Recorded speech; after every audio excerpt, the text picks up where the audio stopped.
When you go looking for strength, it's not like a game. This is what makes a champion. Those quick reactions and the reset. Hey, done it! Chris won! It's your CBT front, Paris Ribbon champion! What on earth is going on? Will get it for him. And he gets it! Kawano is your champion! We gonna turn up the heat! There's the finish! He punches his ticket all the way to Capcom Cup. He hasn't dropped a single game! Absolutely flawless! Round.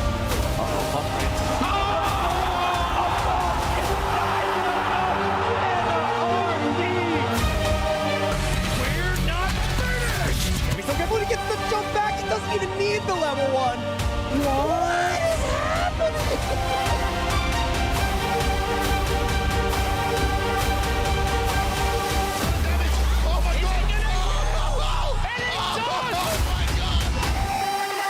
The best Street Fighter player in the world, Knuckle Dude. From full screen is gonna be okay. No, never mind.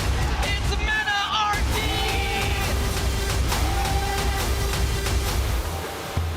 It's all about taking that first step. And there's been a lot of steps already taken here for the World Warrior. Welcome, everybody, to another edition of the World Warrior Recap. My name is James Chen, and I am joined by a very special guest. Come on, James. Put some sauce on it. Big I got- Hollywood. Big Hollywood Rob TV. How you feel doing, me? sir? Brother, it's always a pleasure to be joined here with a legend in the game, my dog, James Chen. James, I'm super excited about what we have today. We are officially here at the World Warrior Spotlight event, ladies and gentlemen. And so you guys know, they're not used to seeing me on the desk, but I want to make sure you guys know the only reason I am here right now is because we have something big after this That's show, too. right. And that is the Street Fighter League roster reveal. That's going to be crazy, bro. So yeah, we're gonna find out. So you guys definitely want to stick around after this is done. But you already know the teams, right? Oh, so Nah. I mean, like, how hype are you for this? I'm not going to lie to you, James. I'm pretty excited, You're brother. pretty It's about to be. excited. So Listen. wait, hold up. Yo, you mean this lineup is fire? Oh my gosh. I see what you did there. You actually done brought the meme to CPT, James. But I tell you something that's not a joke, not a laugh matter at all, is these ridiculous grand finals matches that we have for the people today. So that you guys know the format of how we get down here with the World Warrior Spotlight streams. We have 3 different regions that we're going to be checking out the grand finals from each. And as you guys can see right here on the screen, we have Spain versus Portugal. You're going to see their grand finals. US, Canada West, and US, Canada West, and US, Canada East. Yeah. And after that, what do we have right there, James, in that regional spotlight? So in the regional spotlight, this is going to be the full top 8. We are going to do the entirety of Asia Southeast number 4, and we will be commentating that live for you guys here. I believe we'll get Ringe in the house for that one. So Yeah. but again, yeah, as you mentioned, we're going to be watching the Spain and Portugal. As you can see, those 2 are in their number 3s, but US, Canada East, and Asia Southeast, because they're at their number 4, they're starting to shape out a little bit more. Because remember, we have the difference between a regular region and a super region. And with the super region, whoever gets the most points just automatically qualifies, but then 2 through 9 in the top space have to fight it out. But the reason why it's important to get to number 4, because to get into that top 8, it's your 3 best performances. You don't have to play all 5 weeks. It's your 3 best performances. That's fire. And so that's why, because we're in week number 4 now, it starts to shape out a little bit more, because you may have missed a week, or you might have a slump, you might just have now this 4th one can replace your worst that you had earlier on. Okay, Yeah. see, so this format is a whole lot better because we don't want the Ending Walker effect, ladies and gentlemen. Last year in CPT, Ending Walker, he pulled up for every single online World Warrior in the UK, and he did this. Every single time. Easy work. First place, I'm first Ending place, Walker. first I'm place, the first best. place, first place, first place. And then he still had to play in the regional finals to qualify makes no sense. So Capcom, of course, being the geniuses that they were, decided to make this new format, and I love it. But I'll tell you what, man, out of all these regions today that we have in these grand finals, which one are you most excited about? For these 3 grand finals that we're going to watch. For the grand finals. I mean, look, I'm not going to lie, right? U.S., Canada, West. I mean, look, that was me and Ringe commentating. So you can't get rid of me that easy for that one. But I will tell you this. I will tell you this right now. You know, I didn't get a chance to see the Spain Portugal one, so I didn't get a chance to preview that one a little bit. But the U.S. Canada East, okay, like every game went to final game, final round. It was like crazy. Man, it was so good. That region lives up to the hype every single year. And ladies and gentlemen, the thing that's super crazy about that region right now is, of course, we're used to looking at them as one of the titans, one of the top dogs. Right. They're that again here. But what's unique is we're used to seeing Punk compete in there. And now Mena is in there too now. Mena, of course, qualified at Cream City. Yep. Punk qualified at EVO, the first ever American Street Fighter EVO champion as for a current game and everything. So that means that the floodgates are wide open. And right now, the top 3 there, we ain't even going to talk about it. We're going to see when we get there. But yeah, James, we have an amazing show for everybody. Yeah, but we are going to kick things off with Spain and Portugal. And again, like I said, I didn't get a chance to catch all the players in Say there. that again, James. What you say? Portugal. Portugal. Is that? I think that's appropriation, ladies and gentlemen. That's not, I'm just trying to pronounce it correctly. Cancel. Dang it. Cancel. All right, Ladies fine. and gentlemen, I'm going to save James from himself. Let's go ahead and get into our first grand final set, Spain and Portugal. Recordemos, gente, que ¡Oh! Cami, ¿eh? Ahora sí. Para la de Hoxero, ¿eh? La estaba guardando para este momento, ¿eh? Aquí. Para el JP de Hoxero, ¿eh? Sí, sí. Y sabemos que también Hoxero tiene un bloqueo bastante fuerte con la Cami, ¿eh? Recordemos que Shanks le dio muchos problemas, le ganó en las Holidays. Y bueno, que esta Cami, que no está podrida, que le ha metido horas. Bueno, solo hay que ver los puntos. Vamos a ver si le funciona. Prueba el primer salto. Ready, Joxer. Ver esa movilidad. No tiene prisa Samuel, ahí está. No, de losers está Samuel, ¿eh? Está al revés. Parry, backnackle en combo, punish counter y esquina. Le chipea bastante ahí con esos normales en block. Montando Hoxero. Sigue en el aire, pero cuidado que el Shimi es bueno. En la esquina, Hoxero aquí. Ahora a sufrir. Combito de medios, a ver. Está muerto con level 1 aquí, ¿no? Efectivamente. Está muerto Samuel, bueno, que ha sacado a la Cami y parece que en el momento adecuado, ¿no? Primera ronda muy buena. Vamos a ver, ay. Uy, a los 5 con puño fuerte. Lo que había hecho con ese backdash, Hoxero que ponía el agarre. Vamos a ver, Samuel intenta sorprender con el salto, está ready. Ya sabemos que Cami le puede causar muchos problemas a los personajes que tienen antiaéreos a botón por el tema del cambio del ángulo de las dive kicks, hasta el punto que muchas veces es que no puede hacer antiaéreo bien a Cami. Y es lo que va a abusar Samuel seguramente aquí. Mucho portal, no hay backnackle todavía.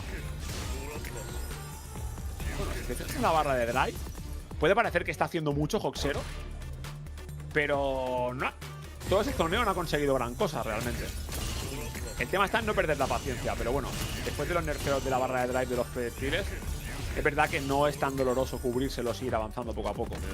¡Umpa! Se ha pasado de listo ahí Samuel. Tiene que volver a entrar. Ahí está una sombrita caliente. A ver el Jagger. ¡Oh! Buena. Mucha vida sacada ahí Hoxero. Sí, sí. Ahora el objetivo de Hoxero yo creo que es ganar sin usar el level 3. Y ahí lo hemos visto, que no ha convertido. Nada, quiere También te digo que cuando estás desde winners, tienes un poquito de margen para tomar decisiones un poco también más greedy, ¿no? Y ahí está. Eso no sé si sería un drive impact o un drive reversal, pero le ha venido a Hoxero muy bien. Bien parado, buenas reacciones. Y le voy a última ronda con 3 barras. Full barrita, Samuel que entra con el canon strike, pero muy lejos para combear con el jab. Qué lástima, la LK sí, ¿no? Y aquí sí que va a quemarlo. Esto es muchísimo daño. Tiene que aprovechar Hoxero para quemar la barra. Igual, le pone una ventaja brutal. El daño ha sido descomunal. Cuidado con los especiales también, que es la Cami. Negativa esa. está. Está de Hoxero. Intenta sorprender un poquito. A ver, Samuel busca el salto en cross. Queda bien Hoxero. Palazo y nada. Hoxero no había venido el drive rush. Está Hoxero espaciándose muy bien para que no le den problemas las dive kicks, ¿eh? Lo está jugando muy bien. Ahí está, salto con HP. No siempre se puede hacer antiaéreo. Situación complicada para Hoxero. Buen backdash. Muy buena, se echó para atrás. Y pone el portal para recuperar barra de drive, sobre todo, ¿eh? Fíjate. Dar un poco de margen al combate. Samuel que tiene critical art. Bien, cae por debajo. Cede el agarre. No le importa a Hoxero. La LK que no es la de Rashid. Y que ahora cualquier portal o cualquier cosa, la Kami te lo puede reaccionar con level 3. Hay que ir con mucho cuidado porque el level 3 de Kami es el mejor del juego para castigar cosas. ¡Guau! ¡Toma! ¡Semblante! En las coletas, ven. ¿Overhead en el sembleado? Sí, sí. ¿Habrá sido queriendo eso? No sé yo, ¿eh? No si lo ha sido sé. queriendo es un Cristo, pero si no es una crosta, ¿eh? A ver. Primera para Hoxero. Vale, compito de jabs. Wow, le sale ahí un antiaéreo costoso.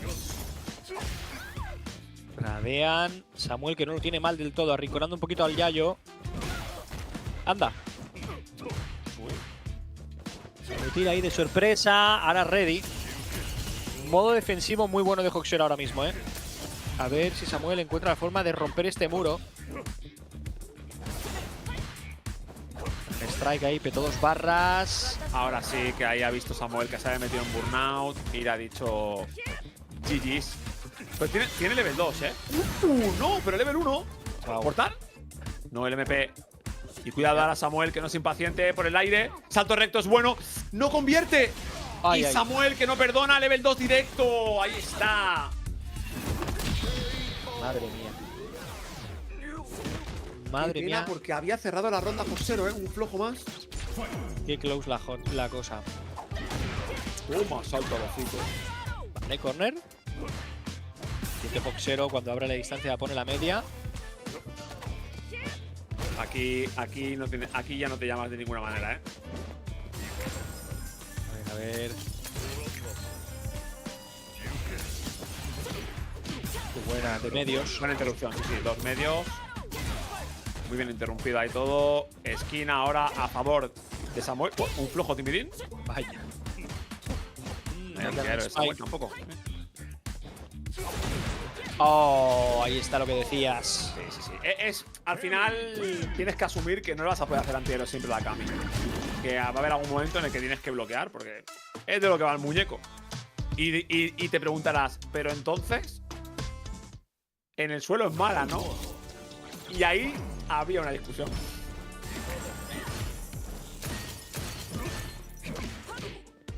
Ahí con un jab. Otro La counter presión más. del asilo un poco el Hoxero, ¿eh? Cuidado esto, corner y pupa. Explosado. Ha roto el ordenador, tío, el Hoxero con el JP. Vale. Trade ahí decente. Y de nuevo, dive kick está Hoxero tocando, pero no era su turno, ¿eh? Esa era positiva. Otro salto al hocico. Cross y a esquina. El MP, otro salto más. Y el Shimi y Samuel que está empezando a jugar con la palanca para arriba, ¿eh? Problema detectado. Sí, sí. Se ha encontrado con los saltos. Se acerca a la distancia dulce. Mira, ahí tradea con el fuerte. Jabs Spiral Arrow. Otro trade más. Tradeado con el Roche MP. ¿A qué estamos jugando? A ver, Samuel, paciente, sorteando los especiales. Sale del rango de impacto. Ahí salta bien la sombra. Gana un strike en combo. Oh, Dios, No. lo que va a doler esto. Lo mata, ¿no? Bildea el 3. Está muerto. Para una amnesia que me tiro. Si saben que me los tiro, ¿para qué me invitan, tío? Si saben que me los tiro, ¿para qué me invitan? Pues de momento, pick de Kami. Oye, bien, ¿no? Sí, sí. La palanca para arriba y GG, oiga. Pues Samuel a una de resetear la bracket. Así es. Vamos allá. World Cup, lidiamos bien con todo.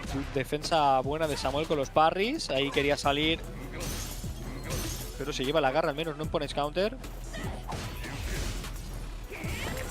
Boxero, modo defensas. Wow. Ojo, lástima, no hubo cancel ahí, el piño fuerte. 2 para Samuel, Musa. A ver, se va. Esto lo hemos visto muchas veces, la MK no llega por muy poco. Se iba Hoxero. Ojo la MK. No le dejan caminar. Vale. Shimi. Por el suelo ahora, Dios, a ver cuándo viene la dive kick. Qué rápido se acerca. Ahí está, en forma de EX. Otro salto, esta vez el agarre. Hoxero que sale un poquito de esquina. No se atreve tampoco a wifear mucha cosa. Carno Spike. Pones counter, pero no convierte. Vamos con 2 barras. Le engaña ahí con esa dive cercana. Ahí está, quiere cerrar la partida con esto. Y lo va a cerrar, claro, porque es imbloqueable. ¡No! ¡Ha fallado! ¡Ay, no! Era broma, era broma. Está bien, Lo puede hacer, no ha matado. ¡Buen agarre! Y Punish counter. 15 segundos. Los jabs. Cerca del burnout. ¡Buena! Muy bien espaciado ahí para poder parar. La dive kick.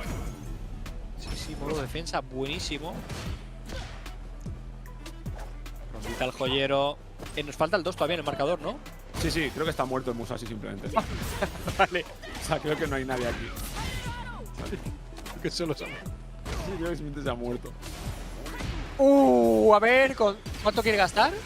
Amnesia. Lo mínimo, ¿no? Lo mínimo posible. Nice. Reset point. Reset point para Samuel. Hoxero, que puede forzar una partida más, Vamos a ver si consigue poner el 2. Bien cubierto el overhead. Y los saltos son un problema, definitivamente, pero me gustaría decirte que hay una solución, pero si la hubiera, la gente le pararía los saltos a la cama. Simplemente hay ángulos en los que es muy jodido. A ver, balazo, Samuel paciente fuera de rango. Y esto Ha tenido la osadía de hacer un antiaéreo, Ha tenido la osadía. Creo que se ha equivocado de videojuego. Y cuidado, Samuel, que puede resetear. Tiene un level 3 ahí muy caliente. Cualquier compito de drive rush. Está muy hot, dirían algunos. Y ahí está, ha osado tirar el portal contra la Kami con level 3. Qué buena. No le mata, creo, pero bueno, lo deja. ¡Hostia! Pues reset, tío. ¡Hostia! Sí que le ha matado. Imba. Pues reset de la bracket. 0-0, ahora sí. Let's go. All losers.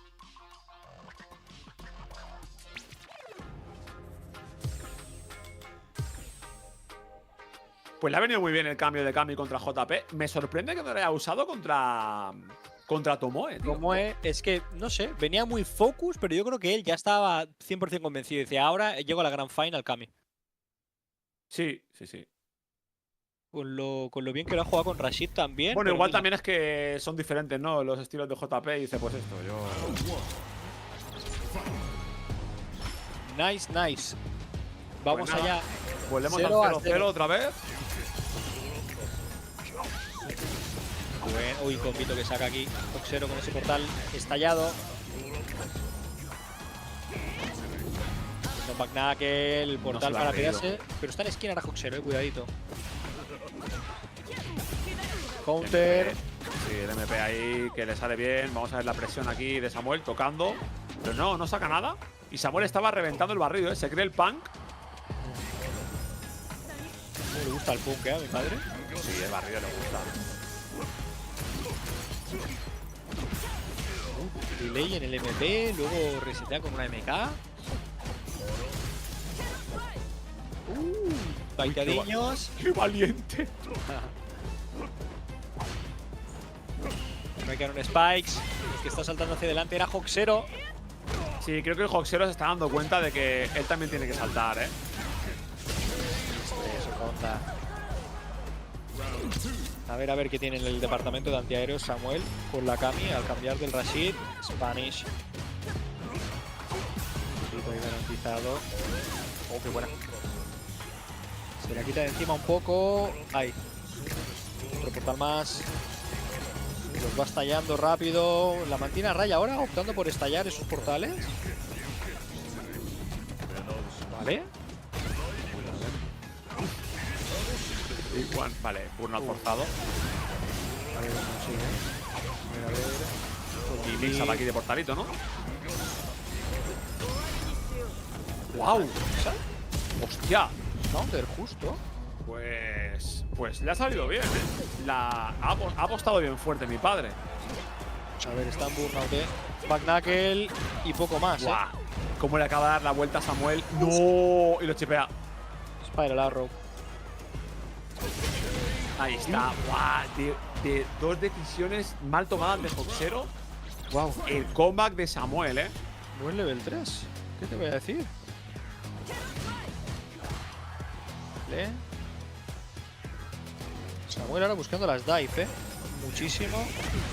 Back knuckle bueno. Está el knuckle, sí. Muy bien. El jab que llega. Interrumpe el intento de Shimi. Antiaéreo.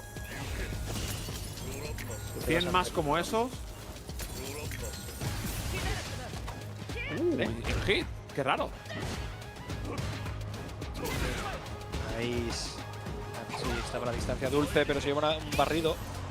Pecheando con el listo. El counter hit. Tiene bastante el Shimi que entra perfecto y Drag Crash. Qué mala pinta tiene esto porque van… ¿Cuántas partidas seguidas? Pues unas cuantas, Sí, le está cuqueando bien, Son Esta 4 Kami wins. No está fallando esta Kami, No está fallando esta Kami. Cuidado con esos portales también, que pone la directa al Samuel y se cuela. Y en cuanto lo bloquea ya está con el botoncito a ready, A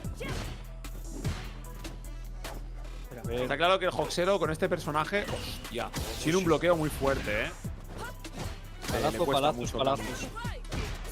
Le pasa como hizo en la Kuma, ¿no? Le cuesta mucho y la Kami no está sabiendo de qué manera puede plantearlo. Y otro amnesia. Ay, Hoxero que no está acertando, No está acertando bajo presión. O bueno, también virtud de Samuel, ¿no? Que está leyéndolas todas, pero no estamos viendo a un Hoxero acertado en defensa, Haciendo estragos aquí esta Kami. Spanish counter. Qué barato. Bueno, intentando cosas nuevas aquí. ¡Otro! ¡Loco! Hay que reinventarse. Hay que jugar distinto. Barrido. ¡Hostia! Vivo forzado y Bueno. Drive Rush, Overhead. Sí. Yo ya estoy, ¿Qué decías de la invención? El mismísimo Inventus. Sí, es el New Inventus, tío, este Yayo. Ambos con todo el mangazo, Me da mucho miedo esa barra de super. Spike con Spike y el que salta es Hoxero, Feliz. Alegre. Que viene. Samuel. Ahí el medio. No sé si la quiere usar el level 3. Sí, le deja en muy buena posición. A un combo de matar, de hecho, ahora mismo. Acá. ¿Vale? Antiaéreo. Hoxero todavía con cositas, Esas 3 barras. Le pueden dar la ronda. Cuidado que ya ha igualado esto. Con el especial. Samuel se detiene. Todavía hay mucho tiempo en el marcador. Vamos a ver la paciencia del gallego. Hoxero spameando todos los especiales del videojuego. Allí está, el spam es rico. Sí, pero fíjate que no está sacando mucho tampoco, ¿sabes? Pero está perdiendo más que ganando. Uy, le estaba esperando al caer. Otro salto. Se viene la dive kick, Buen drive reversal. Quiere superar el level 2. Otro salto. No hay antiaéreo de Samuel. Y aquí hay que tomar la decisión.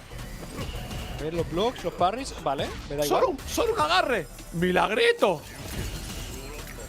Pones counter, por eso. 20 segundos. Se pone caliente.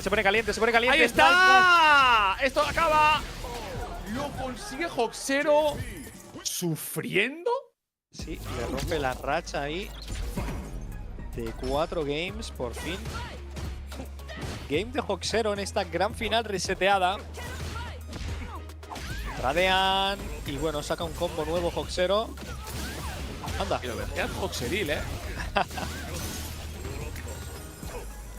Portalito, Bagnakel que se queda a las puertas, se lleva un punish counter. Hoxero tiene la ronda muy bien. Está. Ahí está el antiaero. No llega a la Epic. Está muy chochero ahora mismo, Está bastante difícil. A ver. Portalitos, cositas, spamito. Pero él está ready, ¿no? Para antiaéreo. ¡Ojo que viene! ¡Wow! Hoxero despertando un poco, Necesita esta victoria para ponerse en el match point. De locos. Pecho palomo, y tú me paro y palazo. Sí, el mismísimo Pechus Palomus. Es increíble lo que ha hecho. Bueno, soñando, pero es punish counter, perdón, counter hit, así que con Vito, esquina y Samuel. Ahora a ver cuánto presiona. Can Spike. Está preparado. Can, no. Viene antiaéreo. Ay. Que se nos ha ido el plan. Viene Hoxero.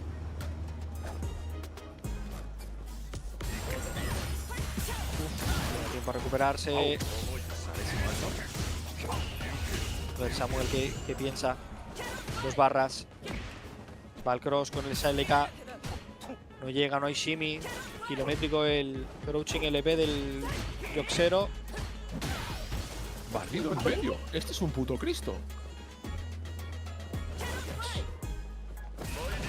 A ver, defiende bien el bajo. Uf, por los pelos Samuel. ¿Lo probará él? ¿Gastarse 4 barras? ¿Uno más? La cosa es que Samuel. ¡Guau! Ahí está otra vez. Y ahora tiene level 3 Samuel. El agarre. A ver, Punish counter. Punish counter. Y lo bueno es que tienen los dos la barra. Se están revolucionando los caballos. No sé si lo has visto, Ha ganado la ronda, se han revolucionado los horses. Ay. Y van con todo, Ya vemos ahí el uso de Drive Rush. A ver, vuelve la calma. El portal. Samuel aguantando. 3 barritas. Va a parrear. Salto neutro con intenciones. Pero no hay nada fuera del rango de los pokés Samuel. Se lleva esto punish counter. No saca nada más. Esa negativa, pero no vendía. Se esperaba un poquito. LK. Ay, mira, me da igual el starter. Pam. Pues a ver, la secuencia de burneo que puede plantear aquí Hoxero. Sí, pero es que tiene con cuidado porque tiene que respetar el level 3, Pisa un poco. Buen barrido. Agarre, cuidado. No se atreve a sacar especiales Hoxero, no se atreve. No, es que sabe que ahora mismo Samuel está esperando cualquier cosa para tirar el level 3. Salto, agarres, bueno, cuidado de la esquina. ¿Cuánto respeto por parte de Hoxero? ¿Cuánto respeto? Infunde Samuel. No tira ni un especial. String. Aguantando. Backthrow, bien, saltando para atrás. No quería el backthrow a esquina. Negativo. Dios, cuidado con esos saltos neutros también, Muchos futs estoy viendo de aquí. Yo no venía a ver esto, ¡Toma! ¿Lo ves? Esto es lo que venía a ver, ¿no? Cuidado que no tienen barra de drive, se va a acabar lo bonito. Si se quedan burneados, se acaba lo bonito. La MK. O sea, que le va a tocar otra vez. ¡Salto neutro! ¡No mata! Tiene CA, Tiene CA. Tiene que respetar. Viene el techeo. Ay, Samuel, cualquier cosa lo mata. Ya no le da tiempo. Y Hoxero se lo lleva. Un timeout en Street Fighter 6, chicos. Hacía que no veía esto. Estando la Kami en pantalla, que es jodido eso, Bueno. Timeout con una Kami. No es… Creo que no había un timeout en este juego desde la beta, tío. Con Kami es que es complicado, 2-1 para Hoxero. Tournament point para el Chocher.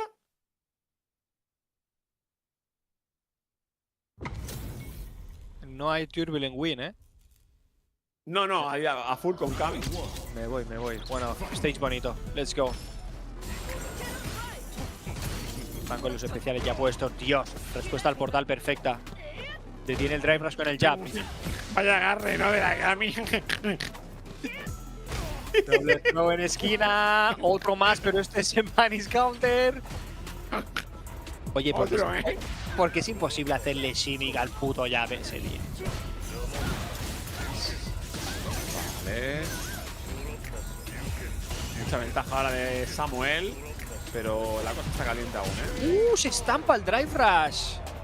Ahí se Canon Strike puesto. Y Samuel que quiere poner el 2-2. Literalmente para adelante. Cazando al viejo verde. A ver. Le pone el low. Samuel pone una checa. ¡Wow! Oye, el Samuel debe tener cierta prisa para acabar el torneo. Pues tiene que ir a trabajar, ¿no? O sea, es que. Oye, por favor, que quiero terminar. Ahí está, Que me tengo que ir a abrir el pub.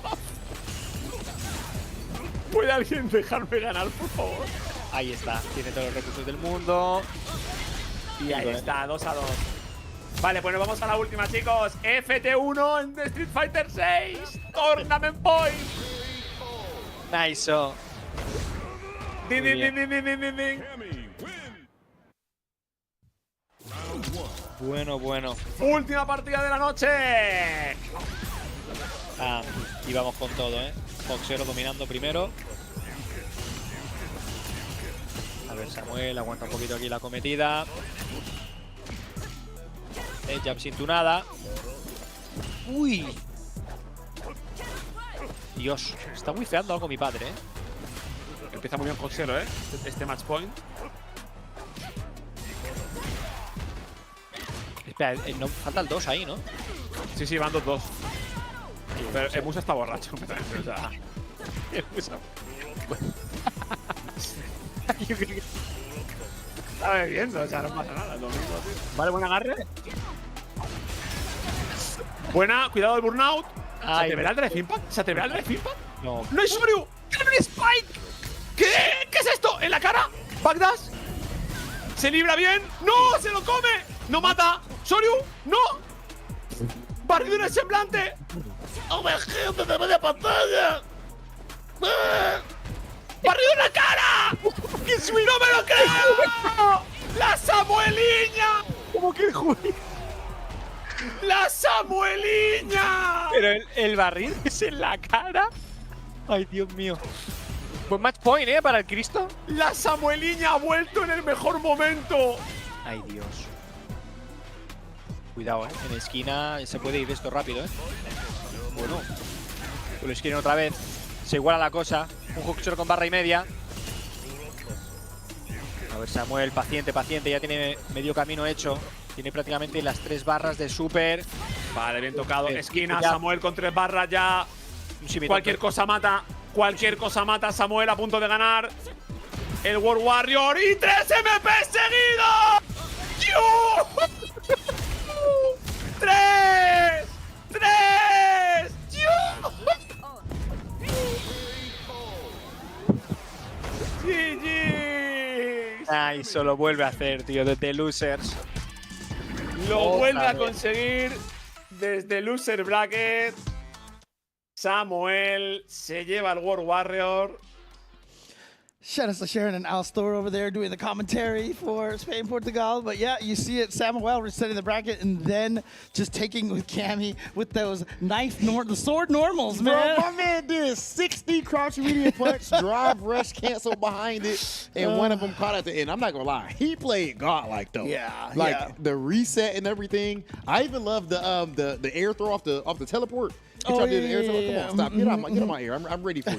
You know what I'm saying? That was definitely phenomenal. But Joxero did put up he did his thing. Yeah, for sure. And again, remember, we're getting points for this. So, you know, even finishing second place, it's getting a decent amount of points for that. And again, you know, I'm glad to see that the JP representation is still going, you know, because a lot of people, you know, were like, oh my God, they nerfed him too much or whatever. But, you know, clearly the character's still very strong. After people see a character that's at like a certain ridiculous Yep. too good level, then if they drop 1% below that, oh, he's not viable anymore. So I appreciate seeing my man Joxera showing that he is still nasty. That said, I do want to make sure we take a look at before we get to it, what is it? No, I was just about to say, that's how it always is, right? Like, character gets slightly nerfed. They're useless now. Player doesn't get top 8. You're washed. They now. tried to You're tell me washed. Luke was trash, brother. Luke is still just Come fine. on. Trust me. You can't make it up. Man. And so you guys do know, in case you don't remember, you got to look up this amazing clip. My man Samuel last year they did their war. It was last year or 2 years ago. Spain Portugal did their offline. Their That's World right, Warrior, yeah, They did it finals offline, yeah. And he beats. He actually beat Vega Patch in grand finals. Right, yeah. And that's when we had the amazing call, Samuel. Extremely So hype. cool. Always love hearing the commentary there. Do we have their rankings? I want to see what's going on with their Yeah, seeding. let's go take a look at what their standings are currently. Again, this is just week number 3, so Samuel, you can see here, sitting nice and pretty up there at the very top with 140 points. And Jock Zero, of course, we just saw finish second place right, not right behind him, but, decent distance over there with 105. But I guess Daver is right under him over there with 100 points. So it seems like those 3 are going to be leading the way into potentially at least the first 3 seeds of the finals that are going to be happening. Yes, extremely well played. Of course, ladies and gentlemen, make sure you guys are tuned in to the Impact Series over there with Spain, Portugal, and this region that we have next. Oh, my God. Oh, my God. James Chin. Yes. Is this not the West Coast? That's right. It is going to be we're moving over to U.S. Canada West. Of course, this is one of the super regions. Before they had Canada separate from U.S., now they have it tied together. So that's why it has a super region status. So it can still award 2 people the spot. Can I ask people a question? Right now, who's the strongest player on the West Coast? You can include Canada if you want to, but who's the strongest player on the West Coast right now? So, that was one of the main things going into this. I've been talking about this kind of storyline. So there was one point in time where, very early on in Street Fighter V, it was like Snake Eyes and Chris Tatarian were clearly the strongest in the West Coast. And then they stopped playing Street Fighter V and didn't go to tournaments as much. And really that kind of set up the rise of, Samurai. I mean, you saw it in person at all the Street Fighter leagues and how well he did out over there. But, JB, who moved out over here, and a nephew who moved out over here, really kind of asserted themselves as the 2 strongest West Coast players. And then Chris CCH moved in here. And then, he's been here this whole time, From but Seattle, I just mean that he has started asserting himself as one of the strongest players. And so now, for me, I feel like it's about those 4 players in the West Coast. You're missing right a little now. bit of sizzle. You're missing a little bit of sauce on that. You're missing a little bit of seasoning. You know what I'm saying? A little bit of melanin. You know who I'm talking about? I think I know the what young you're saying. dog, huh? The man himself. Well, he's kind of like a boy, but young man himself, Noah the Prodigy. Come on, bruh. My man's trash talk is crazy. Okay. So I give people extra points for that alone. I ain't gonna lie. Yeah, He's not the best on the West Coast right now, I would say. But regardless, I'm biased towards him because I just like all the trash that he Because he's talks. awesome, dude. It's so fun to watch him play. Unfortunately, he actually didn't make the top 8 this week at U.S. West Coast, so U.S. Canada West. I heard that like in the middle of his losers bracket match, he had to go help save a cat in the tree for like a little kid. Oh, okay, okay. So I did want to gotcha, make sure we get that out to all the people. He didn't want to say it because it sounded like why are you laughing? Yeah, he ain't want the people to think that he's making an excuse for Big Hollywood is telling people the truth. Okay. If you see him lose, that's what happens. Sun is his eye. I was just gonna say it's because he just flew back from UFA, right? I mean, he was probably There's that jet too. lagged as well. So, but you know what? Jet lag can't stop you from rescuing cats from trees. Come on, bro. Let the people know, seriously. James. Yeah, Ladies exactly. and gentlemen, this is one of the strongest regions that we have in the World Warrior, and we are about to check out the U.S. Canada West Grand Finals. James, let's get into it. Come on.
All right, welcome back, everybody, to the World Warrior recap. We just finished Spain and Portugal.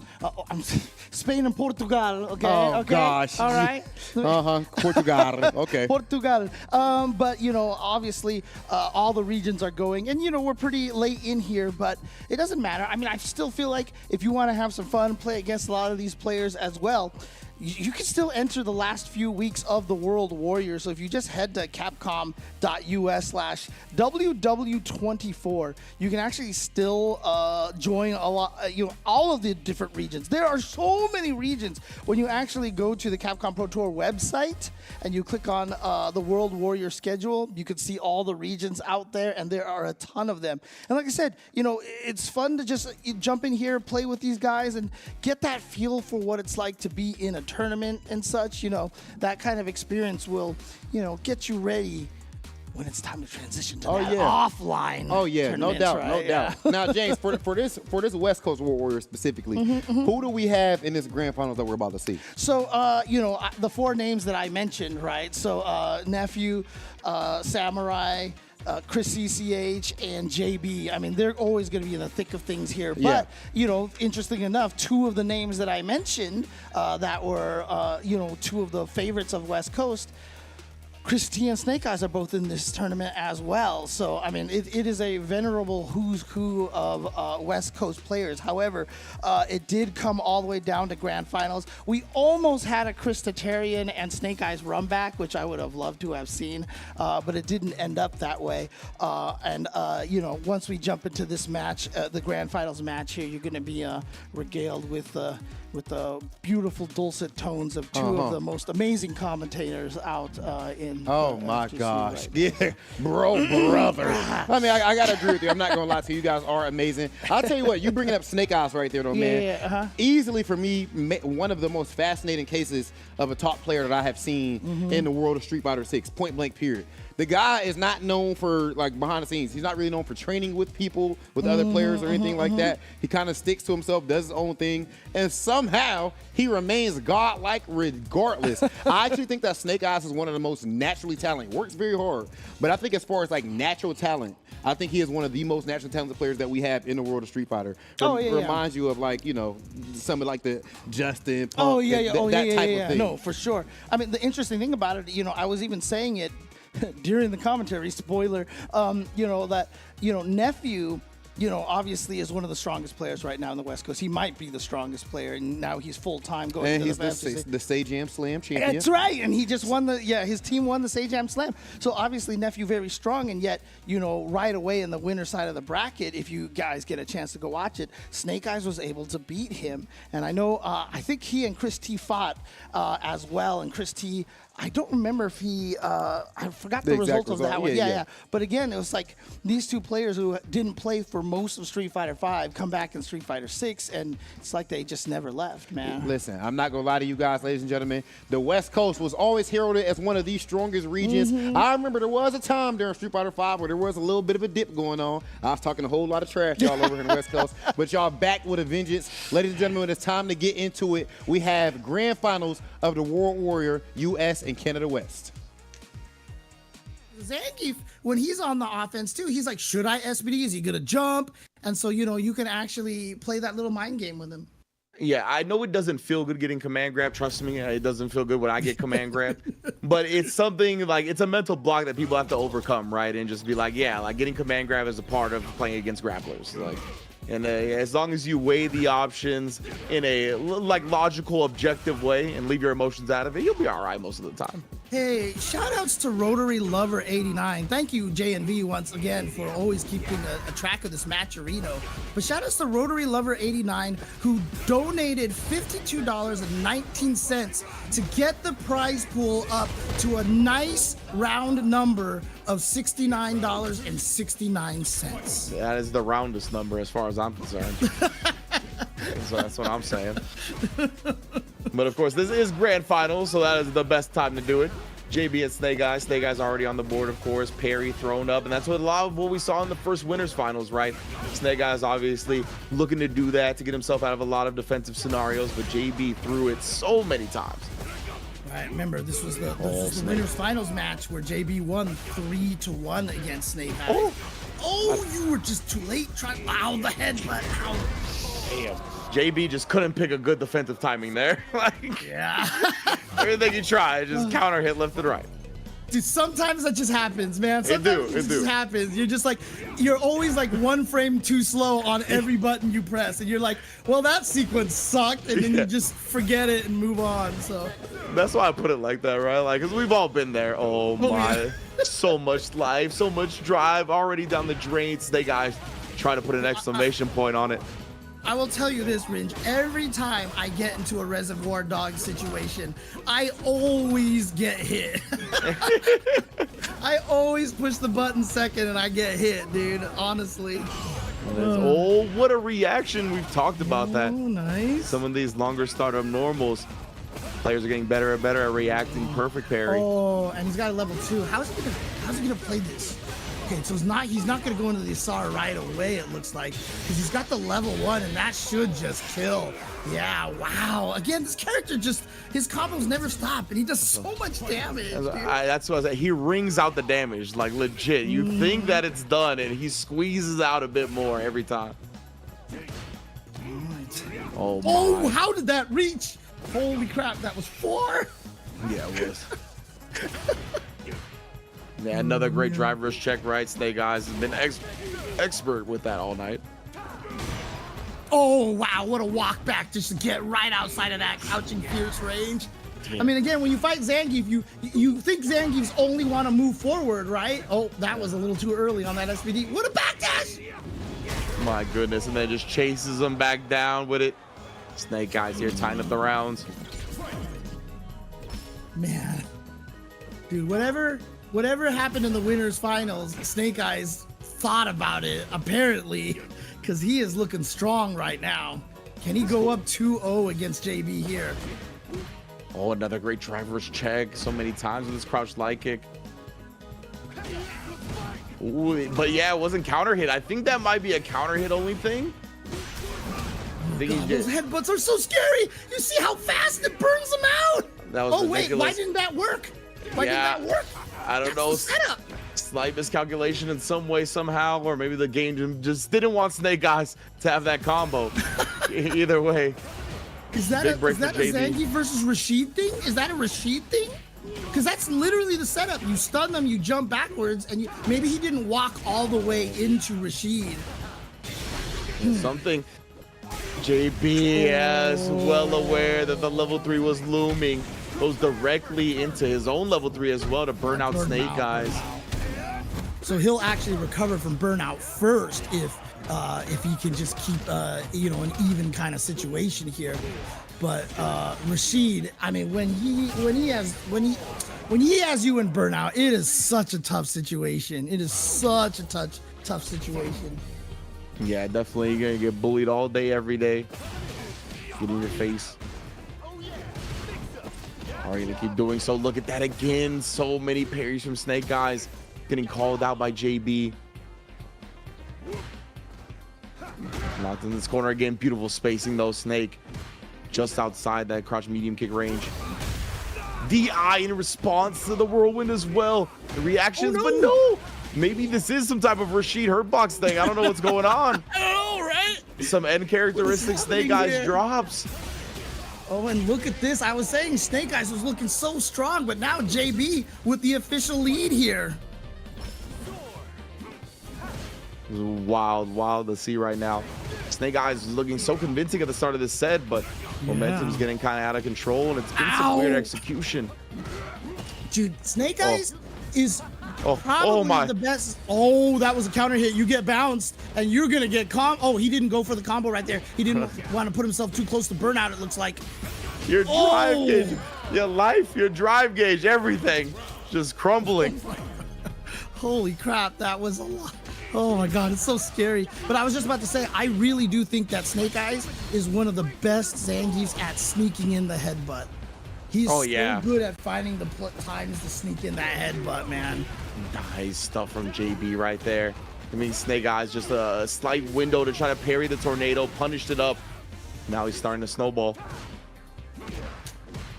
Just Walk up, and press the buttons. Snake Eyes is a footsie usually so good, but JB beat him to the kick that time to take a 2-1 lead here in Grand Finals, 1 game away from closing it out in first place. And I just tested it. Yeah, that jump back lariat does work on Rashid, so it's not like some crazy hitbox thing. It might have just been like 1 or 2 frames too late that he just did the lariat a little too late. Unfortunate. I mean, yeah, that's part of how the set got to where it is now. Yeah. Some weird. Keep in mind too drops. that Snake Eyes did not play in the second week, so he got 25 points in the first week, but doesn't have it. Okay, see, he's like, look, this worked. Okay. Oh, Spine Buster plus 30. Stomp frame kill. Oh, Spine Buster. Yeah. Okay, bust out. Tired And you of know it. what? JB, I mean, if he can build some meter for that level 2, he definitely can still win this round. Oh my God, just overheads all day.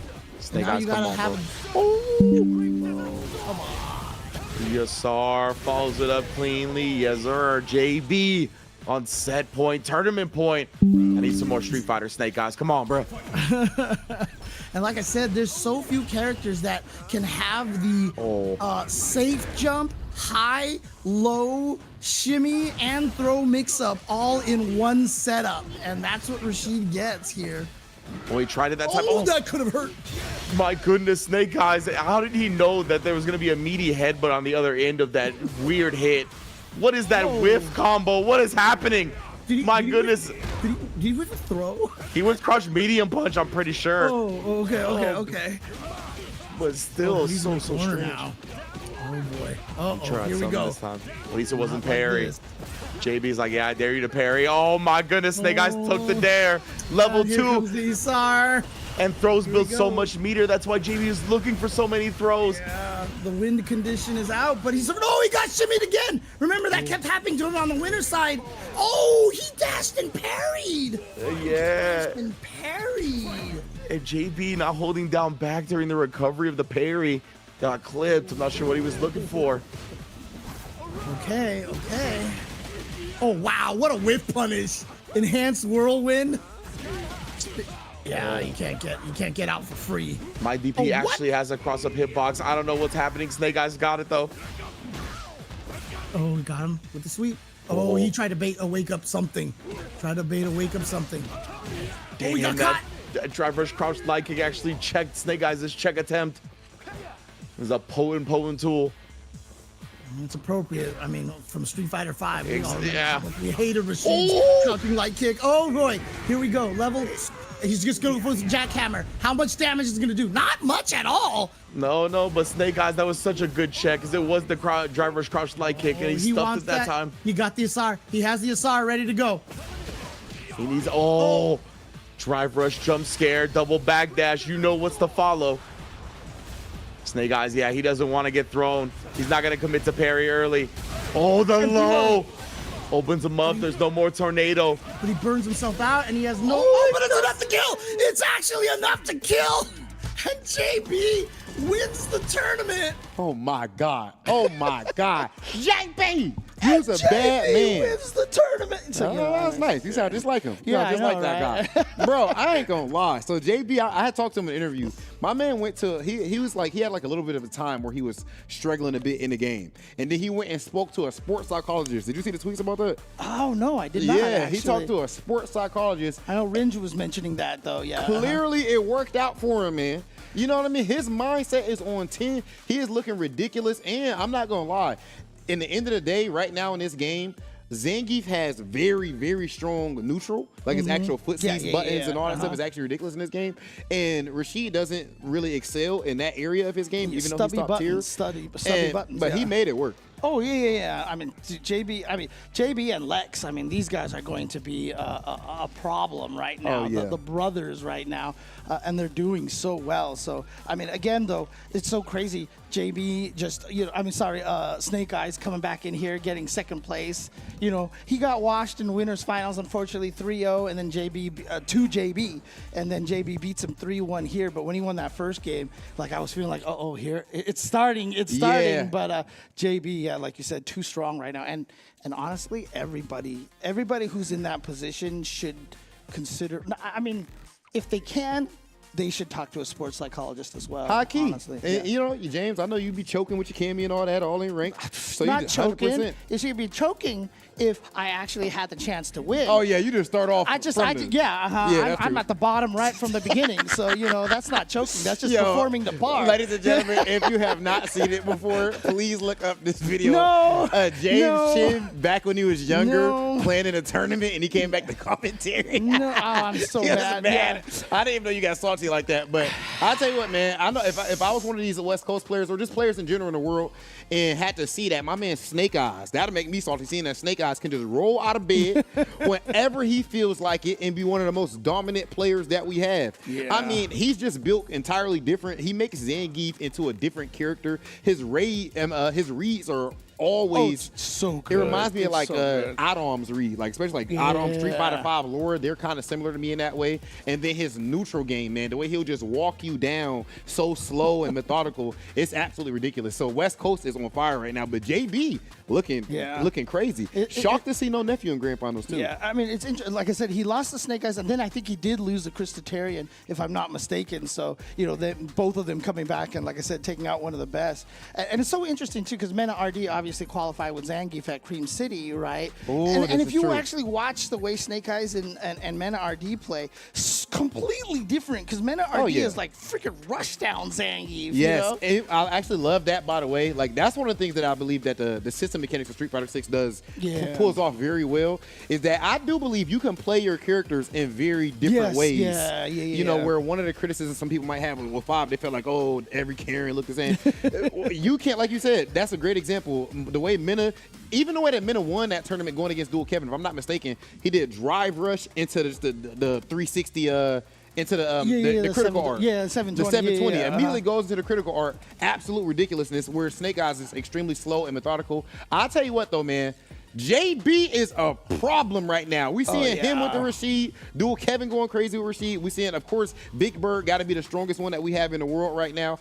What do you think of that character, generally speaking? Of course, we know he's top tier, but his neutral game isn't strong. I'll be seeing Big Bird downplaying all over Twitter about him. Dude, it's the mix-up. It's the mix-up in the corner. He gets a great setup that gives him safe jump, high-low, throw, shimmy. Strike throw. Yeah, That's dumb. exactly.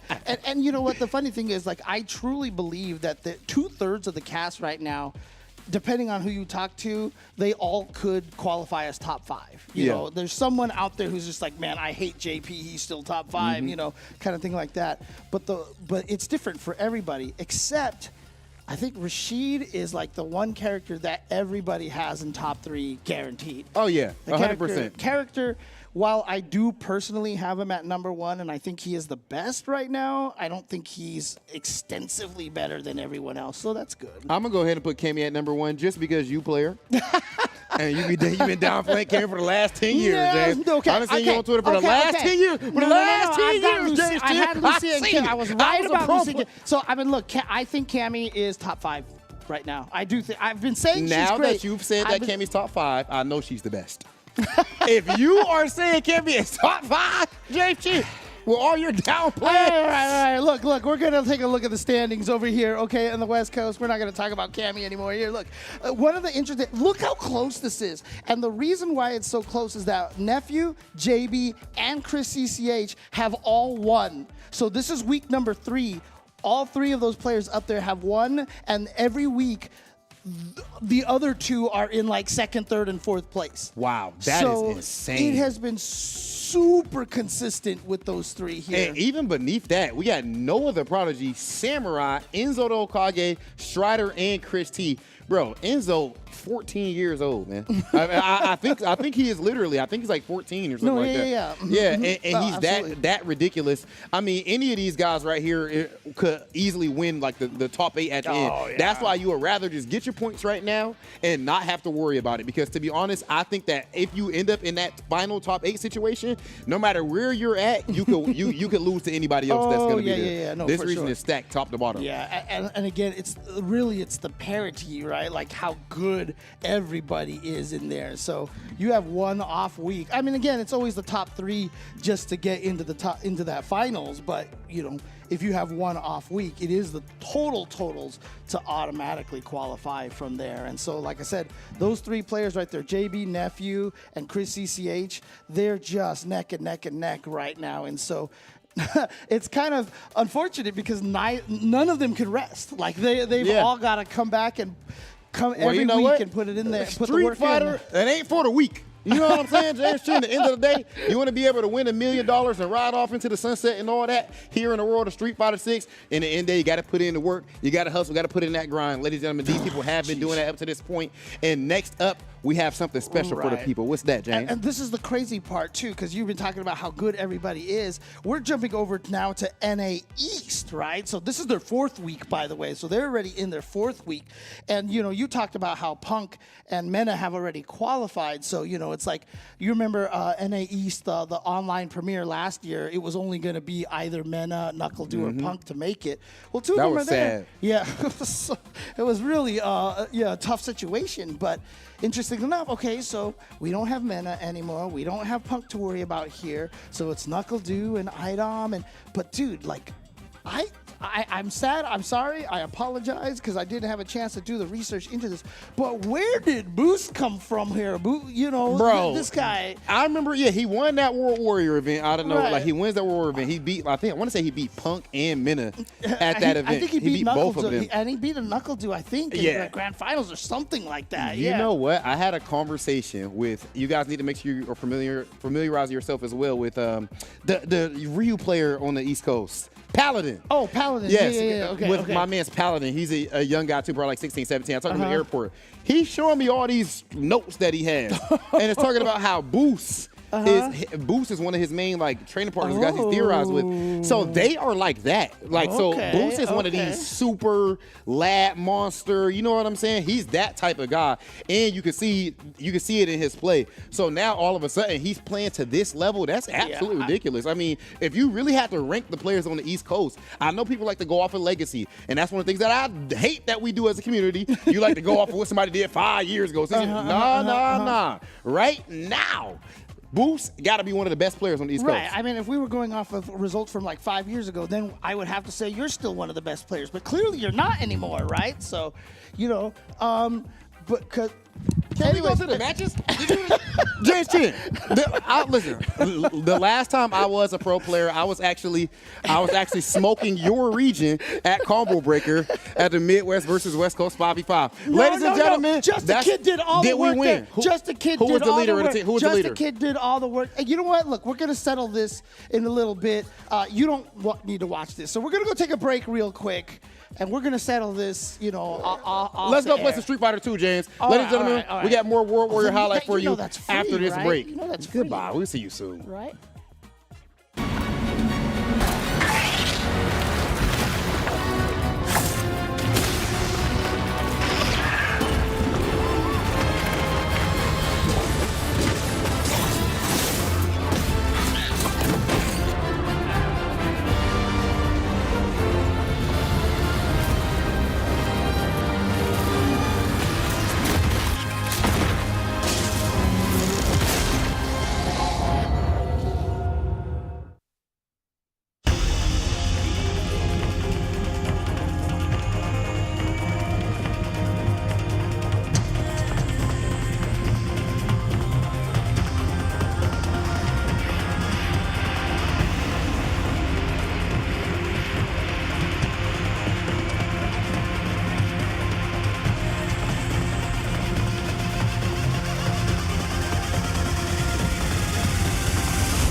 Now why you the one looking mad after you disrespecting me?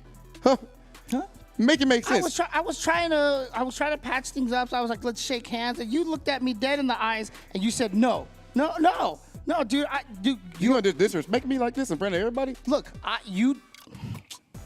Take my dirty damn hand. Ladies and gentlemen, we're about to get into our next grand finals. This is just ridiculous. I can't work in these conditions. We have U.S., Canada, East. Before we get into it, what are our predictions overall for this region, man? I mean, again, we said we don't have to worry about not Knuckle Dude, but about Mena, Pump. We don't got to worry about Mena. Yeah, I'm glad to see my man's Adam. Do I got to be the one to say it? I sat there and watched Adam be arguably the best player in the world for years at the end of Street Fighter 6, at least in the conversation. And I feel like in this game, he just had to find his footing, get used to the game. He has certain complaints and stuff like that. Look, I'm going to tell you this right now. Like, I don't even think he's full IDOM right now. He might be HDOM right now. He hasn't gotten up to that I yet because he's not playing at full power. He is using a character that is, clearly not the strongest in the game right now. And he said he's waiting for that Elena, so we'll see what happens when she drops. Hey, man, come on. Black excellence. You get bet on black. Once you go black, you never go back. Ladies and gentlemen, it is time for us to get I got to say one more thing, though. All right, go ahead. I want to say one more thing. What's this? Every match went down, final game, final round. If you get a chance to watch this, please do, and I will tell you right now, Safe, if I'm not mistaken, Safe versus Kami had one of the most disrespectful endings I have ever seen. Now I'm interested. You guys got to check that. Do you want me to spoil it? What happened? You want me to spoil it? So it was the final game. If you can say quick. Don't spoil it. Oh, never don't mind. spoil that don't one? spoil Okay, it. Production don't want never to mind. spoil it. All right. You guys Okay, gotta make sure you check it so out. let's just go in the grand finals. Let's go. Let's get it. Players can participate in any of these 5 tournaments, and their top 3 points, the top 3 placings they get will determine how many points they have. Right now, Knuckle Dude's in the lead in terms of those points, but if Boosh gets if Boosh wins, I think he will top Knuckle Dude. Because he has 2 first place and a second place, as opposed to Knuckle Dude, who will have 1 first place, 1 second place, and 1 third place. But yeah, it's an interesting format to say the least.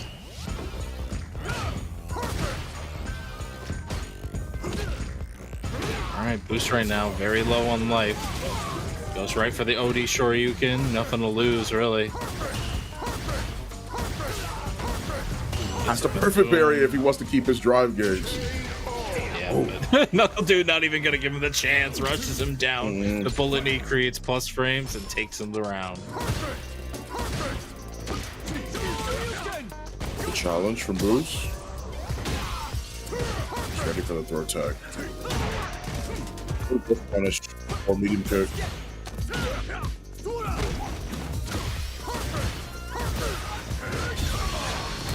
All right.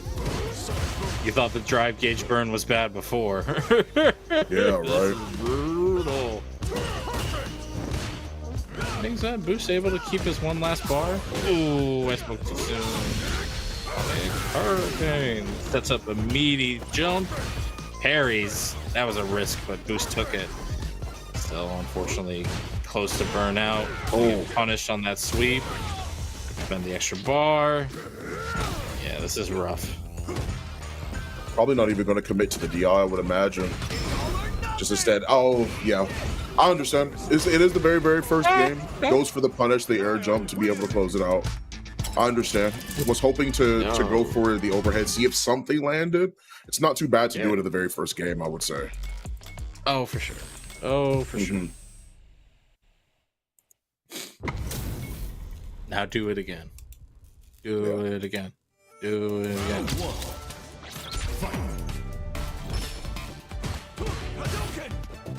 Just tries to go in a little bit. Yeah, just show you this immediately. Does not want Knuckle Dude to gain any sort of positional meter advantage.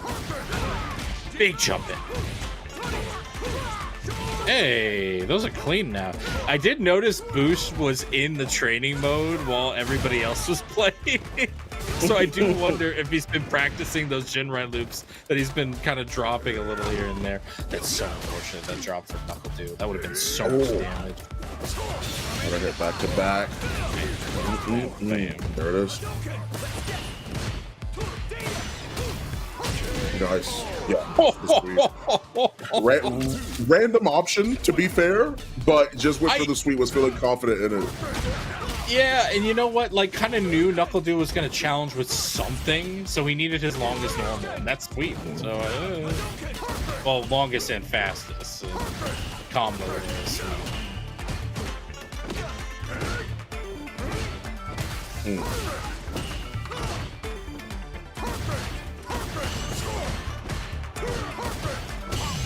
Back to Good parry. Hey, good parry. Carries him to the corner. Forward throw. I think he's already blocking. Yeah, he did. All right, one game apiece so far, but that is a better ratio for Boost because Boost only needs the 3.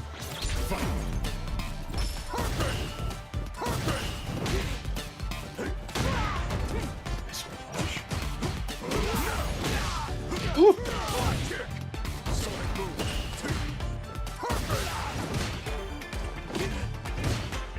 The amount of normals both sides are throwing out is insane. Now we calm. The jump from Boost, I'm surprised Knuckle Dude was able to block after whiffing that stamina house. Nice.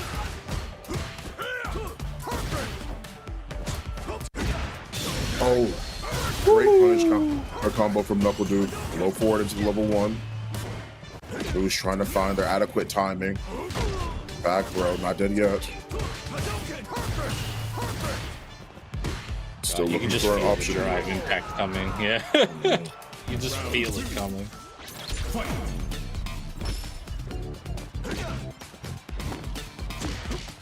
A whip punish. Just staggering normals.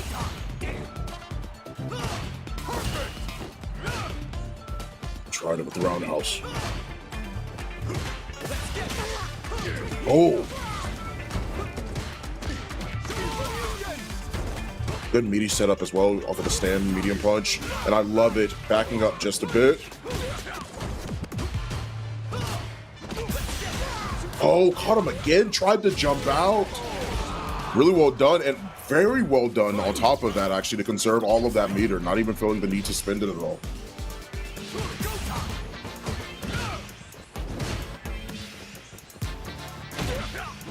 Stand roundhouse. Fresh medium kick.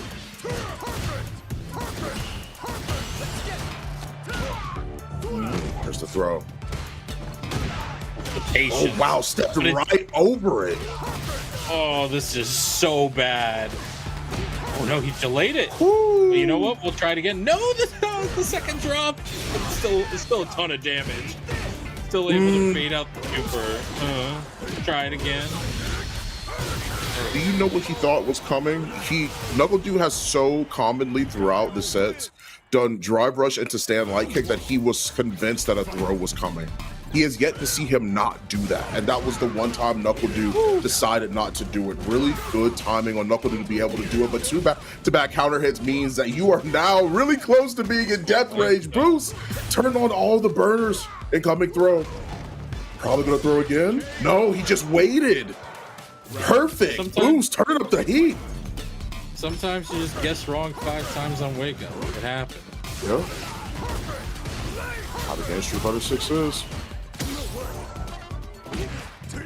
It's a kind game of Street Fighter 6. It's 5 times. Yeah, I mean, hey, listen.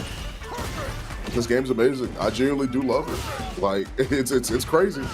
It's a crazy game, though. Oh, I almost got that punish. Speaking of a punish. Flash kick. Respect, Oh, good trade combo. Knew the flash kick was coming. I knew it. I knew it. Yeah, I mean, there's no reason not to. It's a free win. It is. Whoa!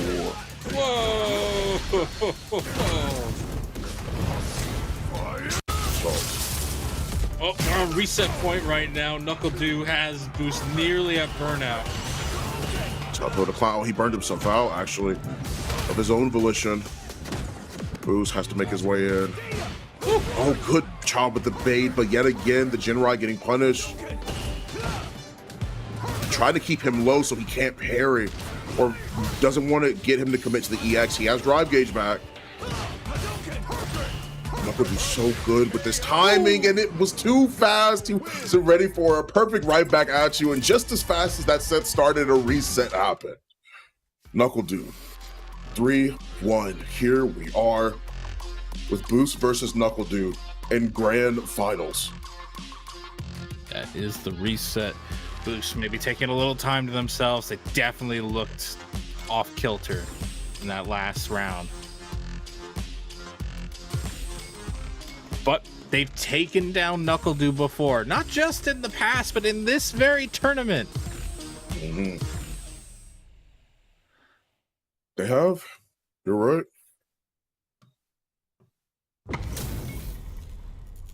It's close. Boost can overtake Knuckledu. And that first place spot in this tournament series matters a ton. It instantly gets you Capcom Cup. 2 Capcom Cup. So, high value situation here. Flash kick. Nice sweep calling out the blade. Yeah. Very consistent punish for Sonic Blade as well. One that we haven't seen throughout the tournament. I believe that's the first time it is I've seen someone punish it. Because of normally the distance that Knuckledu uses it at. It's the side swap, ready for the throw tug. Nice. Oh my god, the interruption. Stand heavy kick didn't even get to come out. Flash kick again. I think he was willing for that though, because now Dude has nothing. He has to DI now before he gets to level 1, and he does. Boost was willing to take that risk. That was such a smart play from Boost. Gets the level 1 just to close out the round here. The grand finals reset. First round already towards Boost. Really good assessment. Wow.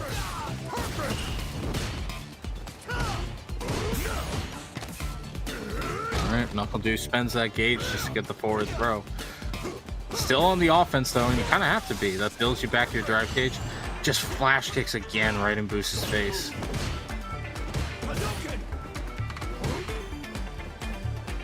It's kind of hard to try and find your way in. And on Guile, he's trying to keep the pressure ready. What a reaction from mid-screen by Knuckledu. Level 1 just to burn him out. Sonic Blade wants to play this chip game though. Yeah, I mean, that chip is brutal.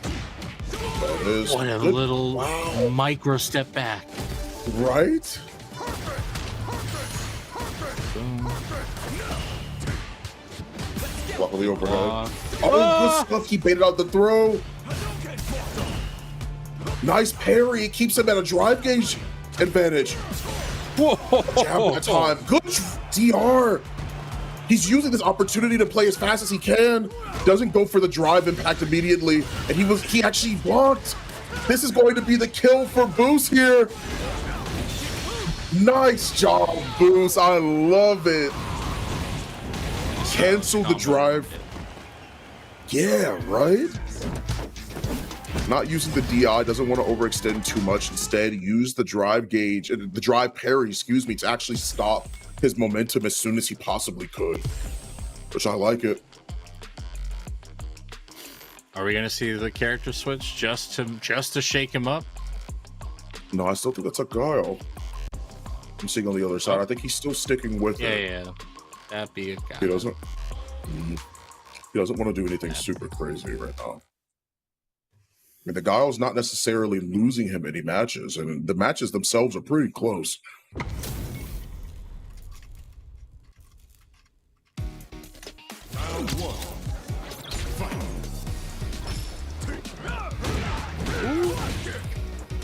Good flash code. Weird little interaction there.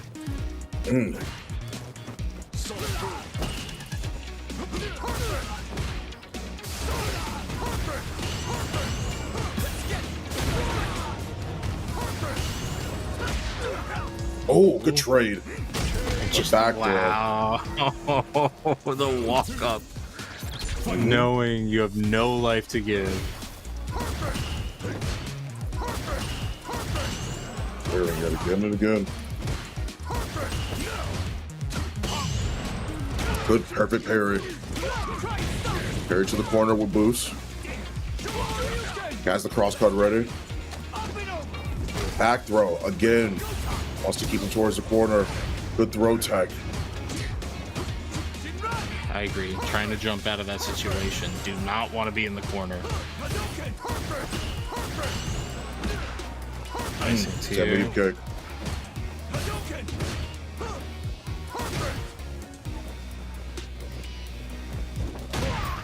Oh, good punish, man. Too far away.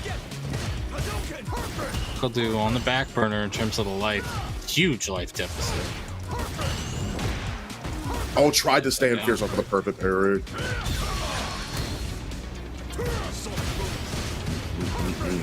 Burn him out. This is a big gamble. It's a lot of meter spent, and yeah, that's safe. Punish that burnout.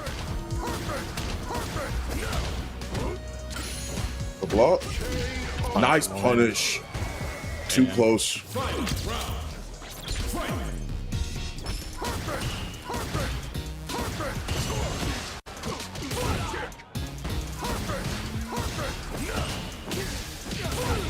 Nasty stuff. Going for the low because they're always blocking high.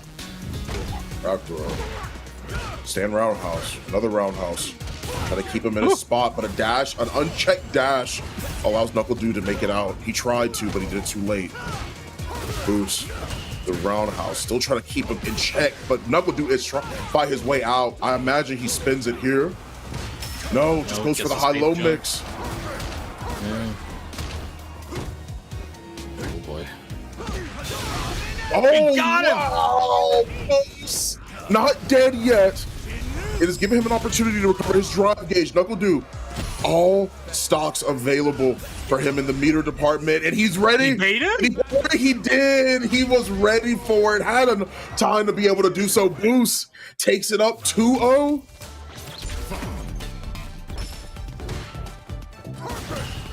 My goodness. Good whip punish.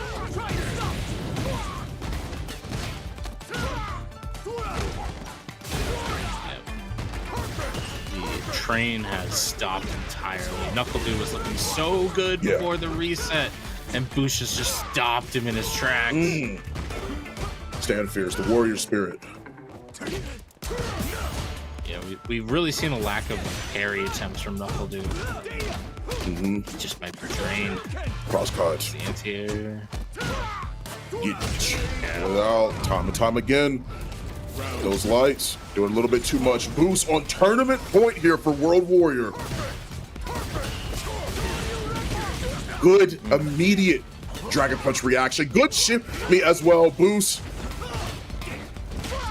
Cross cut again. Gets the cross up in the back throw to keep himself away from the corner. Smart on Boost.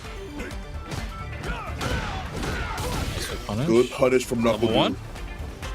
I don't know if he meant for the level 1 to come out. I don't know what Knuckle Dude wants anymore. Oh, he doesn't want to die. He manages to get it. Boost with the confidence of a king. The Boost absolutely is loose.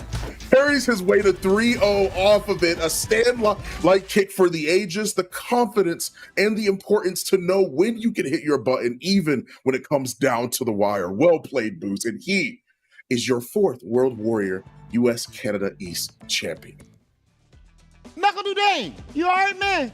Damn, that was bad. My man's Boost is looking serious right now, brother. I told you, man. Like, this guy, he won World Warrior and was like, wait, I'm good. And he's just, Yo, it only takes that first one, bro. It only takes that first one to get that confidence and to start rolling. Dude, it's so crazy that you say that. I've been saying that for years. It's like, as soon as you get that first big win, it changes everything. We've it's seen weird. it time and time again. If you look at a lot of players, when it comes to like their big runs that they have of dominating things, there's that one tournament, and all of a sudden it just usually strings. Rarely do you see somebody win a big event and then fall off the face of the earth. Right, exactly. And the craziest thing about this too is, like I said, you didn't have to worry about Mana RD and Punk anymore. And so you're like, okay, maybe if you're Knuckle Dude, you're like, I just have to worry about. Right.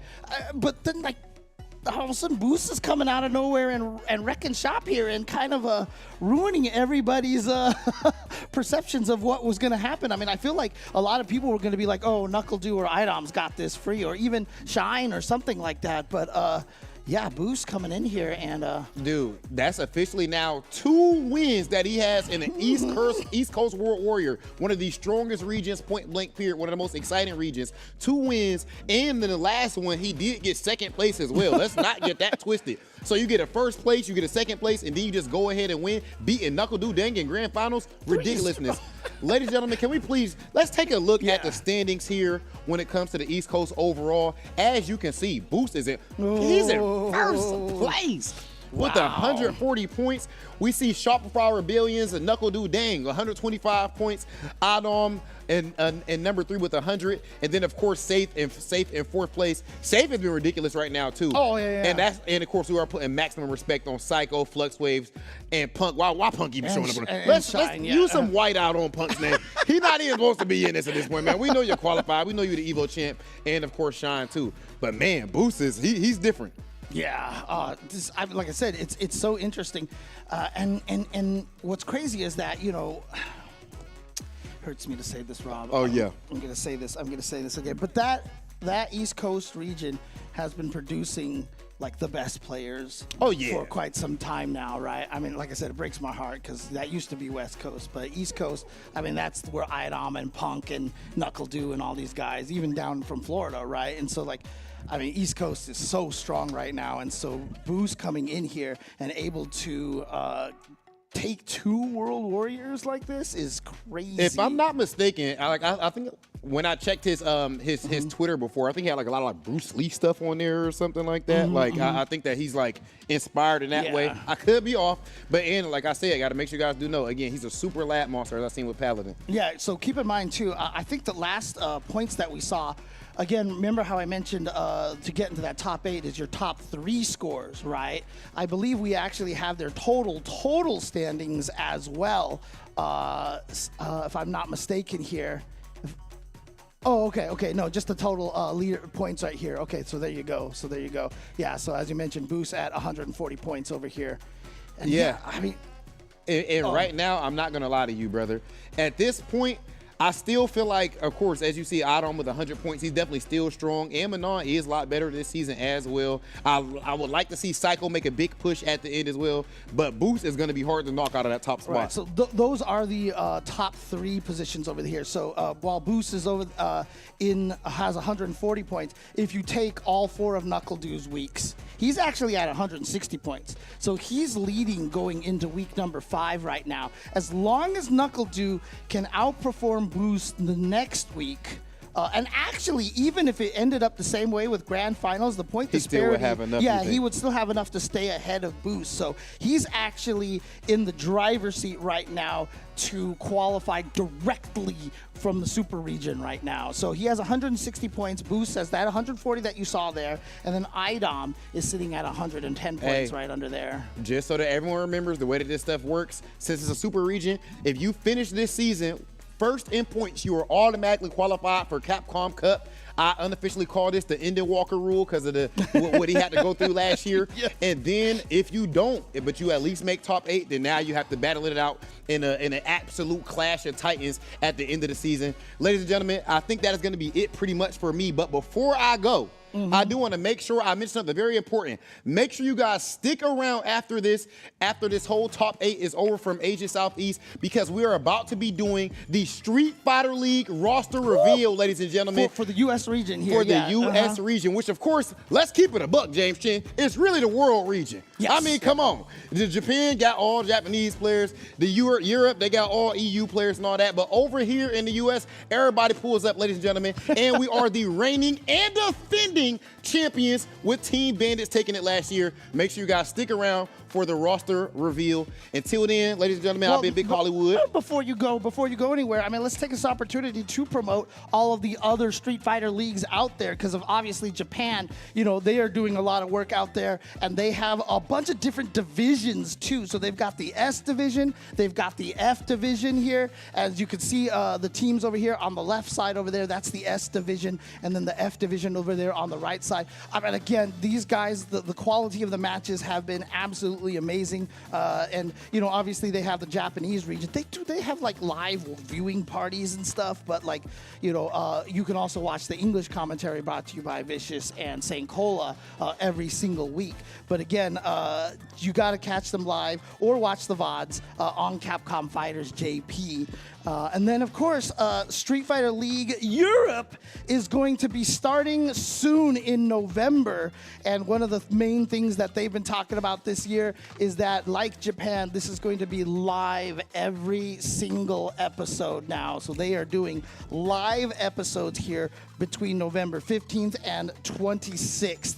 So it is going to be, I mean, it says live matches run every day. So are they just going to be playing like literally every single day? That is absolutely nuts. But you know what? The EU guys always bring it. We talk about how strong all these regions are. I love seeing everything that they're doing out there. You know, we talked about the ending walkers and stuff. You know, I want to see some broski Aki damage out there. You know, I want to see you know, Kusanagi with that Ryu after his UFA win. It's going to be such a good time there in EU. But as you hinted, also starting soon will be the US Street Fighter League with the roster reveal that is happening today, immediately after this recap. And as you can see over there, the teams that are all going to be showing up for this one, it's going to be super exciting. I can't wait to see who's going to be on the, because I don't know. You in for it. You in for it, James. I slipped Rob a $10 bill, and he had the integrity. He's like, no, I have integrity, unlike you, James. And he's like, I will not tell you early. $10. I'm Hollywood Rob TV, baby. Come on, put some respect on my name. Now you up that number a little bit. We might be talking about a little something different, James Chan. James, it's been a pleasure talking to you. Of course, as always, brother, consummate professional. That's it for Big Hollywood Rob TV until the roster reveal after this. Ladies and gentlemen, more World Warrior action for you right after this break.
Finally got rid of that Rob TV, and now I've got, at least we've got a consummate professional here finally. So, you know. You say that, but, you know, I got caught up celebrating Hispanic Heritage Month in Rinja's lab a little bit too much. So good looks to Rob, of course, you know, holding it down as always. Going to be very excited for the SFL review later on tonight for the teams. Already know I've gotten a little sneak peek, you know what I'm saying? So, yeah, I've got a little sneak peek. How much did you pay, Rob? Look, like he said, the $10, you got to add a couple more zeros before Rob comes up with any info, you know what I'm saying? But trust me, you are not going to want to miss this. And as you mentioned as well, with Japan already going on with EU, going to be live this year. SFL sounds bigger and better than ever. But of course, this is World Warrior recap time. You and Rob held down the grand finals for many events we've already seen. But now it is time to get into Asia Southeast. Yeah, Asia Southeast, a very, very strong region. Covers a lot of countries there. But obviously, every time we go to the Asia Southeast region, I feel like, you know, Singapore is one of the strongest regions there. Has a lot of domination there. Obviously, Cien being the premier player of that Singapore region. Yeah, so this is the one that we're actually going to watch the entirety of top 8, and we are going to commentate through that. So let's take a look at the way the bracket is shaping up over here for this one. I do want to mention, though, I'm not sure which player it is. One of the players, I think, on the loser side of the bracket got to top 8, but then couldn't play the top 8 and had to DQ themselves. Yeah, so I do think it might either be Koji or Scarlet that is actually. It was Koji who actually DQ'd himself. Okay, there you go. Shout outs to Mother Base, you know, behind the scenes over there. Absolutely. So it was Koji that is DQ'd here. So I want to give a big shout out to IFC Yipes for I at least got the term Mother Base from him, which I think is like the best way to describe production in the back. So, you know, always big ups to IFC Yipes. I think I probably just picked it up from him. I'm pretty sure. He was the first one I ever heard it, which of course part of this weekend holding down the Sage Jam Slam with Sage Jam and Tasty Steve. Wonderful event, obviously happening yesterday at TwitchCon. I think the meet and greet with them is also going down today.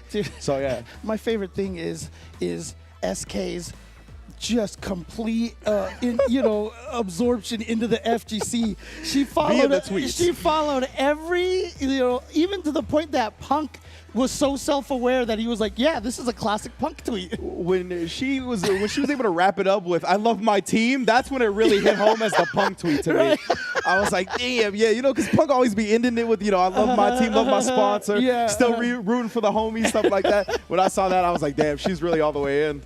Like, there ain't no getting out now. She's assimilated now, right? Exactly. So big ups, of course, to everything going down at TwitchCon and Sage Jam slamming and all that land, of course. But as you mentioned, it's a very talented region out here in Asia Southeast. We're no longer going to be called the FGC. We're going to be called the BORGC, right? We're the Borg. We're the Borg. You will be assimilated. That's essentially what we're trying to do with all these Twitch rivals and the Sage Jam slams and whatnot. Exactly. Trying to assimilate the rest of the communities and show them the magnificence of fighting games, because of course they're one of the most entertaining genres of esport out there. But yeah, and this is one of the most entertaining regions of esports out there as well. Xi'an, as you mentioned in the building, Bravery and SKZ rounding out the top 3 in terms of the points leaders. And when it comes to these World Warrior events, James, right, this is going to be the 4th World Warrior event for Asia Southeast. We just saw the World Warrior 4th event for US East, right? A lot of these events now, we're starting to see who's going to be a favorite, who can control their own destiny in terms of the super regions, right? You guys were talking about Boost and NuckleDu. If Boost wins the next World Warrior, and if NuckleDu even gets to Grand Finals, he'll have more total points, but Boost will have 3 first places, and NuckleDu won't, right? So NuckleDu would actually not auto-qualify. He'd go into the top 8 regional finals. Well, no, I think for the auto-qualifier, it's all 5 of them is the total points. It's only the top 8 that's the top 3. But no, I don't think so. We'll get that narrowed down for sure. But indeed, so it's gonna be Asia Southeast. I'm very excited for this one, obviously. Xi'an in the loser side of the bracket already, though, starting. And I'm wondering, I know he's been exploring the characters a little bit. Do we know which character he's been playing for this tournament? I'm not sure. I'm not sure 100%. The Akuma, the DJ. We'll definitely find out very, very soon. But as you can see here, the whole entire bracket is bells and music for friends. Oh, okay. Well, I mean, how can you root for him to lose? He's just trying to get music for friends. Music is like one of the greatest things on earth, right? Definitely, I mean, definitely. and he's trying to get music for friends. Absolutely. And then Bravery and SKZ, as you have mentioned a little bit earlier. And then on the loser side, of course, Scarlett and Brandon. Like I said, Koji is going to be DQ'd. So Cien does at least get a little bit of an easy road, at least for the first round on loser side. Absolutely. And music for friends, you got to be playing Kimberly then, right? Or what do you think? I'm trying to think of the most music-centric character in the game. But we'll get into it. I want to see the matchup, the toe-to-toe for Bells and Music for Friends. Obviously, both of these players in the winner side of things, they're going to be looking good. Ooh, veterans of the game, too. It is Kimberly. I like that. You look at that. Hey. That's what I'm talking about. A tag that matches the character choice. That's so cool. It's unfortunately a rare occurrence in the fighting game community, but this one I was able to tell just from the name. Both of these players here coming from Thailand out here. Now, personally, I talked to El Chicote about this because I ran into him in Battle Hub, and he washed me, right? So, he washed me. But that's the Premier Lily. Yeah, that's to be North expected. America. But, I asked him, I was like, what do you think of this matchup? Like, because you play Shine a lot, too. And he's like, yeah, and I really do feel like Lily has the advantage in this matchup. A lot of it is just the normal range and such, And then, one of Kimberly's strongest strengths is being able to jump and do the elbow and stuff, and Crouch Fierce just doesn't care about any of that, so... Yeah, it's a real unfortunate thing when it comes to playing that side of the matchup, right? But we'll get into it more as we get into this matchup. It's going to be Bells versus Music for Friends, winner semifinals of our top 8 here for Asia Southeast number 4. Oh, Lily's faces. Just makes me laugh every time. But yeah, it's something to look out for, right? Whether it be not only, as you mentioned, the elbow drop, right, where you can kind of cut the jump off, but also the teleport. Like any of these teleport options are going to get shut down by that same button, whether it's ground or air, honestly. Now, obviously, Lily is one of the unfortunate few that does not have an ODDP, which does mean that if Kimberly can get Lily in the corner, life kind of sucks at that. For Lily, it really does. She can get rushed down really badly. 100%, right? It's going to be up to the player to really make use of the defensive mechanics, the parry, the drive reversals that have big reads with them. But right now, Music for Friends get out of the corner, and he really needed to do that because the drive meter was so low. Now we're going to start partying it up. Azuna drop. Yeah, get the juggle off of this. Goes for the reload. Interesting. Okay. Reload. Shot off screen real quick. Caught him reaching. Doing a little teaching nice and early. Shimmy to close out the first round. Do you ever cheat in those light gun games, man? Oh, yeah. There's so many ways. Okay. Oh, yeah. Okay. You ain't cheating, you ain't trying. When it comes to the light gun games. There we go. And speaking of Music for Friends, here we go. Yes, indeed. Already going to be establishing the install, right, with a round advantage as well. Getting this level 3 out nice and early. Could even build up some more meter in the process, but a little reset into the scramble. We get the command throw off. Yeah, and not choosing to build any win stock at that point. Just went right back in there. Look at that. No win stock. This is an interesting strategy from Bells over here. Yeah, no windy days here. Not a fan of Chicago, apparently. But right now, Bells, again, you talked about it, that Crouch Fierce, double drive rush cancel into the level 3. Man, there's no way she's dead, right? Oh my, Kimberly. I felt like that was so much damage. Like, when I thought the level 3 started, I was like, okay, she's dead. But then I saw how much life it had already done. And I was like, no shot, gotta be scaling, gotta be scaling. No shot, drive rush cancels and stuff, but... My man James just said, I think you're wrong about that one, Rich. I mean, honestly, dude, like those 720s hurt, man. Those 720s hurt. For real, even comboed into. And the wall splat. Oh, yeah, see? Oh, but it wasn't a counter hit, so it was air reset. And so Kimberly was able to punish that Condor Spire right there. Oh, trade. Very fortunate trade for Bells. If Bells wants to win. Oh, he went for it. He went for it. Music for Friends goes for the Azuna drop afterwards and gets it. So nicely done. And yeah, there you go. Music for Friends. Like I said, I feel like if Lily can play a strong, more defensive, neutral kind of game, I think that works out really well for her. But if Kimberly gets her into the corner, it's brutal times. Yeah, most definitely. As we see right here, right? No meter to your name as well. Very low on the drive meter. As you can see, the parry tried to come out, but now lost even more drive because of the nice read from Music for Friends yet again. Runs it right back to burn her out. The burnout. This is going to be huge right here. Oh, no. Whoa. You thought you could sneak in the can reset. But you know what the worst thing is? She didn't get any cans, dude. I know. Saw most of the animation play out. Still don't give her credit for it, but got the corner nonetheless. Elbow drop. And, you know, usually the crouch fierce would be there, but Bells had already committed to a normal on the ground, right? So then kind of had to guess which side and just guessed incorrectly. That commitment, bruh. Better get prenups on normals. Yeah, was burned out as well, so couldn't even use a drive parry. Yeah, that's a great point, right? That's what a lot of people will turn to after they whiff a button on the ground. Oh, God, I love that drive rush timing after the whiff on the crouching heavy punch. Take it. So sometimes, even if you can't whiff punish a move, you're not close enough or your reactions are bad, you can still take advantage of the minus frames and drive rush in, or, you know, take the opportunity to walk forward. Look at how many throws from Music for Friends. He's not letting Bells get out of there, but that's a huge start here for Bells to try this comeback now. Go ahead. Burn out Music for Friends as well. Indeed. We got the CA on deck for Music, right? Oh, but that's going to be all they wrote for round 2. That's okay, though, right? CA is still loaded. Obviously, this will be level 3 since they got their full life bar back. Try to probably want to land that as early as possible, get the power up here in the last round. Yeah, hopefully, right? We already see Music for Friends able to do that in the last game. Led to their match victory. Saw the delay on that meaty drive rush from Bells. Music for Friends was patient enough, but now trapped in the corner. Got to get out of there with drive rush stand medium kick. Indeed. And, you know, Music for Friends, I think what's really benefiting him in this match so far is that Bells is willing to slug it out, right? We haven't seen too many win stocks from the full screen. Do see it there. It actually punishes the elbow drop. Right? There's 8 frames of extra recovery on that elbow drop. So okay. Yeah. I'm sorry. I should say 5 extra frames to make it 8 because it's 3 naturally. Okay. Okay. Here we go. Big damage here. Something like that anyway. If I have the numbers not accurate, I apologize. Ooh, that's the crouch fierce we were talking about. Oh, I thought she was going to go right back to the well with them at this top. Oh, no, that's too late. Oh, that's going to hurt. That's going to hurt. Punish counter. SPDs. Didn't even have to be in the yellow to die to that command grab. Wow. And that right there, I mean, honestly, the drive reversals going from -8 to -6 was really kind of a buff to the grapplers because they could still punish for super huge damage. Exactly, man.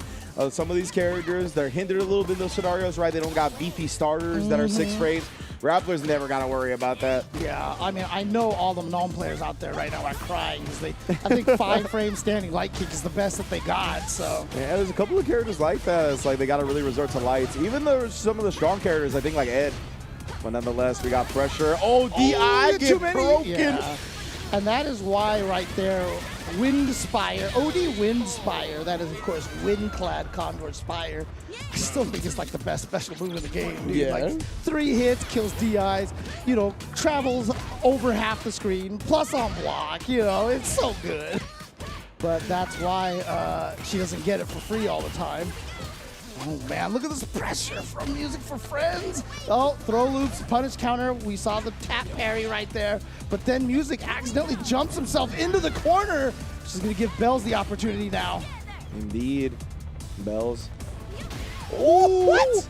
That was a wild anti-air right there. I was talking about them being a little overzealous earlier. I like the patience, but Music for Friends is able to turn it around again. Spins the level 3, wants to get the kill and ensure the buff for the final round. Yeah, it's always an interesting situation for Kimberly because a lot of characters are like, oh, well, I know I can spend a level 1 or 2 and they'll die. But Kimberly often has to overkill because you're like, you know what? I want this buff, right? And if you spend 1, you can't get buff right away in the next round, so. Exactly.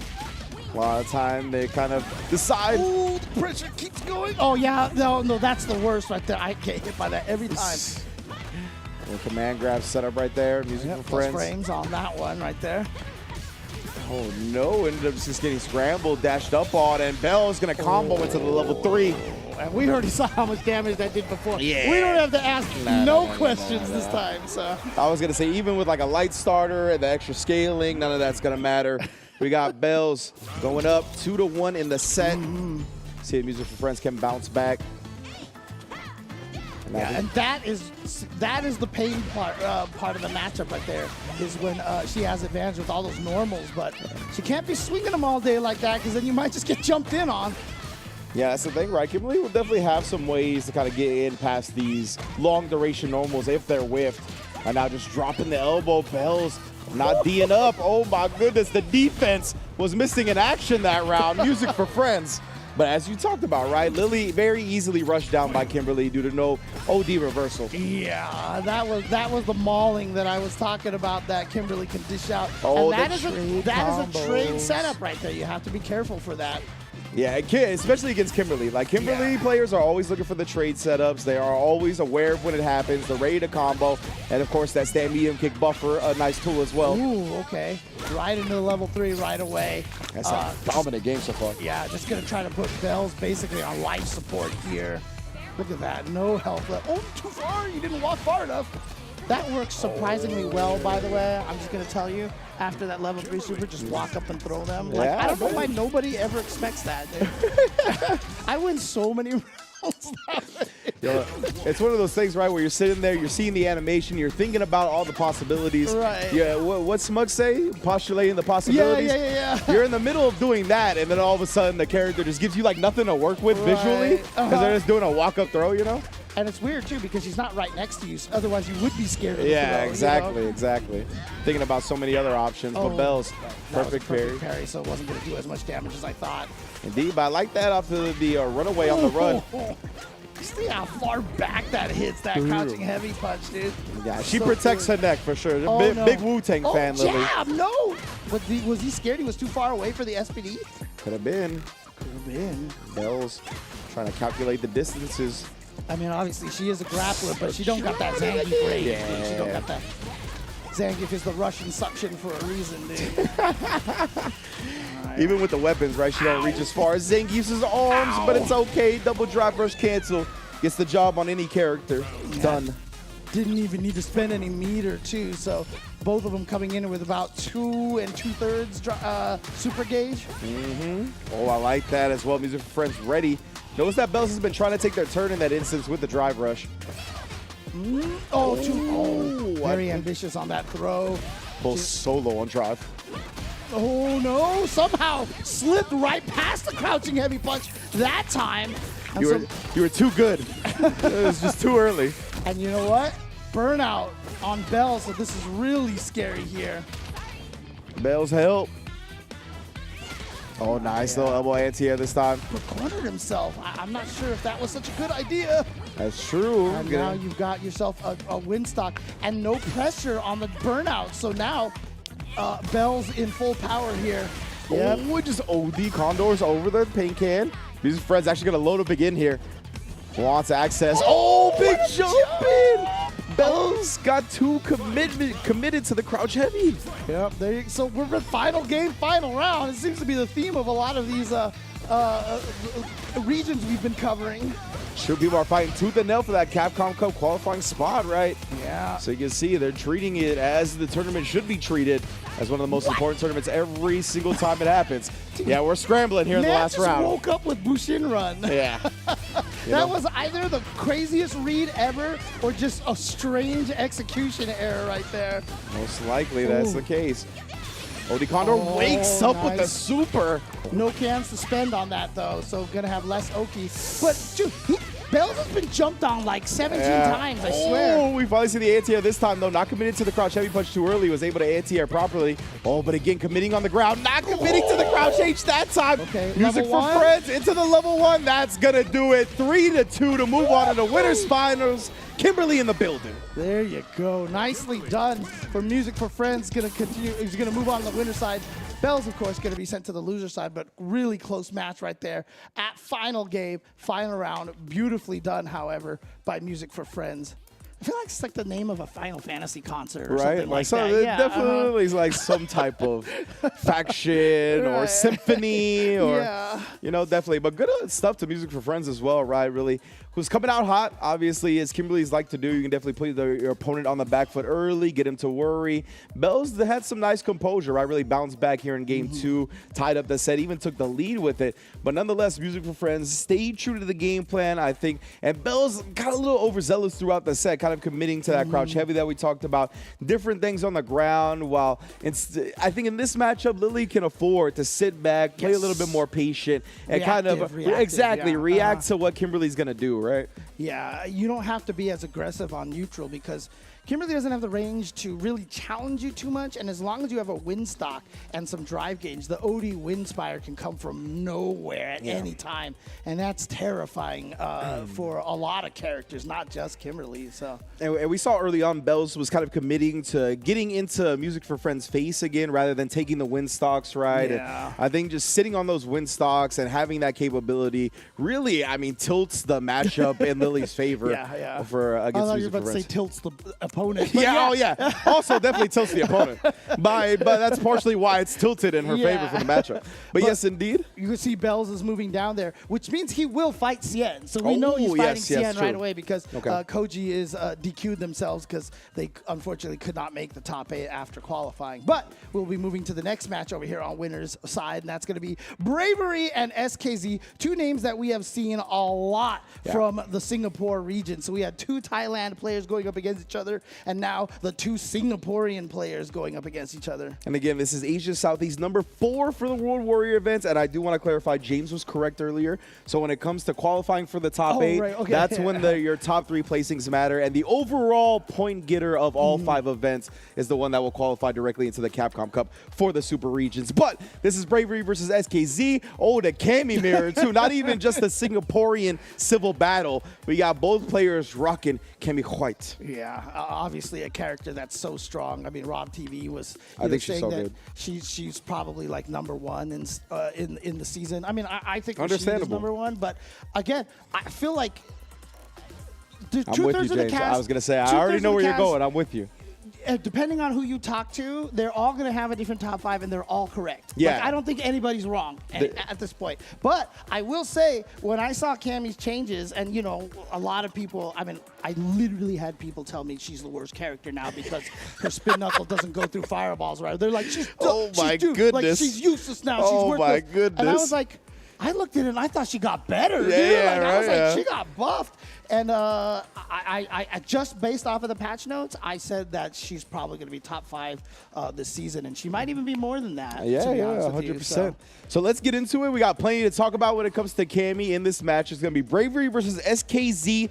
Other half of winter semifinals. And yeah, I love gushing about this character, honestly. I think she's extremely good. I think the way the game is built and the system, like the systems that are in this game really benefit her as well. The way that lights are minus and the triple light block strings, being able to have dive kick after that. Dive kick punish countering so many moves gives her a combo off dive kick almost every time, right? So yeah, definitely a lot to be benefit. The non-existent button priority in this game. So her like walk speed combined with jab, beating out stronger buttons. So much is so good about her. Yeah, I mean, I would say that the only weakness that I feel like Cammy really kind of has is that she does like to spend meters. So you have the problem. That doesn't mean she's bad. It just means as a player, you have to keep track of it a lot more, and that's what you see players like Punk do, for example. Whereas when I use Cammy, I'm just like burned out half the time because I keep forgetting, you know? You're like, I got to hit drive rush cancel. And it's like, you know, a lot of times you can't do that. But it's all about learning the game balance. Got him. And that was one of those instances, right, where SKZ, or excuse me, it was SKZ that woke up with it. Didn't want to spin his meter, but Bravery. Oh, no. Oh, the big damage combo right there. Great bait out, and then just hit it in front. You walk forward right there. At the, burned out, so you can't challenge that. Oh, but he burned himself out. Oh, no, this is huge. Burned out, and you got him in the corner over here. And you're back with your drive gauge. You got drive impacts available. Oh, the super. Is that going to catch? It does indeed. Bravery chases down the whip level 1 with his own. What's happening? Wow. Good reaction, by the way. Oh, yeah, there's that hurt box on the dive kicks. All the Jamie players are nodding their head right now, too. So, you know. Ooh, the whip punish! Side switch, Yeah, the little side switch. That's the new side switch. Don't get the dive kick damage, but you're still plus. Yeah, he's still a good look, my goodness. We are swanging. Is this Asia Southeast or Houston, Texas? Because this is swanging. Swisher House is in the building. SKZ about to go up 1-0. Indeed, he does. He woke up with back heavy kick? He woke up with back heavy kick? That couldn't even be an execution error because that's nothing else, you know? My brain can't keep up. Anyways, you know, just in case, just to remind people at home, Bravery is the one in the blue, and SKZ is in the red here. Yes, indeed. Gang warfare has commenced. Shall see. Throw here, just no pressure afterwards. Look at that, the jab, of course, even stuffing the dive kick. Could have been ready for a juggle as well, as that does grant force knockdown. That's so good. That standing medium punch counter hit. That almost, like, crouching medium kick reaches almost every time afterwards. Bro, crouch medium punch, I don't know how it hits every single time. Like, from whatever range the Camis need crouch medium punch to connect, that button is like, I got you, don't worry. At the end of the Spain Portugal one, I think it was Samuel was just, he ended it by going low strong, Yeah. crouching medium punch, and then the third one hit, and he drive rush cancel, and that was it. That is the sword normal. It's got a great disjointed hitbox. And yeah, I mean, the fact that it combos from counter hit jab. Yeah. For pretty much max jab distance range. Oh my. He was, I think he tried to DP, but he ended up going under, unfortunately. That was definitely a tough thing to calculate in the moment. Yeah. SKZ, the meatiest, bro. Just put that fist in her sternum. I don't know what it is. Every time I see that crouching heavy punch land media, I'm always like, oh. It's violent. It feels like it hits harder. I don't know why. Yeah, it's got like an earthquake effect to it, right? It just feels like the screen rumbles. Right. Like, I don't know what it be. Yeah, but you mentioned all those sword normals, and then, of course, I always like to call her standing light punch like a dagger normal. Because, you know, like her and Chun-Li, I call their light punches dagger normals. Yeah. Those things, I mean, those two might have the best light punches in the game, honestly. Level 3, not even just a 1. Yeah, not even level 1, not ODDP, right? He wouldn't have burned himself out with it. He was just like, he would have got the corner with it, but he's like, nah, level 3, I want the damage. Yep. Uh-oh. But now you're going to be in the corner over here. This is a problem. Yeah, that's minus when they're not burned out. Oof. Where you go in, back throw as well. Actually burnt out Bravery in the process. And what a reaction. ODDP even after whiffing the button. You ain't scaring me. That's crazy because SKZ is going up 2-0. And I feel like it's been a really close match so far. Right? It's definitely been 2-1, 2-1 in rounds. So, you know, it's going the distance. No surprise, that was just a straight clean punish. Whoa. I was like, I was going up for dive kick, but I reacted to you jumping. Like, I'm just going to press light kick. Or that was the most, like, opportunistic execution error of all time. I know, right? Missed the dive kick, but it works. And you're like, okay, I'll take it. Oh, God, damage. Whoa. Straight up. Our Bravery wasn't even doing anything either. SKZ. Both of them coming at each other with the dive kicks. There's that hive mind that sometimes we talk about. Oh, yeah. Sharing the cell. They're tug-of-warring over the cell right now. Yeah, knows that he can go in with the raw drills a little bit more when you're burned out. The raw drills, I mean, it's not super hard to space out to make them safe in this game. But if they're burned out, it's so easy. Yeah. Oh, what a parry! Oh, my. They're just trying to pop off with an ODDP after. The patience on SKZ. Oh. Could have been patience, could have also been fear. You know, either one of those, but either way, it worked. We're calling it patience because it worked this time. Oh, that's going to be into a level 3 for sure. Oh. And Bravery is going to tie it up 1-1. With the quickness, bruh. My goodness, what a bounce back. And I noticed at the end of the round previously, I was like, yo, man, OD dive kick does a nice chunk of chip, huh? Oh, like, I didn't even notice until like that moment like that. I was like, wow. Because I'm just so focused on the fact that dive kick is so abusable when the opponents had burnout, right? I just like watch the pressure, but OD dive kick does a lot of chip. We got dive kicks already starting off this round. I know some people here. I was talking to some people online trying to learn more about the Southeast Asia region, wants to hit up more people. I think they're from Indonesia, but I think this is streamed by the Vortex group. I don't remember the exact channel it was on, so I don't think it was Versus Vortex that it was on. It was a different one. Opened up already, though. SKZ going back to work, try to get surgical in the corner. I'm just going to press my crouch strong. Yeah, You better make sure your pressure's on point or else you're getting crouch strong. It'll be funny because like this is the first time we can get that meme of one guy at the one desk and one guy at the other desk, but they're both using the same character. Yeah. One of them's like jab short, surgical, and the other one's like crouching strong with a smile on their face, you know? Yep, 100%, man. That's the beauty about these characters, about fighting games, right? The creative expression. Yeah. And because the drive gauge is such an interesting resource, like Rob TV said earlier, you really do get a lot of different personalities in this game. Yes. I believe that it was streamed on Versus Asia, by the way. Oh, Versus Asia. Versus Asia Okay, on thank you, Twitch. thank you. Oh, so close to kill. Oh, no, that was punished. He did the wrong drill. Oh, nice job not DIing back. He would have died for it. Good discipline. Oh, he's trying again. He's trying again. Oh, no, and I'm going to DI you, but that was a combo. Dude, that just drained him and burned him out.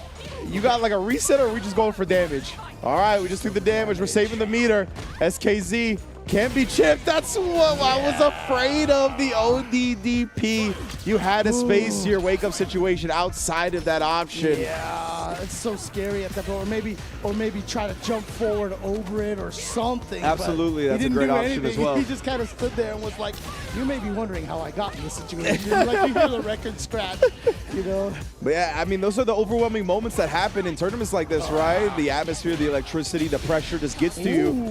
Launch right into the level 3. Interesting. I mean, that target combo launch does put some scaling on this. SKZ, I mean, he's got a full drive meter, though. He wants to keep it popping, but right now, wakes up with the OD dive kick. Double drive rush cancel off of it. That's the luxury all that meter affords you. SKZ taking it 3-1. Yeah, and one of the things that makes a lot of people out there really, really despise fighting Cammy is that wake-up dive kick, blowing up the throws, you know? I mean, it's because when she does that, even if you guess it and block it, since it's they have the OD dive kick, I'm pretty sure it's still safe on block too, depending on the height, obviously, depending on how tall your character is. But I mean, what a convenient way. And even if she is punishable, it's going to be punishable by like a crouching light punch. Yeah, exactly. And so you're going to scale the hell out of your combo. Whereas if you blocked a DP, you get to just basically destroy them, right? So wake up dive kick is such a powerful tool. Yeah, so it's such a great tool, honestly. We see it utilized time and time again, right? It'll either punish the opponent, as you mentioned, it can, even if they block it out, a lot of the time Cammy is not in as bad of a situation as she would be if she bets on something else. Right. So really just having that option available. I mean, it's definitely something that the other players lament, right? That was a big thing with Blanca in Season 1 as well, which he still has. He was plus. Yeah, which was, you know, I think what people really thought was egregious about it, the fact that, you know, I can bait out a situation like this, and they don't technically call me out correctly, but they actually get to take their turn on offense. Now, I mean, it felt bad, right? So, yeah, but having that option in general, even if it doesn't lead to a plus frame situation like it doesn't for Blanca in most situations now, or for Cammy, it won't in the OD dive kick situation, still such a great way to kind of avoid that strike throw mix a lot of the time, and it requires the offensive player to hard call out what they're doing. Yeah, so as you can see right here, it will be time to move on to the loser side of the bracket. As we mentioned earlier, the only reason why Cien has already advanced is that Koji did have to DQ themselves to get into this. But before we get into that, we're going to take a quick break. So I want to remind you, however, that, you know, offlines are back right now. Yeah. You know, I was talking about you should enter these World Warriors, get that tournament experience so that you go to the offlines and you know what it's like to be in these tournaments. And you can see the tournaments, once they start, they come fast and furious here. October 11th through 13th will be East Coast Throwdown. Shout outs to L.I. Joe and Zach, of course. Super Premier Singapore, of course, coming up in Singapore. Basically a week right after that. 2 weeks later will be the Super Premiere in Japan, which we know is going to be absolutely one of the most competitive premieres ever. But Blink Respawn in the Dominican Republic is definitely going to be the loudest premiere because those guys down there are hyped for some fighting games. And then, of course, Kings of the World in London, UK afterwards in mid-December. And then in the next year, Capcom Cup 11 in Tokyo, Japan. Tokyo, Japan. I just love it, all the locations for all these various events, right? Obviously, I was at Ultimate Fighting Arena. Big ups to UFA.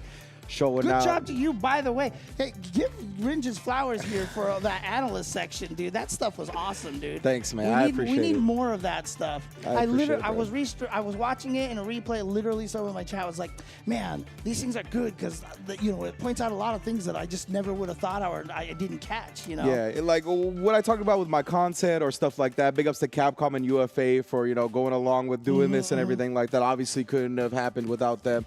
But one of the things one of the goals with that content is to get people that are already invested in fighting games, that are like watching the streams and whatnot casually or just getting into it a little bit, to get them invested deeper, right? Yeah, I think connecting those type of dots is some of the best way to do it. I know when I get those dots connected, whether it be in fighting games or something else, that's when I get invested more. So hopefully we do get to see more of that. Hopefully the people love it. Let me get some feedback. If you have any thoughts on it, please let us know. You already know what it is. Yeah, honestly, that is one of the key things that makes fighting games so great, is like when those dots get connected and you're just like, holy crap, that makes sense. Because you can think back to all the times where you could have applied it and stuff. It's a lot of fun. It's the juice. I like to call it the juice of the fighting games, right? The decision making, the context of the decisions and all that. So hopefully we get to talk about that more and more. But we are going to take a quick break, as you said. Don't go anywhere. We'll be right back with more World Warrior Recap.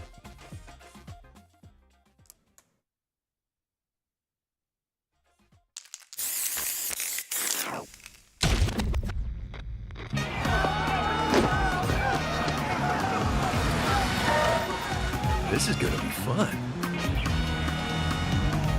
I'm still on a journey. Come get some. Traveling to new places, experiencing new things, meeting new faces, having good fights.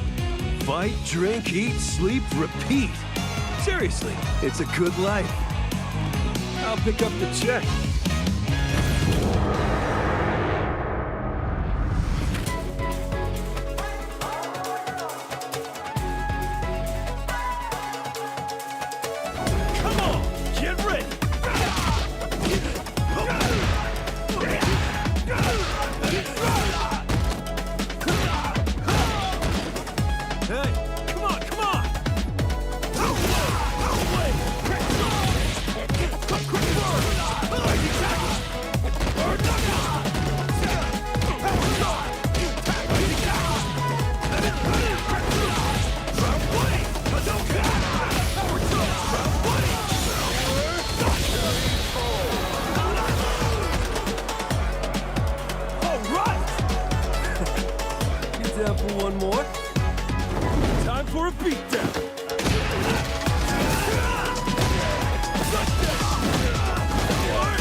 The time has come to share with you news that's bleak but sadly true.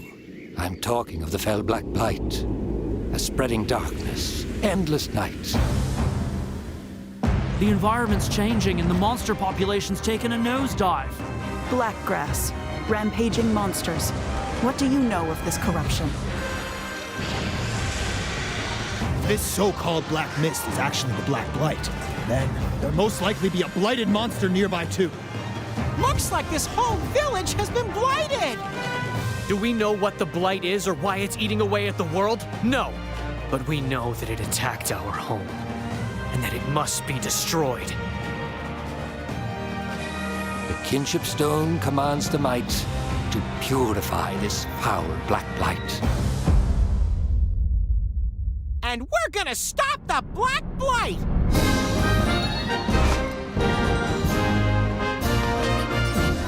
We can befriend monsters easy enough, but other humans are a different story. hunters and riders. Like, they both respect and live with monsters. They're the same that way.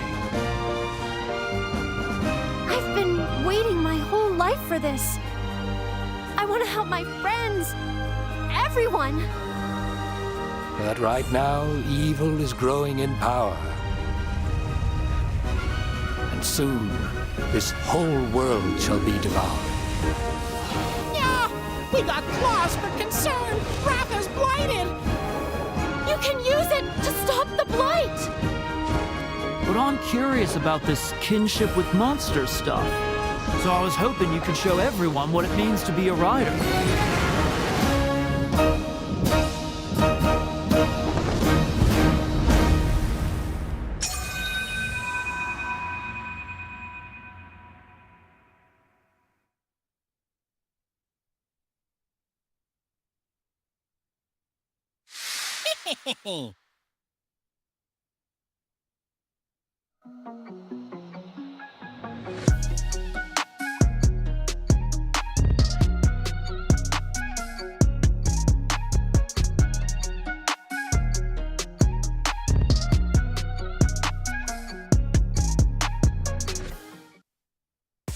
Yes, sir. Ladies and gentlemen, we are joined with one of Singapore's finest, Akuma extraordinaire, my guy Brandon. What's up with you, bro? Yo, I'm all good, Rob. And it's fantastic to see you again. I mean, the last time I saw you was, what, 2020, was it 23 or 22? You made Capcom Cup, right? Yeah, that's right. Which was awesome, but I ain't see you for Capcom Cup 10. What was going on? What happened? I mean, it was a conscious decision for me because I just had my first child, and I wanted to spend more time with my wife and my kid now, who's like almost 8 months old.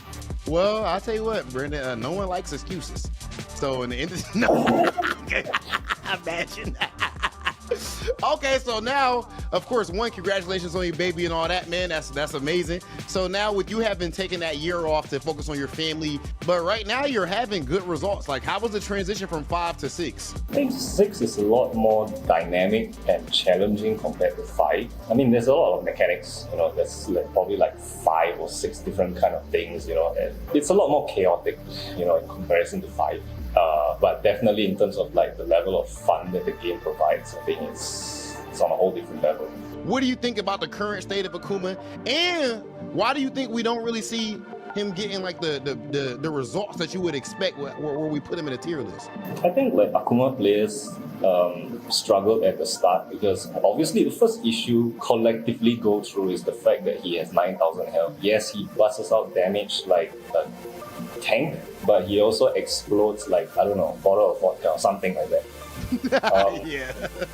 His mistakes are amplified. It took us a while to get used to crafting character strategies. World Warrior, that's what we are here for. In the end of the day, you are currently sitting in 4th place, which is very good considering how strong your region is.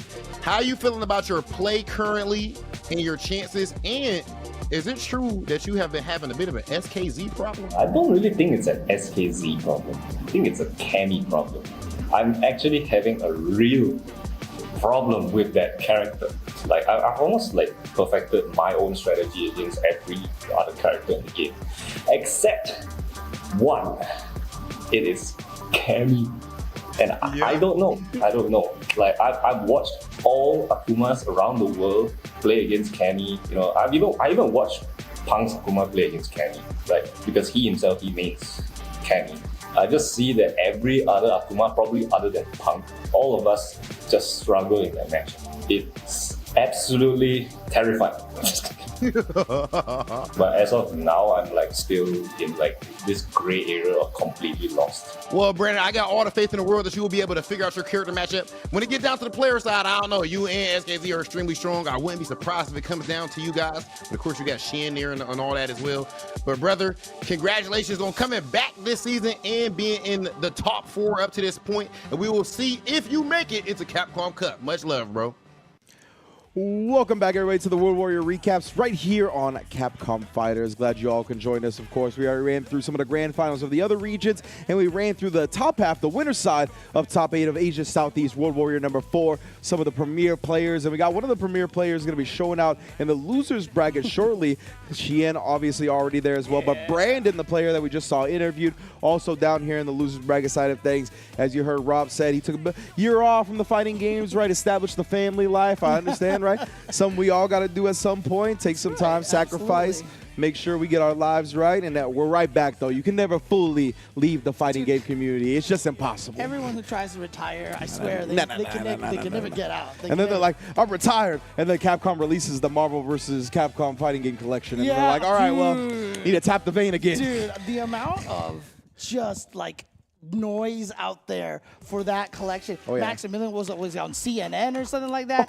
Justin got on they were mentioning him on Kayane's dude. I thought you were gonna say America's Most Wanted. Oh, yeah. But dude, I'm gonna say this right now. I put the fun in refund is the greatest quote.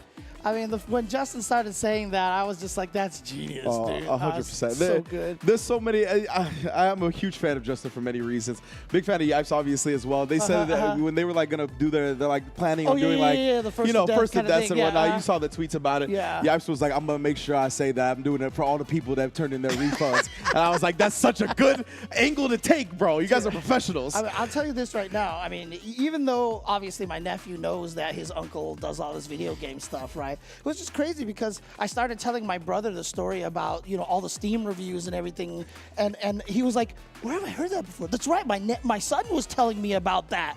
And I was like, geez, it's just like gone everywhere, dude. It's permeating. Like, crazy. It's permeating. And of course, Say Jam Slam ended with a teaser of Maximilian's Marvel 2 Twitch Rivals, which I believe will be in the works October. So yeah, be on the lookout. Me and James, we be addicted to those Marvel games, so we had to take some time to talk about them, of course. But this is Street Fighter 6. We are top 8 of Asia Southeast. We already had our winners bracket progress. You can see the winners finals is set. Music for Friends versus SKZ. Now we're gonna get down to the losers round 1, where unfortunately Koji had to bow out, so she has already qualified into the losers quarterfinal side of things. But we still have one first round match to settle. That's gonna be Scarlet versus Brandon. That's right.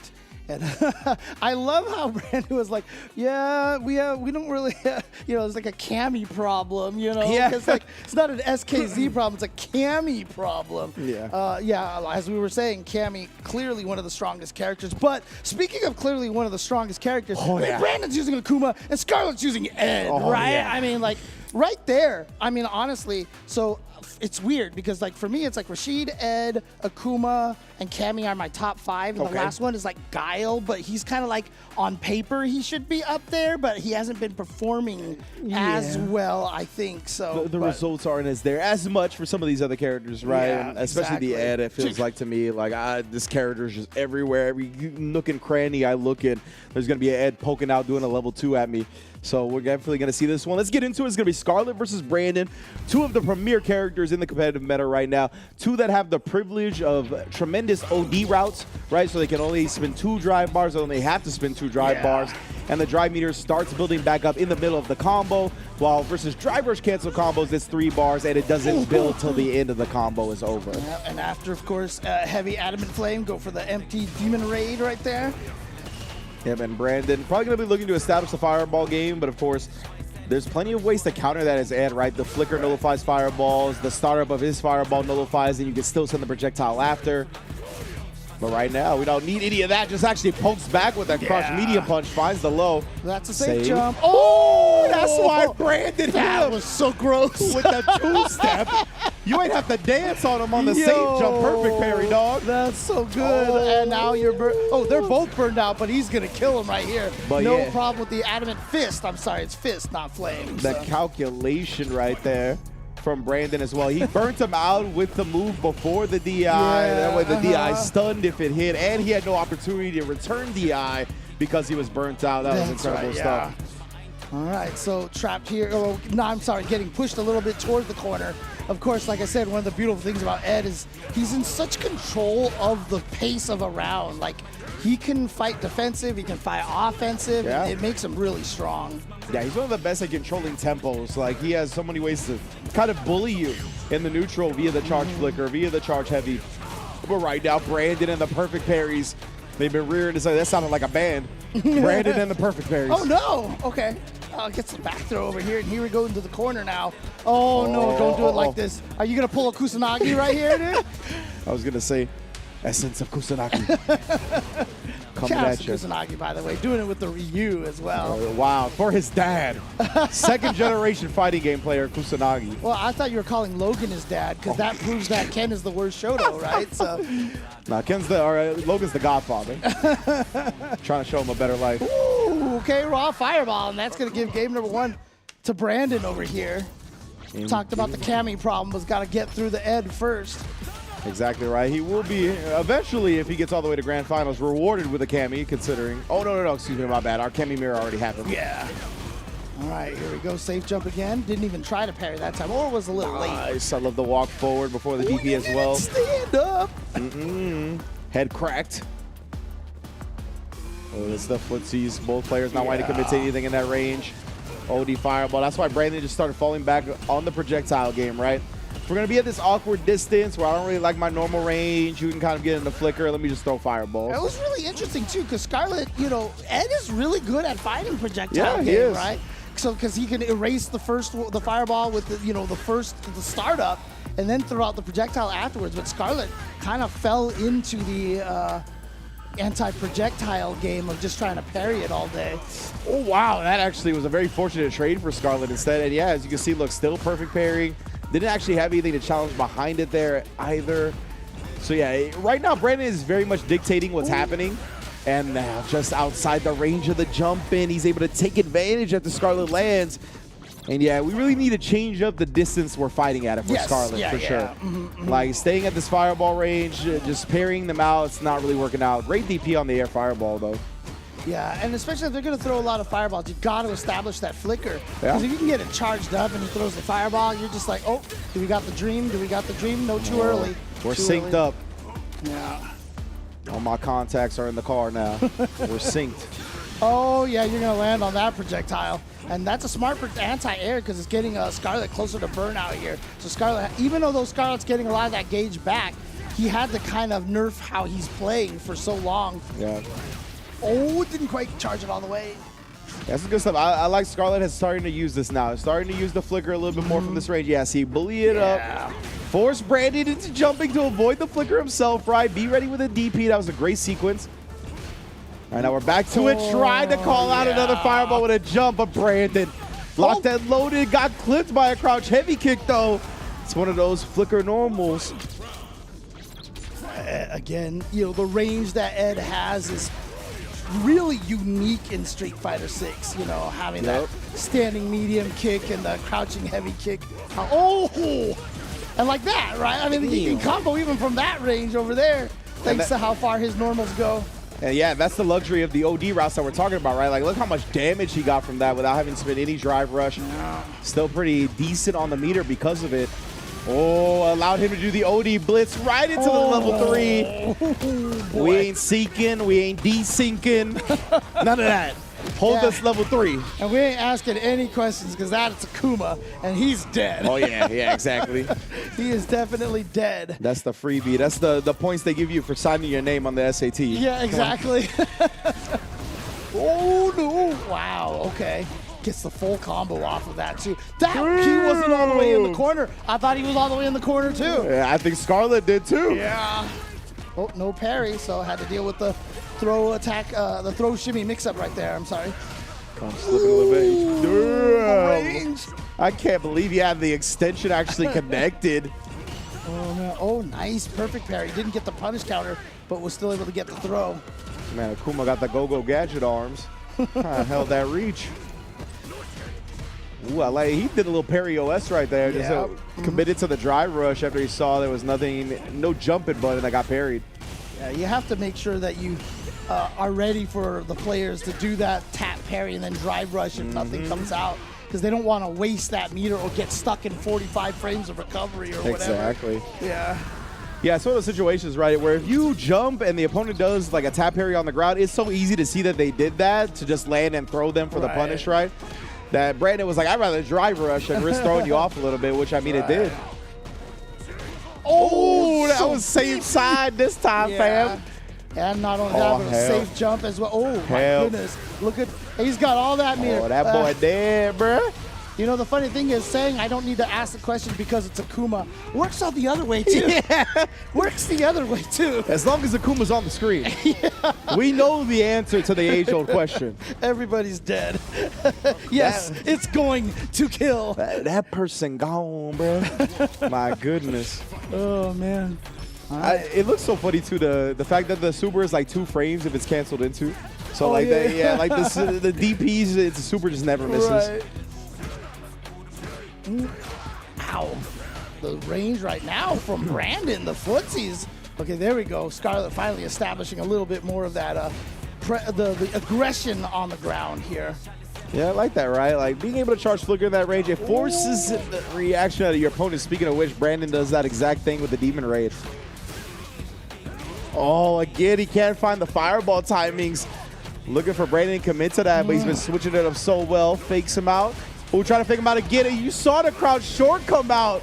But, man, that ODDP slow as hell, bro. And that, now every Ed player in the chat's like, see, that's why Ed's not number one. He deserves to have the other things that he has. Yeah. Because his ODDP. You can meaty his ODDP. Yeah, that's not cool, man. I mean, it is a weakness. I won't lie. I was going to say, to be fair. It is not cool, but, you know, you got to deal with it. It's cool for everyone else who's not Ed, but, you know. All right. And again, Brandon has him stuck in the corner, but Scarlet's going to find the hit and get out of here. Not going to go for the level 2 just yet. Going to hold on to that meter, really. We shall see both players now locked and loaded when it comes to drive and super. Ooh! And Scarlet strikes first. He's just going to go with a single drive rush combo, set up the corner. Level 3. Okay, now the level 3 for sure. And Oh, yeah. Good stuff from Scarlet right there. Didn't want to spin the level 3 too early, right? I know like double drive rush cancel into level 3 would have gotten close on Akuma, but I think he wanted to be extra sure, have the resources in his back pocket just in case things went wrong. Nice stuff closing it out. Oh no, watch your legs, watch your legs. Yeah, after making the opponent block like a stand medium kick like that, you got to be real wary of them pressing back. Brandon here setting up so perfectly on the fireball spacing. Yeah, has he ever? I don't think he's gotten a single fireball jumped in on at all. He's either spacing it perfectly to where he can DP after, or he's just not throwing the fireball with Scarlet hard reads. And a lot of the times that Scarlet has been jumping over have been like fixed sequences where Brandon just knows he's going to recover in time. Yeah. Ooh, ooh. Now try to bait something out right there. You saw a little hesitation. Oh, but Scarlet's the one that flinches first. Brandon closes it out yet again. It's going to be 3-1 to move on and loser side of the bracket. Ow. And so, you know, Brandon saying, you know, there's a Cammy problem. We've been talking about how there's an Ed problem. Yeah. But he's taken out the only Ed here in the top 8. And so there will be no more Eds here because unfortunately that was loser side of the bracket and that will be the end right there. Exterminator Brandon. Yeah, you got an Ed problem? Give me a call.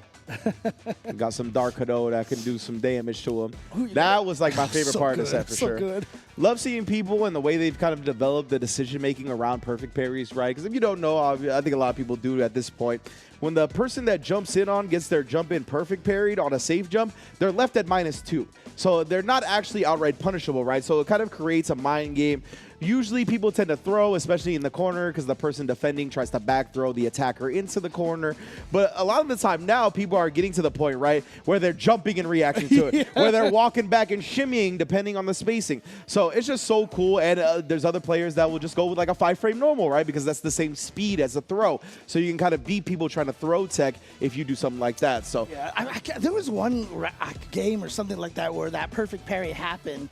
and you know the person doing the jump jumped to neutral jump again to avoid the throw or the attack, and the other guy jumped up. I think it was Ken do the jump strong in the Tatsu. Yeah. Like they just knew, you know, and it's so cool when you see that. I remember seeing a jury do that too. Oh, it was a jury? Okay, yeah, like a jury when they would jump up into the jump medium punch and chase somebody down trying to jump away after the perfect parry safe jump scenario. So as we mentioned before, right, we had Xian. He's going to auto-qualify in the losers quarterfinals. So unfortunately, Koji couldn't make it. They were DQ'd out of the top 8 in their losers bracket matches. Unfortunate life circumstances getting in the way. So Xian is going to be moving on to losers quarterfinals, where we're going to see them shortly. You know, I'm not going to lie here. We had Mother Base. You know, they said that next match is going to be Bell Xian.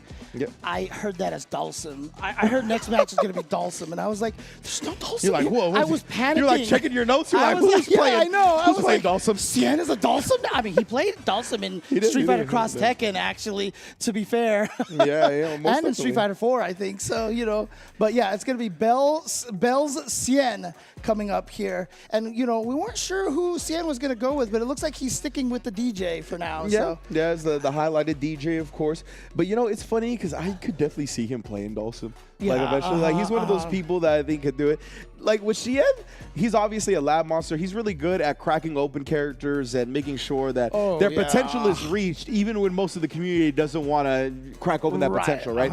So I think Dalsum's a great example of that. But I think this is also indicative of the current state of fighting games and being a top competitive player, right? It's like, dog, you don't really got time to sit there and crack open a character like Dalsum. You got CPT, you got EWC, you got EVO, you got so many things, so many tournaments that are constantly happening that matter so much that he's got to go with a character that he can find that balance in, right? I mean, I've always said in Street Fighter V, by the time the game was done, I'm not the only one that thought this. A lot of people actually thought that Dalsum was #1 in that game over Luke, right? But the problem is just that it takes like maybe it takes a long time to pilot Dalsum. It takes a lot less time to learn Luke. Right. Yeah, exactly, or a DJ or whoever. You know, I mean, Dalsum is really one of those characters that requires so much time and experience to be put into. Shout out to, you know, Mochi and Crimson and everybody who even puts in the work. Especially in 5, had some scrubby things about him. But a lot of the time, I really do subscribe to the theory that Dalsum takes a lot of work to make work at a competitive level. But let's get into it. It's going to be Bells versus Xian, Lily versus the DJ. In the building. It's Lily. That's what it looks like. Yeah, that's what it looks like to me.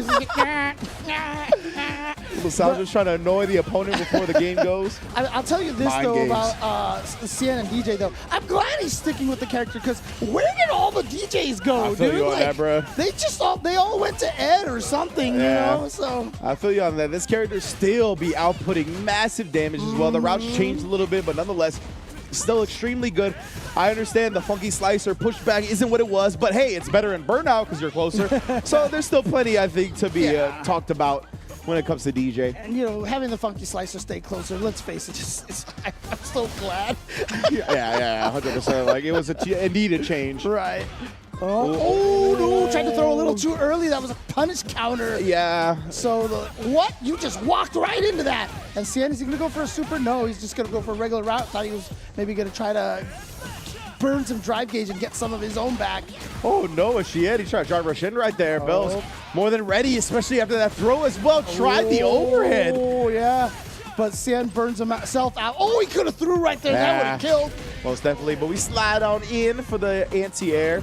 And that's one of the things about DJ, right? That starts not autopilot. His anti-air game, you really do got to pick a lot of the ones successfully. But Bells was wind stalking. Yeah, DJ, one of the only characters can slide into his AAs, you know? Yeah. Slide into his anti-airs. Oh, there you go. Bells. That was wild. They just kept up with the wind stalks at first. But what a whip punish that was. Shout outs to the extendo normals of Lily. That's going to burn Xian out as well. Got 3 bars, so he can't get bullied for free. Damage. But you can get bullied nonetheless. He's buffering. Yeah, he's buffering. You know, you can't do a level 1, unfortunately. It's only going to be 2 or the 3. Yeah. And I love that Bells has just been taking advantage of his looking for the drive impact. He's been going with everything except the drive impact.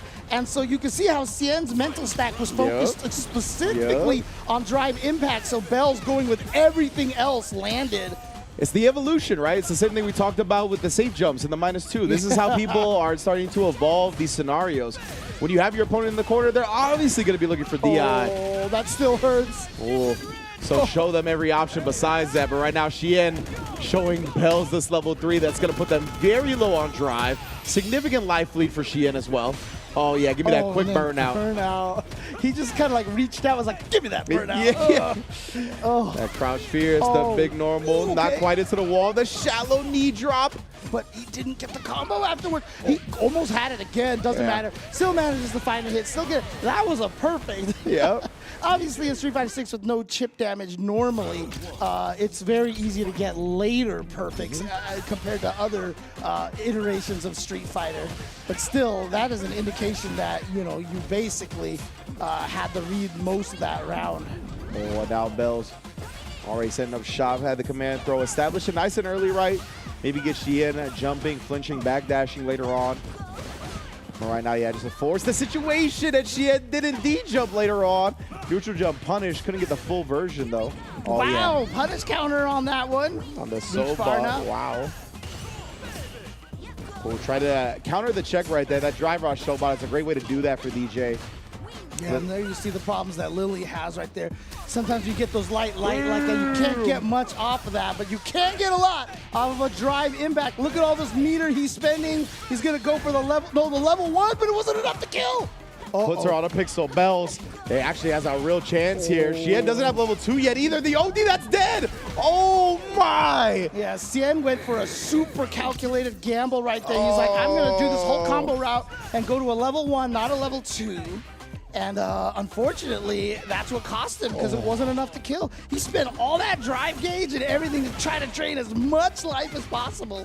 And that's what we saw. Like, we echoed that and why the player didn't do it in our previous match, right? I forgot who it was, but when you want those resources in your back pocket, you can see how quickly this game can get out of control. Oh, yeah. Oh, what a back dash. Get yourself right outside of the range of that Condor Spire to get the whiff punish. That was hard read from Xian right there, but a nice little walkout and get a reset into the command throw. This is getting real scary real quick, but Xian, another hard call out defensively. Waking up with the crouch medium punch, knew exactly what Bells wanted. I'll have to look it up a little bit later to find out who sent Xian the loser's bracket here. I'm really curious about that. It might have been one of the camis, to be honest with you. Oh, yeah, most definitely. Oh, and that's another DJ classic, the drive rush sway. You think I'm going to be all up in your space? Nuh-uh. Beautiful stuff. You know, I mean, that's one of the biggest, the most powerful tools to have in this game is the ability to essentially backswing blow off of your drive rush. Yes, sir. Shout out to Dudley. Bring them in. Yeah, we see all the, we all see all the Bisons doing drive rush scissor kicks and stuff. So good. So good. Because then most of the time, he's still safe. Screw all these fake backswing blows. Give me the real thing. Yes, exactly. I want my duds, but that's for another day. Let's fight like gentlemen. Oh, no, that's going to be a punish because that was a command throw. Xian just had these reads on Bell's offensive choices.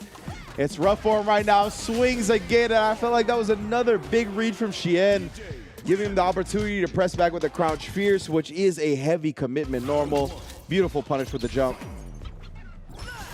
Oof. Just ate okay, it. just walking into things now. Trying to block with my face. I'm tired of this. Now that you, oh, Straight okay. up. I love it. Challenging after the feint. Yeah, exactly. Betting that it was a feint, right? Like, I'm just going to press my button. I'll get hit by the fireball. I'm going to hit you. Okay, got 2 win stocks now. That's a good look right there. Xian got to be a little bit more careful about establishing that fireball game now. Oh, but the feint right back to it. He still did it again. You think I'm scared? Nah. Oh, yeah, lost his turn after the regular double fireball. Empty low. You got to stay with that. Yeah, you got to stay with that. Xian has been jumping the command throws way too much. Is this gonna kill him? Nah. Okay, yeah, Only too level much 1. scaling. Light into level 1. This too much is scaling. scary, bro. Lily, she's about to build her level 1 bar, but nonetheless, the chip, it's so scary. He actually went in. What happened? What did he get hit? He didn't block. Maybe he tried to DP at the last second. It was too late. I assume there was like some mash out because like didn't want to get chipped, right? So probably tried to do something. It's always the worst because like when you see someone jump at you, you're like, wait, the DP's gonna kill him. I shouldn't be scared. Let me deep, and then it's too late. You know. Okay. You processing all that? Yeah, it's too late at that point. 100%. Oh, good throw tech. And now we're in the corner as well.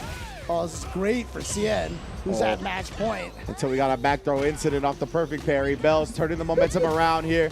Give me that command grab. Oh, I thought he was going to go for another 360 right there.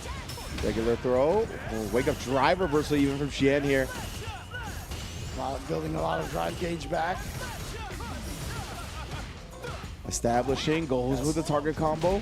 Oh, the trade. That's good for Bells because now Xian is at nothing here. Oh, Xian, are you serious? No! But it dropped! No! What a heartbreaker. The whip putt, he set that up. Walked into the crouch fierce range, swayed away from it, and whip punished it. I'm so sad the level 3 didn't connect. I'm a genius. Oh no! Literally that meme. Literally. Yeah. Oh, I was man. getting ready to put that on my commentary reel. I'm so sad. Oh my God. Oh, Xian is mad. I feel like he's mad. Oh, he's yeah. like, come on. That was so sick, and what did I get from that? Nothing. 100%. Oh, That man. you can tell when players outplay somebody and lose the round, the way they go about the next round is different. Yeah. They're like, no. This shouldn't even be happening right now. I'm not even supposed to be here right now. Facts, but Bells, look at that. Trying to make the most out of this opportunity. Just yet. Oh, and that's what happens. Wait, Xian still has a chance. Just went for that because the chip would have been enough anyway. And he would have probably just went straight into level 2, and it would have chipped to death at that point. And Xian only had level 1 on deck. He didn't quite have level 2 himself yet, so there was really no worry of him waking up with that option either. Yeah, because again, DJ's level 1, no invincibility, dude. He has to hold that. Wow, man. What a way for Bells to really come back, right? You really got to make sure you identify when the opponents get extra aggressive after rounds like that and just stay tight with your pressure. That's exactly what Bells did to close out the round. Xian had 2 match points in the last game, but after that drop on the low sway into the level 3, which is so brutal, I don't want to talk about that. I don't want to talk about it ever again. Okay, that's fair. Ooh. I know DJ, not the favorite character of a lot of the public, but I don't care. When I see something like that happen to any character. That's like one of those, you've seen those memes out there where it's like horror stories in one sentence, yes, right? 100%. You could see, that was like horror stories in one picture. Yeah. You just showed the super starting up, and you're like, oh no. Oh, man. Nonetheless, though, Xian starting to roar back, starting to compose himself a little bit. Great bait out. Yeah, but Bells is 1 round away right now from tying it up 2-2. I mean, that might have been one of the most fortunate drops, in Bell's life right here. Yeah, 'cause that was the set. I mean, if I recall correctly, that would have been set over if that level 3 connects. Yep. Forcing the situation right there. Xian cannot guess right on defense now. What was started so accurately has kind of fallen by the wayside a little bit. Bells, though, holding on to this drive mirror for dear life. Oh, never mind. Oh, wow. Just spends it right there. Goes for a fake safe jump right there. Oh, gets the hit, but he drops. That's unfortunate. Does that hit if it's not OD? I don't know. Whatever extension Bells tried came up extremely short. Xian not going to hesitate to spin his entire mirror to force this to a final round. I wonder if Bells forgot he was in burnout and It just kind of been, autopiloted into the OD. It was one of those like air-to-airs where that doesn't happen a lot, right? So when you're in moments that don't happen a lot, you do tend to fall back on your muscle memory, even when you're not when that option's not available. Yeah, and again, obviously, it's Lily, so I'll definitely have to, go to the lab a little bit, see if you can juggle with just a wind spire. Right now, though, Xian's gonna be able to get the back throw.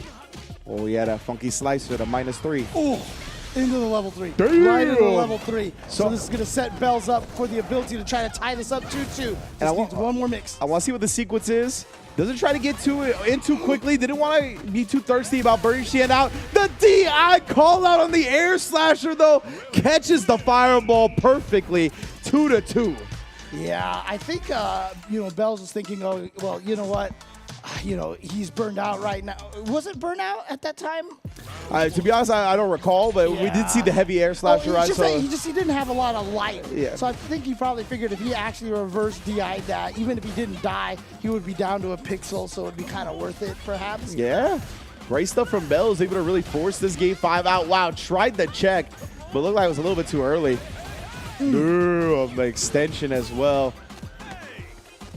Xian making the most out of those anti-airs. Already dragged her to the corner with it. Oh, stop trying to press buttons on these strings. Oh, that was so mean. I think Xian could have comboed off of it. But he wasn't expecting it to hit. Exactly. Now Xian. Oh, I love that switch up. I love that. I love that because he was so low on drive. I was expecting him to go back more and more. Ended up turning on the gas, even burning himself out for the guess on the sway. Beautiful. Nice, nice. It's really playing against expectations. Can't wait to see your Twitter breakdown of that moment there, Ridge. Okay, that's safe right there. There's a big gap when they cancel the crouching heavy punch into the light spire. But here comes Xian with the level 2 here. And Bell's right there. It had just been too long since they pressed the button. It was like perfect timing for that. What in the world? Just got out of there. Weird jump. I was going to say, was that the jump or the overhead? Like, it looks so weird. But look at this. Yeah, she can. If she spends that drive rush after the 720, she can get a meaty crouch heavy punch. So it's not a free escape. Yeah, that was checkmate too. She had no meter, nothing. He just had to hold that drive impact, drive reversal. No, you died. Ugh. Pow! Big punish round. A final round between Bells and Xian. Oh man.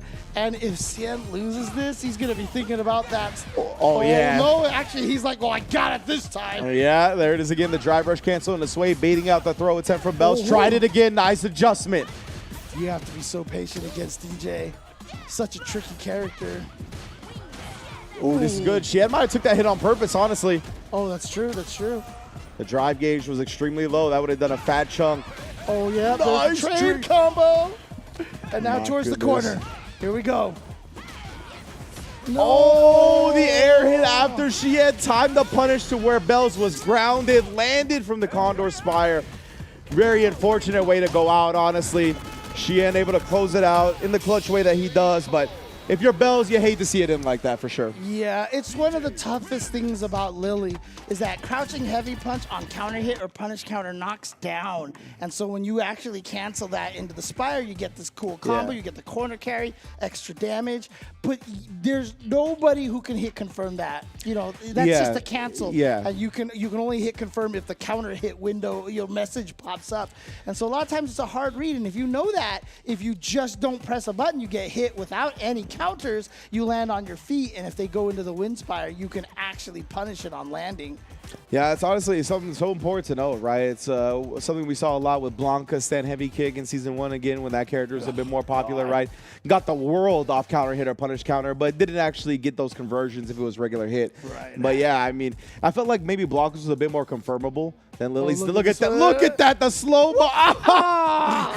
Oh, you know what? Shout outs to Capcom, by the way, because they're adding the frame meter to replays now. Oh, sick. Yeah, that's so really dope. with the Terry patch coming out, by the way, Terry looks ridiculous. Anyway, yeah, we were talking about that on Wednesday. But yeah, oh boy. So in that patch, they're adding it so you could turn on the frame meter on replay, and I think Beautiful. that's so cool. That's awesome. I kind of wish that they were gonna add the hitbox viewer. Oh, I know, I right? wanted to Yeah, measure I how know, many I pixels know, I that know. missed by. I know. You know, that level 3. I would go and download that match just to see the hitbox. That's literally what I was thinking. When I saw the slow-mo replay, I was like trying to overlay the hitboxes on my mind. I was like, how did this miss, bro? Oh, man. But yeah, incredible stuff from Xian. Nonetheless, able to clutch it out, close it out, move on to loser semifinals. Bells falling just short. An incredible showing on the Lily. Hope to continue to see them show out as well because that was a very entertaining matches from top to bottom on their side, both in winner semis and in losers quarters. Xian winning that one again always brings up one of my favorite lines from Back to the Future 3, which is, why do we always got to make these so damn hard? It's like, I could have just won that and it would have been over. Never you that. know? But then it took it all the way to the final game, final round. You know, Xian definitely lost a couple of hairs on that match. I was just about to say, if you come out of the World Warrior event with as many gray hairs as you did going in, wasn't a good tournament.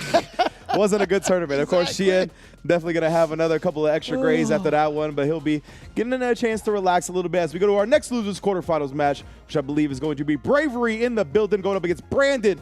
Cammy versus Akuma. So, oh yeah, Brandon did have to run into a Cammy after all here, and it's going to be a lot sooner than I thought because Bravery dropping down into the losers bracket. You got to deal with your main problem now. Yeah, the Cammy problem here.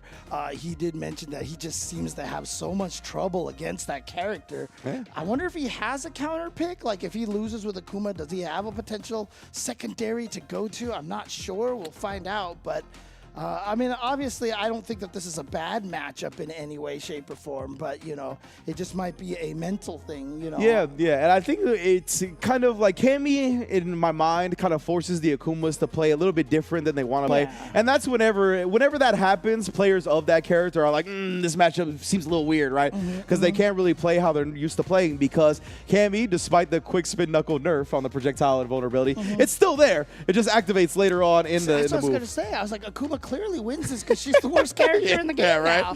What'd she do against that fireballs from Akuma, dude? So obviously she still has quick spin knuckle to deal with that. And in general, Akumas are really good at having fast walk speed, obviously. So they like to go up in your face, press buttons in the neutral, kind of walk in, walk out. And if you can't do that against Cammy as well as other characters because she's got great walk speed and normals herself, right? We talk about the walk up stand jab, but also dive kick. If you just get too happy with the normals and the neutral, you get punish counter dive kick. That's a full combo reward for her, and she's got great corner carry. You got 9K health, like, you know what I mean? Like, a lot of things can snowball out of your pocket real quick. But let's get into it. Bravery versus Brandon.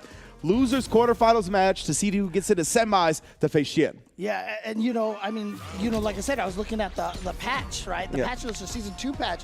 One of the big things you were saying, you know, she's got good buttons, you can press it. Her standing heavy kick can't even be punished now. Yep. So even if you decide to do the thing where you walk up closer than they were expecting, even if you block it, she's -3. She's still safe. -3. Woo! Yeah, that move and Zangief's knee, I don't know if they deserve to be -3, but you know, it is what it is. Yeah, indeed. Caught him reaching nice and early, right? And that's the thing with Akuma. You got to be so disciplined defensively. That's the second dive kick he's DP'd already. So Brandon has been very on point. I love him not overcommitting in the neutral. Look at that. The reactionary-based play. Dive kick gets DP. Drive rush gets checked. Beautiful stuff so far. Yeah, and again, Akuma has a nice ODDP. Look at that again. Even if Bravery decided to do a dive kick in the air and stall himself, the DP is still going to snipe him out. Yeah. He tried to mess with the trajectory of the air that time, and it didn't matter. Oh, no, but this time Brandon, he's been reaching a little bit.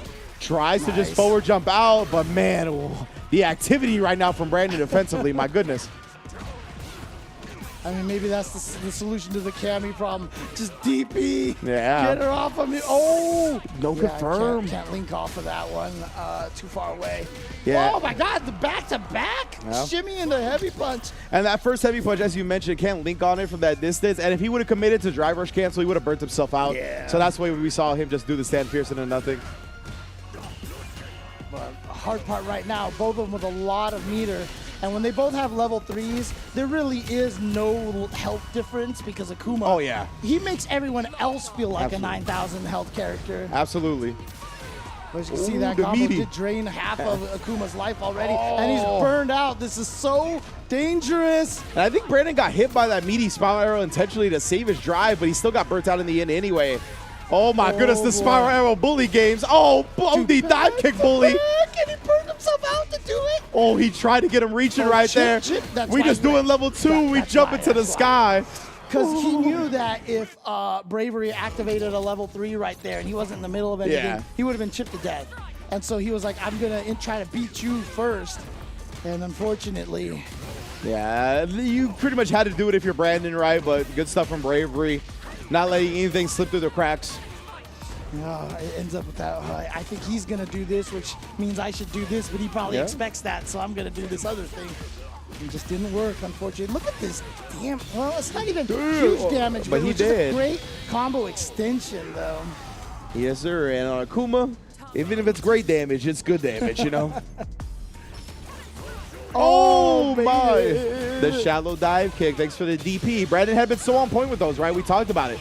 First 2 dive kicks of the set got DP'd. God, that was so much damage off of that. That one bait. Oh, my. And Brandon bet on the parry. Oh, this time he bets on the crouch medium kick. Side switch baits out the ODDP. Oh, the momentum has turned very quickly. Oh, he went for it. I saw him push a button, and he's going to die from that, This full of Bravery was like, I'm betting. Oh, he was living up to his handle right there. I'm putting the chips on the desk. Facts, 100%. You think I'm going to stay back, stay timid with the defensive choices? Brandon, again, such good DPs on the dive kicks. What a perfect parry punish, though, on the fireball attempt. Oh, counter with the jab right there. Yeah, it's not going to be plus. Try reversal, get off me. Oh, ow, that's the third time he's been able to kind of do a shimmy into heavy punch. That wasn't even a punish counter, but he still hit something. Yeah. Oh, and the spin knuckle catching Brandon, trying to move out. Shouts to the chop, the guillotine. Oh, wow. Look at these DP reactions. This whole game match so far has been a no dive kick zone here. And like Bravery, again, living up to his namesake, right? Brandon just DP'd his dive kick. He backed up. He was like, oh, you ain't going to do it again. Got caught in the middle of a fireball. Oh, the adamant flame starter. Oh, adamant fist start. I'm sorry. Feeling a little too brave, apparently. Yeah. Got the ODDP baited out, and then Brandon was like, all right, now you've learned, right? Now that I baited out an OD reversal, you're going to sit there down back, and I'm going to take advantage of it with an overhead.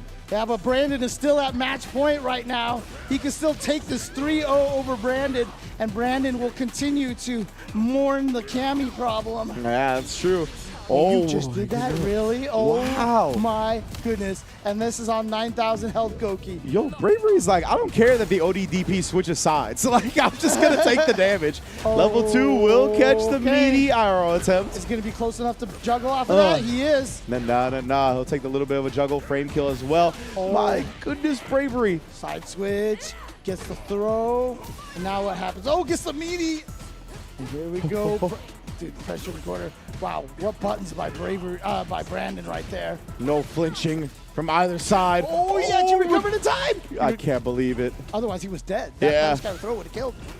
Oh, Bravery is just running into a lot of small things right now. He knew it. He knew he was going to jump forward. That's why that drive was there. As soon as he saw Bravery go into the air, he's like, I'm DP. That's one of the things we highlighted from Brandon in his previous game, right? Like the fireball DP traps. Beautiful stuff. Yeah, I mean, if you're a Bravery, you almost might have been better off not dive kicking there because he might have DP'd earlier. Yeah. And it wouldn't have been the clean 2 hits deep, you know? Yeah, true. Definitely could have played out in Bravery's favor a little bit, but that will play out in his favor. Just waking up with the crouch medium kick, baits out the ODDP as well. Akumba paying dearly for that. Bravery going with a meteor efficient combo right there. Didn't want to burn himself out. Catches the crouch medium kick punish counter. Are we rocking and rolling in this corner now? You talked about that. My God. What happened? Dude, Bravery had all the reads that round. He read everything. And man's like, I want to check out that book, that one, whatever you got in the library, that's getting read. Right now, Bravery again in control. Taking Brandon to the corner. Oh, and no DP that time. Brandon starting to show some cracks in the armor. Yeah. Throw. You gonna go for throw loops? He is. Here we go. Yeah, because he doesn't want to spend any meter. The essence of Kusanagi. And Brandon, he wanted to escape. He's like, I won't go out like Xiaohai did. But we all end up going out like he does eventually. Oh, man. The OD dive kick call out on the throw attempt. Beautiful conditioning from Bravery right there. Taking it into loser semis. He was definitely cooking that last game right there. Yeah. Congratulations to cooking the brave little toaster here. The brave little toaster? You toasted him, man. I mean, come on. Let's go. That reminds me, I recently learned Ariana Grande got a palm tattoo that was supposed to be 7 rings, but it was like too painful, so she stopped it early. And instead, the kanji now says like small barbecue grill. That's honestly a great nickname, though. Small barbecue grill. I think that's a great nickname. That's what it reminded me of when you said that right now. She should just open up a barbecue shop called Grand Barbecue Shop, right? You know what I'm saying? Barbecue Shop. Easy lean stuff. into it. Lean into it. Hit our line. Me and James got some financial consulting to do. Exactly. But either way, Brandon, again, put up a hell of a fight right here. Cammy continues to be an issue for him. We saw it multiple times in this set. He had some great ideas right against the dive kicks, knowing when and when not to be able to throw fireballs. But once Bravery really got started offensively, he just had so many correct reads. And defensively, you could never tame this man. Like, he was so difficult to really condition. And facing opponents like that, especially in a 3 out of 5 environment where you're not sitting down with them with some type of long set to get used to the different willingness to bust out or get a sense of when they're going to be wild on defense. It's very hard to play against people like that in tournament, and Bravery made it count.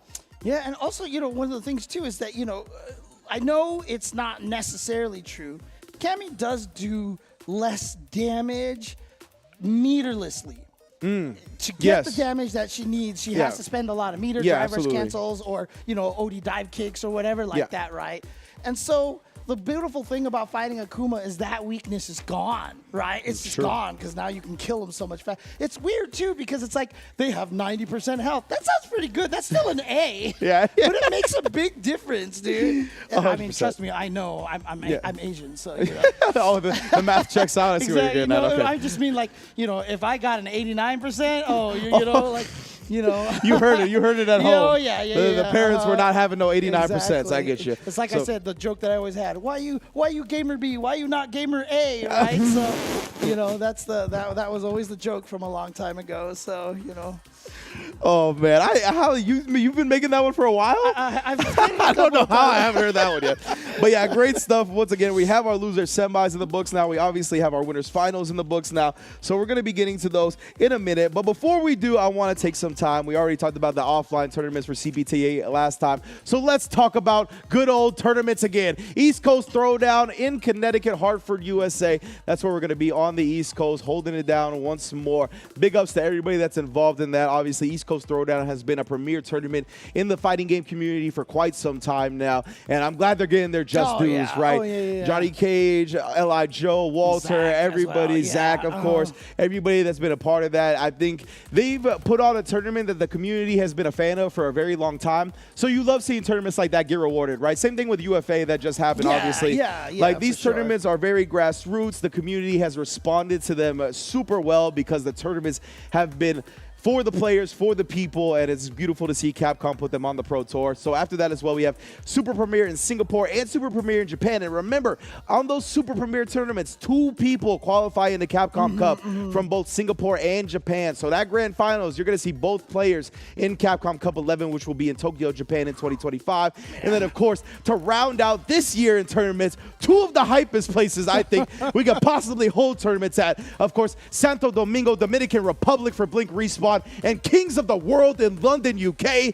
I can't wait, man. Dude, and speaking of Kings of the World, London, UK, if that's something that you want to go and compete in, if you're living in the UK area over there, don't forget that Logan has been bringing back the Winner Stays On sessions again at the Red Bull venue that they have out there. Hit those up, play in the locals, get the practice in there. So. If you're in that region and you haven't gone for whatever reason, you didn't know about them or for whatever reason, please do go because it's a weekly that I'm jealous that I don't have. Because the venue is so sick, the people are dope.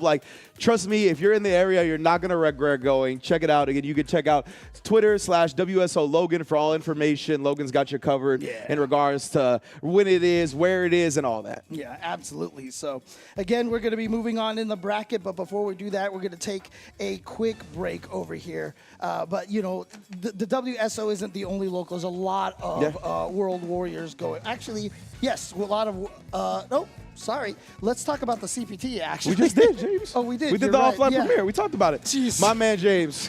It's okay. We do this a lot. I've been screwing this up this whole day, so I was like, oh, I got to make sure I do this right. And I just, I overthought it. I've been screwing this up all day. You know what? It happens to the best of us, and James can attest to that because he is the best of us. We'll be right back. Don't go anywhere. We'll be here with some more World Warrior recap.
You seen this man representing his region to the fullest on the biggest stage of them all, Capcom Cup 10. From Singapore, Cammy Extraordinaire. We are joined with Bravery. Just in case people don't know, where does the name Bravery come from? Is it just because you brave? What's going on with that?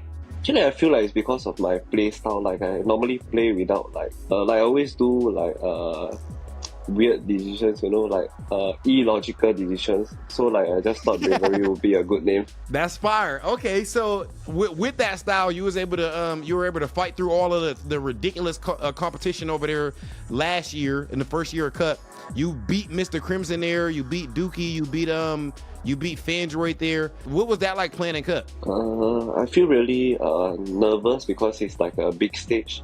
And I'm not really used to like competing offline, but I'm still happy for the opportunity. And yeah, I feel like I beat the people that I think I could beat, and I also lost to the people that I felt like I would have lost to. They might have had you at that time, but this is now Bravery. You know what I'm saying? They gotta go if they in your way. What have you improved at now since then? You know, I just play my games, and because I'm more of a fielding player, so I don't really know whether I have improved or not. I just play my ranked matches, I just practice, watch tournaments and see where I progress. Yeah, but normally I just play based on my feelings, not the game. So yeah, it's hard to see where I improve as a player. Yeah. you're killing it. So maybe you have some crazy like natural talent or something like that. Okay, well that's cool. You got your own strategy and it works out for you. So, but I know we were talking a little bit off the call before the interview. You were saying that like, you know, now you only really play Cammy, but back in 5 you really actually did play the whole cast. So why do you stick to just Cammy right now? I feel like Cammy is a good character, and like in my region, I feel like I've been doing quite well, so I don't see the need to change. And I feel like Cammy don't really have a lot of bad matchups, and I'm winning the people I am supposed to, so I don't see a need in changing characters. Bravery, hopefully you are able to qualify for Capcom Cup yet again this year. Good luck with the rest of the season, and congratulations on everything you got going on in World Warrior and otherwise. I mean, we got a rare situation right there, right? Bravery talking about his character and saying, like, no bad matchups, no reason to switch characters. I know, right? Downplaying. Although, you know, who would ever downplay Cammy? I can't even imagine, you know? You got like me. In Street Fighter 4? Yeah, like, why not like I'm staring at someone that does that at all. I don't think that would have ever happened.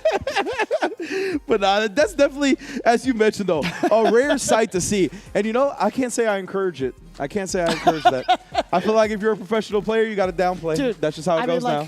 I tell people all the time, I was like, there's no bad characters in this game. I talk about Kimberly the way I do because I'm trying to get buffs, dude. I'm trying to, you know, like, get her some love, you know. Just gotta, you know, she's so terrible. Give me buffs. Yeah, it's part of the meta, you know what I mean? Exactly. The social media discourse of the character is a part of the meta. It actually just is. But yes, indeed. You gotta play the game outside the game. It's true. It be do. It be do. I'm not actually even being facetious at all. Like, as ridiculous as it all sounds, I promise you should do it if you're a competitive player out there. But regardless, we are at our top 4 right here for the Asia Southeast World Warrior. This is the 4th edition, right? So we only got one more left after this. So we're really starting to see how it's going to take place, how it's going to shape out, who's going to qualify for the regional finals and whatnot. Right now, we got winners finals, Music for Friends versus SKZ, as well as loser semifinals, Bravery versus Xian. Yeah, clearly, as you can see here from Music for Friends, and, you know, from Psycho, we talked about him when we were talking about the East Coast one. I mean, he is my Kimberly sensei, basically. Oh, okay. I watch it. His footsies are immaculate, dude. He's so good. But Lugabo in Mexico winning constantly with Kimberly. And Music for Friends here in the winner's side with Kimberly. Yeah. So clearly a character. And that's what I love about this. Yes, is Manon and Kimberly and, you know, some of these other characters not considered as stronger? Sure. But unlike low tiers from back in my day, you know, like these characters can win. Yes. Low tier back in our day literally meant you cannot win at all. Yeah, if you were trying to be an actual competitive player with a character like that, literally wasting time, money, energy, all of that. Like, there was no point. But the characters in this game, as you mentioned, even on the lower end of the power threshold and all that, more than capable of winning tournaments. We've seen it plenty of times already. And Music for Friends obviously is going to be in prime position to do so here. With the Kimberly, you mentioned Psycho as well, and like his footsies being so great. Obviously, living with Punk, you're going to be forced to have that, right? That's exactly what he told me. Yeah. Like, you have no choice but to get better at footsies if you're going to play Punk every day, or else it's never going to progress into anything. Dude, so, I rated him one time, and I was just talking to him, and I was just like, man, your footsies are so good. He's like, yeah, I lived with Punk. 100%. Like, that's what I attribute. Obviously, Nephew was great even before living with Punk, but I think once he lived with Punk, you really saw him take a step up. Just because once you do that, why would you ever feel uncomfortable in the neutral again, right? Hey, you're Punk, playing against the person that has the best neutral every day. Hey, Punk, you want to move to SoCal? You want to come live with me? You want to make my footsies good, games, please? You know what I mean? You know? But of course, Music for Friends going to be stepping up to the plate with the Kimberly fast walk speed and all that. Going up against Cammy and SKZ right back at you with the fast walk speed. It should be a high-octane match. Let's get into it. Winners finals. Talk to me, James. I got to tell you, Ringe, I mean, look, Justin Wong already lived with me Justin before. Wong. If he hasn't made me a better player, yeah, Punk can't do it either. I'm sorry. I'm sorry. Oh, man, Justin Wong. Big ups to Justin Wong. Always got love for Justin because he invited me to play Marvel 3 at his house when I was no one. So always big ups to Justin for sure. Not that I'm anybody now, just to make that clear. Yeah, but, you know, Justin Wong, I talking about on my own stream, I was like, he actually turns out to be one of the nicest guys. Insane. And then the MVC collection comes out, and he is just the biggest jerk in the world, dude. That's right. Feel it. Come on, Justin. Feel the decimation of the Wazzler. Got that crouching heavy punch out in time. Oh, and look at that SKZ. Side showing, switch, showing a little bit of the bravery wake-ups, right? We're just going to press the buttons, no fear. Right there, though. A little bit more discipline about it. Music for Friends does have the corner. What a check. Yeah, buddy. You know, it's interesting because I think Kimberly has one of the best drive rushes in the game. Her drive rush is really fast, but not only that, every single one of her buttons maintains a lot of momentum, and that's really good. But in some cases, it's kind of bad because there's nothing you can whip to keep yourself from moving forward. That's a good point. That's a good point. I think right there, Music for Friends, he kind of did it in a low scenario, right? If you're gonna try to sneak the raw drive rushes in nowadays, it's got to be after the opponent's considering something else. Yes, yeah. Because people have just gotten way too good at checking DR. Ooh. Well, now corner. This is where Kimberly hates life right here. Gonna go into the level 1 to burn her out. It's not gonna be quite the burnout, but it's just right. Oh. Damn, what do you do on your wake up? Dive kick. What do you do on their wake up? Dive kick. What do you do in neutral? Dive kick. Straight up, right? And again, I like that situation from SKZ because you figure Music for Friends is going to be trying something to hold on to that drive beater, right? So I like the idea. SKZ perfectly spaced for the whip punish. Didn't quite get the perfect parry right there. Tried to air, but earlier buttons from SKZ gets the hit. Yes, indeed. Trying to press back here. Yeah, the plus on block. Thought SKZ would have bust out. Yeah, I'm trying to do something. Oh, chase it down. On the crouch light kick and the link afterwards. Oh my God, buttons! Buttons, crouch fierce, and then the sword normal. Ow. And it's just, again, like I said, one of the hardest things for Kimberly is because her buttons are stubby. Like, every character has that button. So her standing medium kick is equal to everybody else's crouching medium kick. Yes. But everybody else has that one button that's longer than that, except Kimberly. Yeah. And so it's hard for her to fight out of the corner. Exactly. It's all stand medium kick all day. If you can kind of stay out that range, kind of manipulate that space very potently, then she's not going to have a good time getting out. Right. Oh, my goodness. And again, SKZ forcing those close quarters decisions. And, man, when Cammy's on the offensive like that, let's just say the guesses are not in your favor. I mean, she's so scary when she gets you in the corner because that dive kick is just one of the most... Like, fundamentally, like, obviously for, you know, crazier fighting games, not necessarily, dive kicks aren't necessarily that dominating. But in Street Fighter games where the footsies are so important, having a dive kick is just absolutely one of the most powerful tools to have. Yeah, I mean, like 90% of the characters don't have any way to alter their trajectory in the air, right? Yeah. So dive kick, when you put it in a context like that, it's so wild. And not only that, too, but, like, everyone's got that fixed jump range, but then she can attack closer if you're close enough. You know what I mean? Because a lot of times if you see them jump, you can walk under them, guaranteed. You can't do that. And it preys upon something that's so fundamental to Street Fighter, right? Like, we all work on our anti-air so heavily. We talk about how important they are. And she has great ways to manipulate that with dive kick. Yep. Whether it be causing you to hesitate and not do your anti-air at a specific timing, whether we see it baited out by a shallow dive kick like earlier. Right now, Music for Friends doesn't want to see any of that. We got her in the corner. Empty jump low. Yeah, that's not a safe jump setup right there. She jumps after the slide. So you gotta be, oh, here we go. Gonna get the level 3. Not gonna quite kill.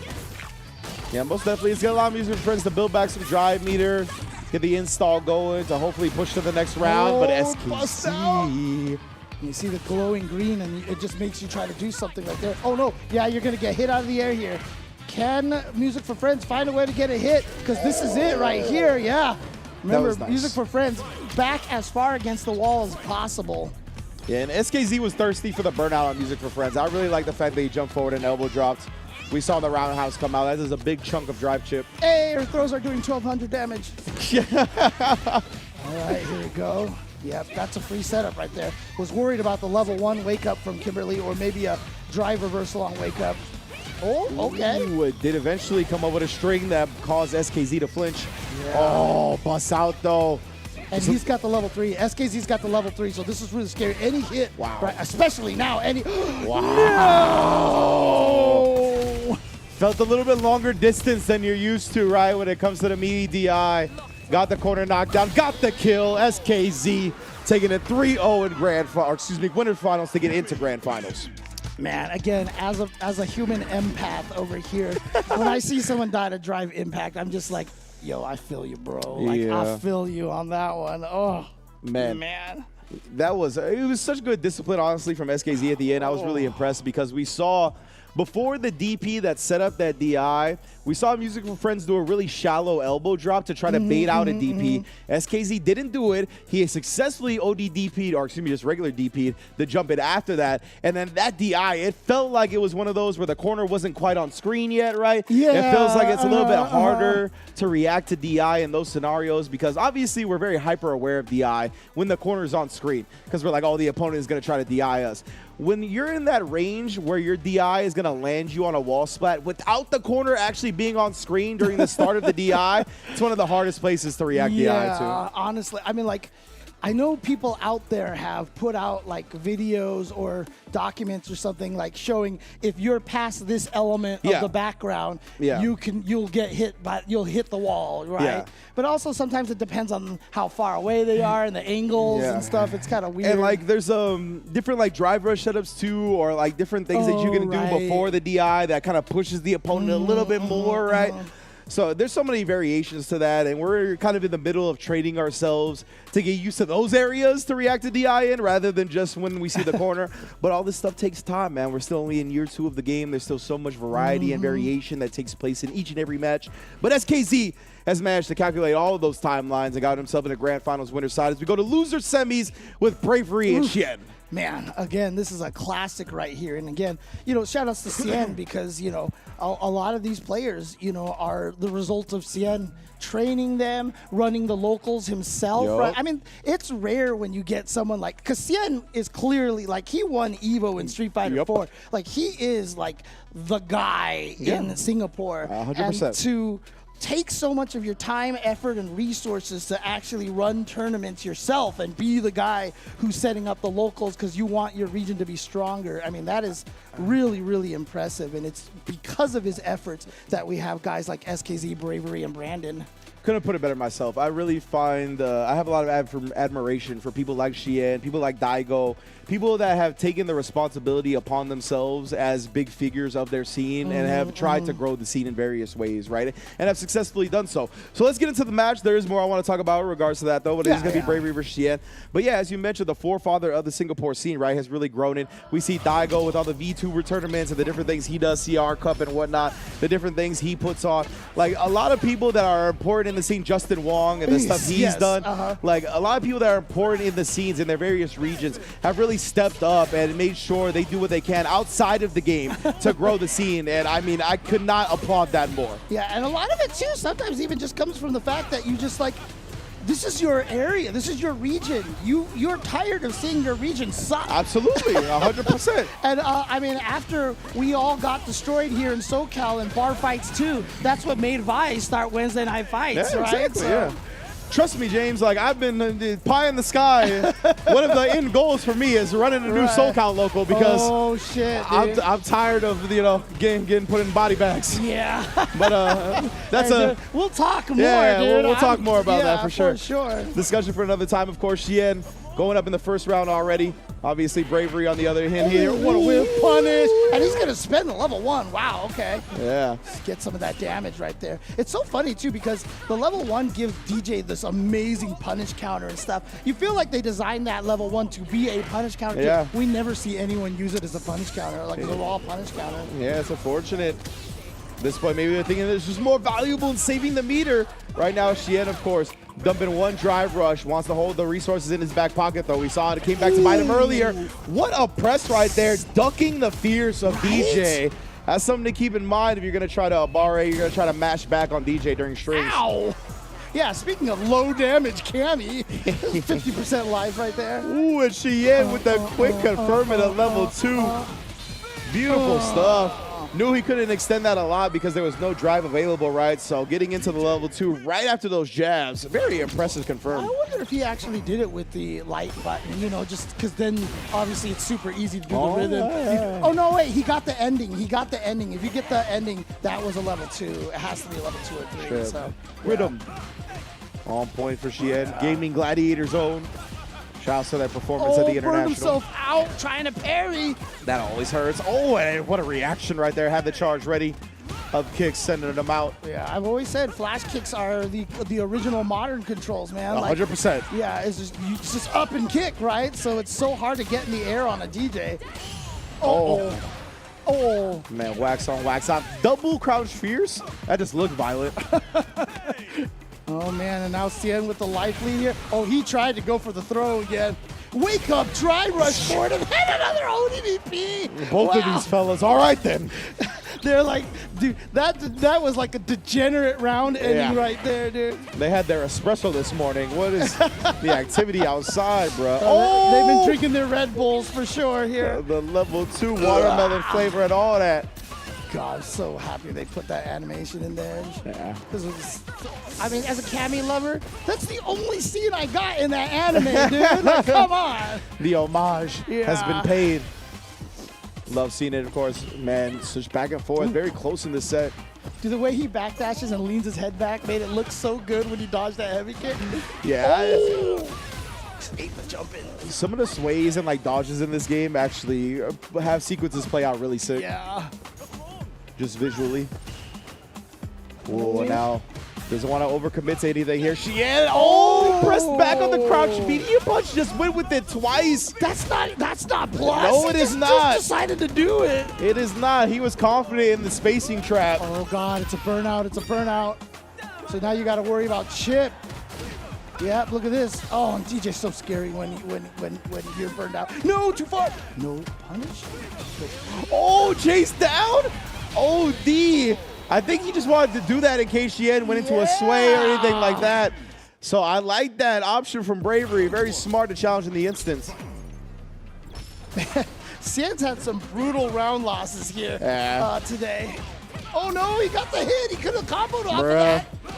Cien's like, I'm gonna switch with the quickness, bro. And I'll do it. Oh, the medias. Unfortunate that's a double fireball. Because if it was only a single fireball, that would have been one of those air resets that you die on. Yeah. Ooh. Look at that. Outspacing the Cammy trickery. Oh, yes, I seen you holding the parry. That's mine now. Yeah, I mean, jumps are what, like 40-some frames? So that's almost always, if you jump before they tap parry, you can always empty jump and throw them, and they're going to take punch counter damage. Unless they try to drive rush under you, but it's so hard to react to that. Which we have seen, though. We have seen it. True. But as you said, though, it's not a popular option. Tough to come up with that in the moment. Ooh, burns him out, though. That's great. Yeah, you see, that's why immediately spiral arrow afterwards, right? Like, I'm going to try to get in your face. Oh! Speaking of neutral jump right there. Indeed. Cien, look at the aggression, though. Throw taking a dash forward. Bravery, tired of it. I thought he was going to go right into the level 3, to be honest, and try to get some of that. Jumps the DI. Now we're going to go into the level 3. That's going to burn Bravery out. Cien also's got to drive back in the middle of the cinematic. Oh boy, Bravery. Now it's up to you to not get bullied. You got the meter. Can you survive, Cien? Oh, try to bait him out. Didn't give it to him. You know he's capable. Oh, he burns him again. He did. The funky slicer. It's still +1, though. Keep in mind, Bravery. He responds with a spiral arrow. Plus, still, oh boy. Trying to take him to the corner here. Got the hit with the dive kick. Of course, it's the dive kick.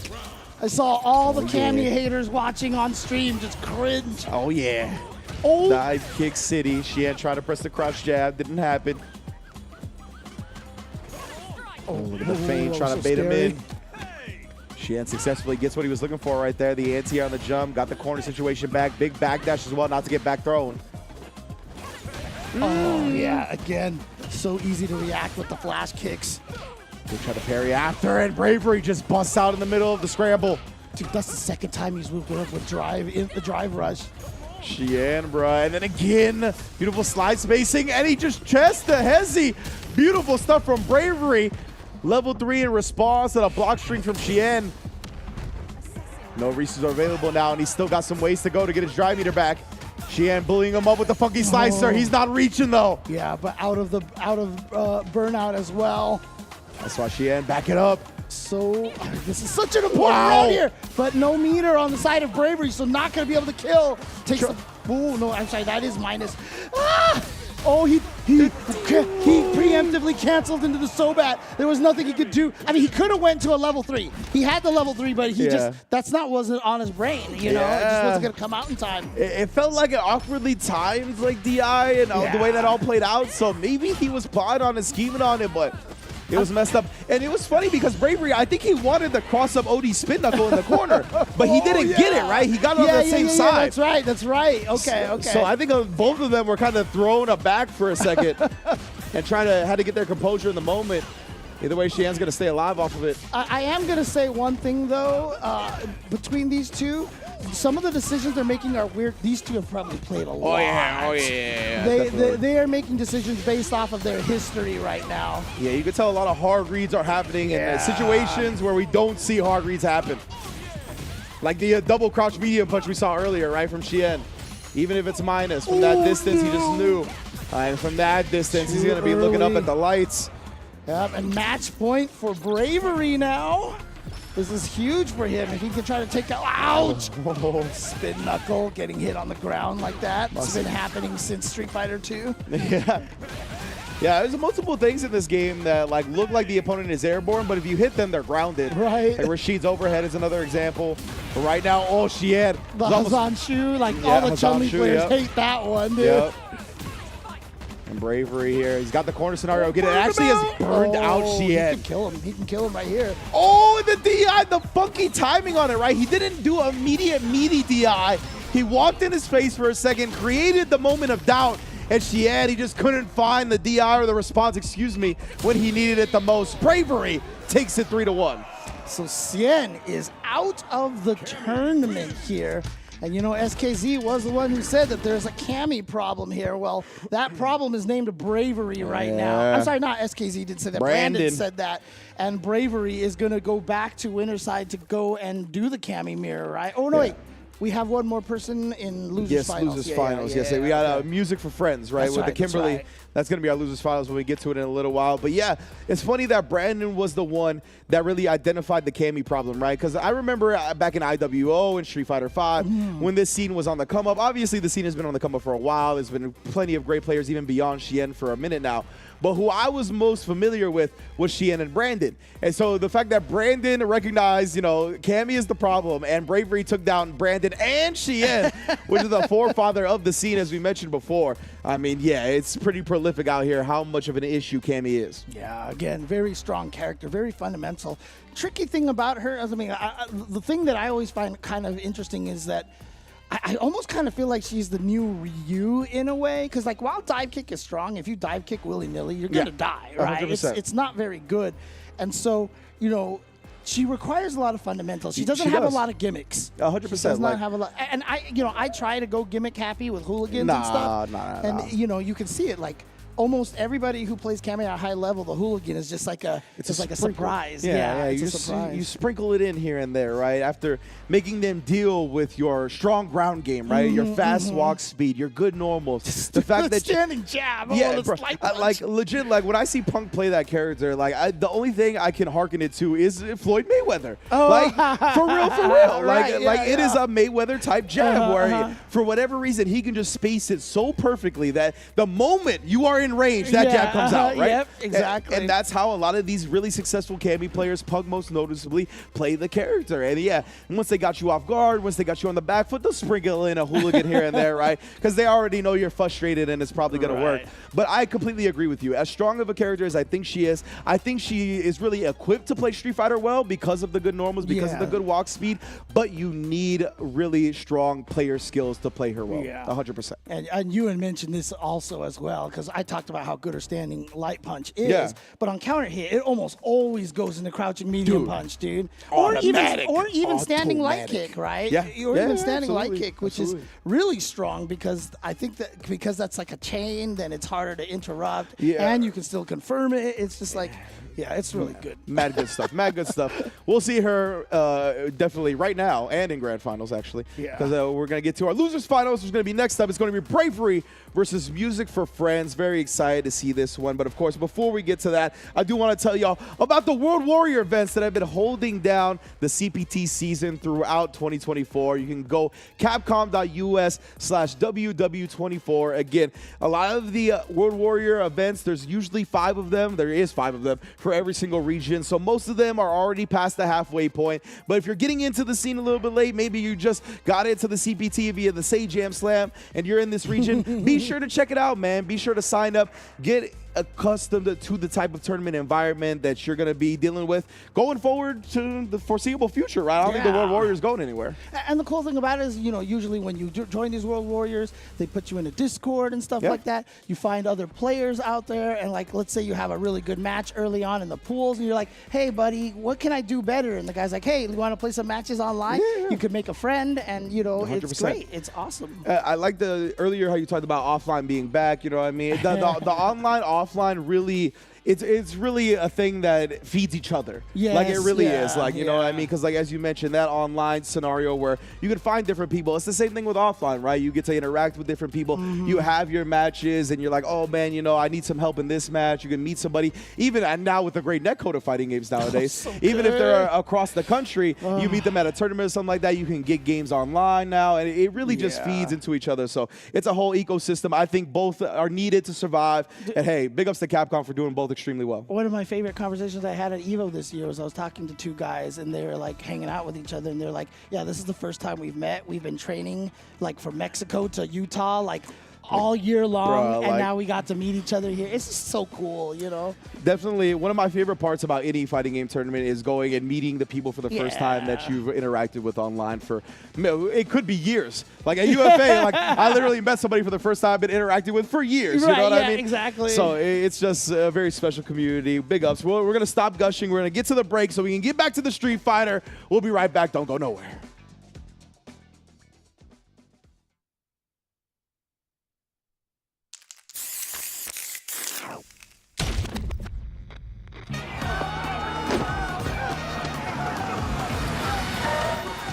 This is gonna be fun. I'm still on a journey. Come get some. Traveling to new places, experiencing new things, meeting new faces, having good fights. Fight, drink, eat, sleep, repeat. Seriously, it's a good life. I'll pick up the check.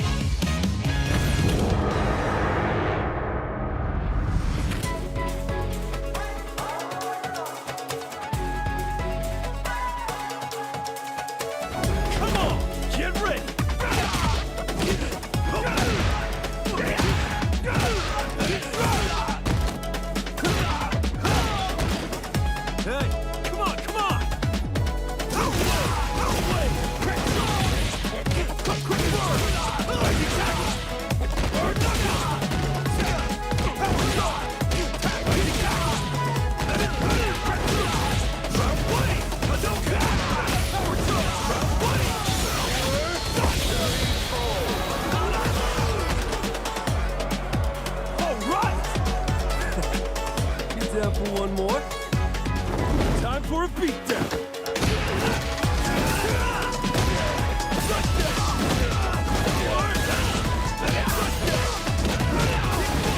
Are you okay?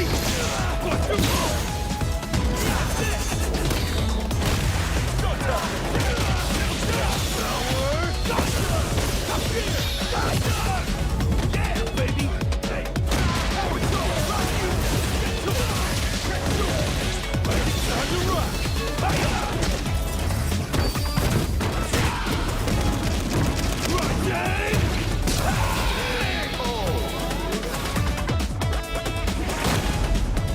Now, where to tomorrow?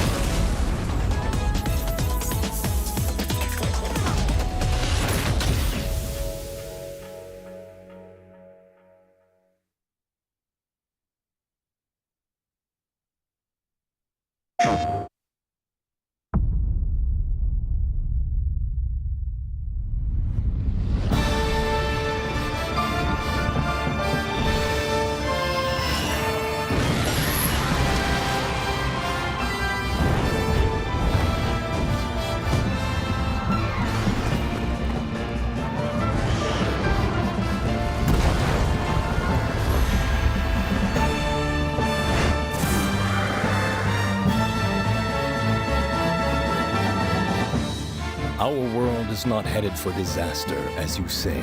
The Exalted One's awakening is simply the first step towards the birth of a brand new world. Everything will be destroyed to be born anew. We're going to finish the work that Red started. We won't let you awaken it.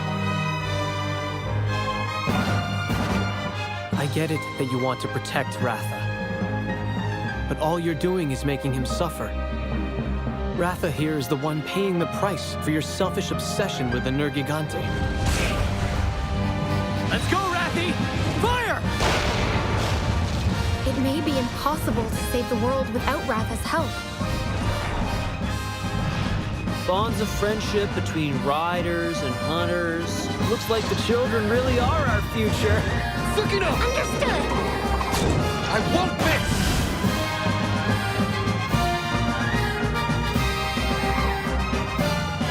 Time to put our kinship to the test! This is where it all ends.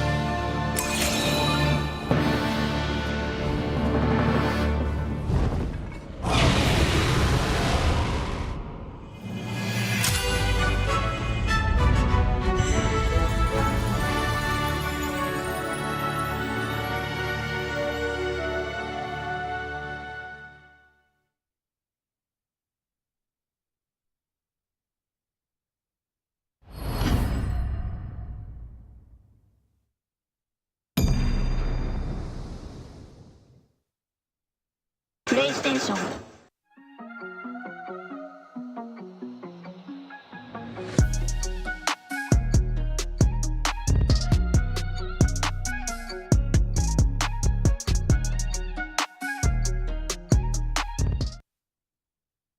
I am here with who I like to call the Bobby Fischer of the Street Fighter community, more commonly known as SKZ. Right now, your results have been strong. Like, I want to say you're consistently in like the top 3. I think even overall points right now. How, like, are you all the way committed back to the World of Street Fighter again and trying to get into Capcom Cup? I think it would be nice to qualify into Capcom Cup. I've been trying through the World Warrior, constantly participating and trying to play as well. But I mean, it's anyone's game, right? Like, you have Bravery, you have Shen, you have Brandon, like, all in Singapore in my region. And competition is difficult here. But I'll definitely try my best to try and qualify. So right now, at least in tournament, you're sticking with the Cammy. So what draws you to Cammy? I mean, generally any character that I play always has a dive kick. I live for the dives. If I have no dive, I'm not playing the character. Word. Okay, so you just like the mind game that goes along with that. So you like scumbaggery is what you're saying. I mean, you can't really put it that way, but you know, when man's gotta do what man's gotta do to win. You're right. What is your process right now, man? Like, are you more of a field player, or are you more of like a lab monster? What's your process right now when it comes to preparing for these tournaments and just getting stronger? Okay, so firstly, I don't believe in field. I have been on the receiving end of it. I play against Bravery all the time, and he is 100% a field player. He called himself a field player. From a personal standpoint, I don't really like to believe in that, because as a field player, you could be consistent against one opponent, but it's very hard to be consistent across the board. Eventually, you run into somebody which you might not be able to win through field, and which is why I believe that strategy is more important. For tournaments that are FT2, you better have a solid strategy in going into the matchup, or you're just gonna lose really quickly. So SKZ, you brought up Bravery. That's the main rivalry that I'm personally looking at out of all of the players that we have over there in Singapore or Southeast Asia region. So I talked to him, and he was saying that there's a Cammy problem that he has, more so than the SKZ problem. You smile, what do you say to that? I'm not exactly sure what he means by that. He has a Cammy problem. Because everybody has a Cammy problem. The whole world has a Cammy problem. They just don't know how to deal with that dive kick. They get hit by it and they're like, oh, I can't press crouching buttons. I press crouching buttons, he dive kicks, it's punish counter and I'm dead. Like, it's not a problem that is specific to him. Everybody has this problem. Even I have this problem. I have no idea how to deal with it. But I mean, at the end of the day, whoever wins, wins. You know? SKZ, you got all the reason in the world to be confident, my brother.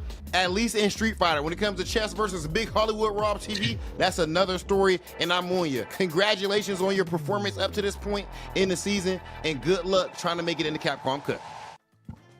Big ups. I love that SKZ interview, actually. That was fantastic. It gave me mad quotables, honestly. He's like, I don't believe in field-based. Like, field-based players don't believe in it. Don't think that's a good strategy. So don't play a character if they don't got a dive kick. And Rob said something in response, and he responded with, "Man's got to do what a man's got to do." I was like, "That's right. You tell him. You tell him. I like dive kicks too." It's really interesting because, I talk to a lot of people, they come to my streams and they're always like, help me learn fighting games. I'm new to Street Fighter. And, one of the tough things about Street Fighter and one of the hardest things about fighting games in general is the need to lab. And fighting games, a lot of people, when they go to training mode, their first instinct is, let me practice a combo. That's what this is for. And training mode is more about discovery, right? It's more about discovery. And so you're like, well, what do I discover? Go play matches in ranked, get hit by something that you're like, if you ever say to yourself, I don't know, go lab it, then go back to rank and play. And then when you get hit by the next thing you don't know, go lab it. It's a symbiotic relationship between those two. Yeah, it's like, I think it's kind of like a misnomer to think that the thing you practice the most in training mode are combos. Like that's like the least beneficial thing that training mode can really give you is combo proficiency, because there's so much else to the game. Especially if you're practicing jumping combos. Like you got to practice your combos starting from a shimmy or from a low crouching light kick. Like those Stuff are the like ones. that for sure. Yeah. But that is something we'll continue to discuss as we get into this top 8, of course, because we are at the top 4. We have the top 3, actually. It's going to be Losers Finals. Coming up next, we got Music for Friends on the Kimberly going up against Bravery on the Cammy. And boy, howdy, we got a Cammy in the grand finals as well. You just saw Rob's interview with SKZ, one of the premier players, obviously, of this region, sitting pretty in the grand finals winner side. I just love what he said. The whole world has a Cammy problem. It be doo-do. And you know what? It be doo-do. I think Music for Friends has a real bad Cammy problem right now, dude. He's got to call in the exterminators here right now, because this is not a good situation here. 100%. Let's look at the tail of the tape for Music for Friends and Bravery as we get into this, because Music for Friends, as you mentioned, already had to face SKZ in winners finals, right? Already fell to a Cammy once, so now he's got to go up against Bravery's edition of the Cammy. And remember, Bravery said himself, SKZ said it about Bravery, definitely a more field-based player. And what we mean by that is he'll go wild. He's not afraid to counteract or play against expectations when it comes to the numbers game, when it comes to the frames, whether he's at positive or negative, it might still be his turn, right? You got to throw a lot of the conventions out the window, and playing against somebody like that in a shorter set, like a 3 out of 5 tournament environment, is extremely difficult. Yeah, absolutely. So see how well he can handle this over here. Again, it's not the same kind of situation I was talking with the Lily kind of thing. If Kim gets Cammy in the corner, Cammy has enough tools to really mess that up. Because Kimberly, if she doesn't have the can out, her overhead is not a huge threat, right? Yes, she can combo off of her overhead, and this is going to be my Kimberly downplaying here. But if she doesn't spend any meter, she can't get to anything really over 1,000 damage. She gets 1,200 maybe. If she spends 3 bars of drive rush, she can't break 2,000. Yeah. So if you get hit by that overhead, it's not bad with the can not there. Even with the can, she can barely break 2,000. And if Bravery makes one right read on that type of OP scenario with the ODDP, guess what? You're in the corner now because I'm Cammy. Oh, exactly. Hold that. But we'll get into more of the match as we get into it. Music for Friends versus Bravery. This is going to be Losers Finals, Asia Southeast World Warrior number 4 here, starting to take shape. Who will qualify? Who will get into the regional finals? Let's get into this one for a nice chunk of points. And already, you heard what SKZ said. You want to press a crouching normal. In this instance, it wasn't even a crouching normal, but both stand medium kicks have been punished, countered by dive kick already. Man, that's brutal. But this is going to be great. Yep, use the back throw, Bushin chain. And we get into the corner over here. Oh, that's the psycho right there. Throw into the corner, walk up, stand heavy kick. Yes, indeed. Oh, man. Bravery already going to switch sides on him with a perfect parry back throw. That's another way to get the corner for yourself as well. Oh, staying nice and tight with the lights. Bravery. Level 1. Already. And another thing about Cammy, too, you heard SKZ talk about it. It's very scary to press buttons in the neutral because of the dive kick. From that same distance, if you have a forward-moving DP, it's very scary to even DP her. Because a normal jump will just sail right over your DP, and then you have to kind of hard call out the dive kick, and if she doesn't do it, you pay dearly. Yeah, and I was talking about how, her damage, quote, isn't that great, et cetera, because to do damage, you're starved for drive gauge, right? But the thing about it is, if you know you're going to kill, you're going to get all that drive gauge back. Yep. So if you spend all that drive gauge to do 40%, 45%, it's like you spent nothing because it's right back in your pocket. Great stuff from Bravery right there. Dominant game one. Already putting a W on the board. Nice check. But drop the combo afterwards. Yeah, unfortunate for Music for Friends, but nonetheless, I like him checking that drive rush cancel. I think it was off of a light, so yeah, a lot of the time that is exposable. Dude, Music for Friends threw a double can out there. Went from 2 cans to 0 just like that. You know what I'm saying? Double fist in the paint, paint no spray. Tatsu, huh? I thought he was going to Tatsu to try to get the damage as low as possible. Oh, just missed with the drill.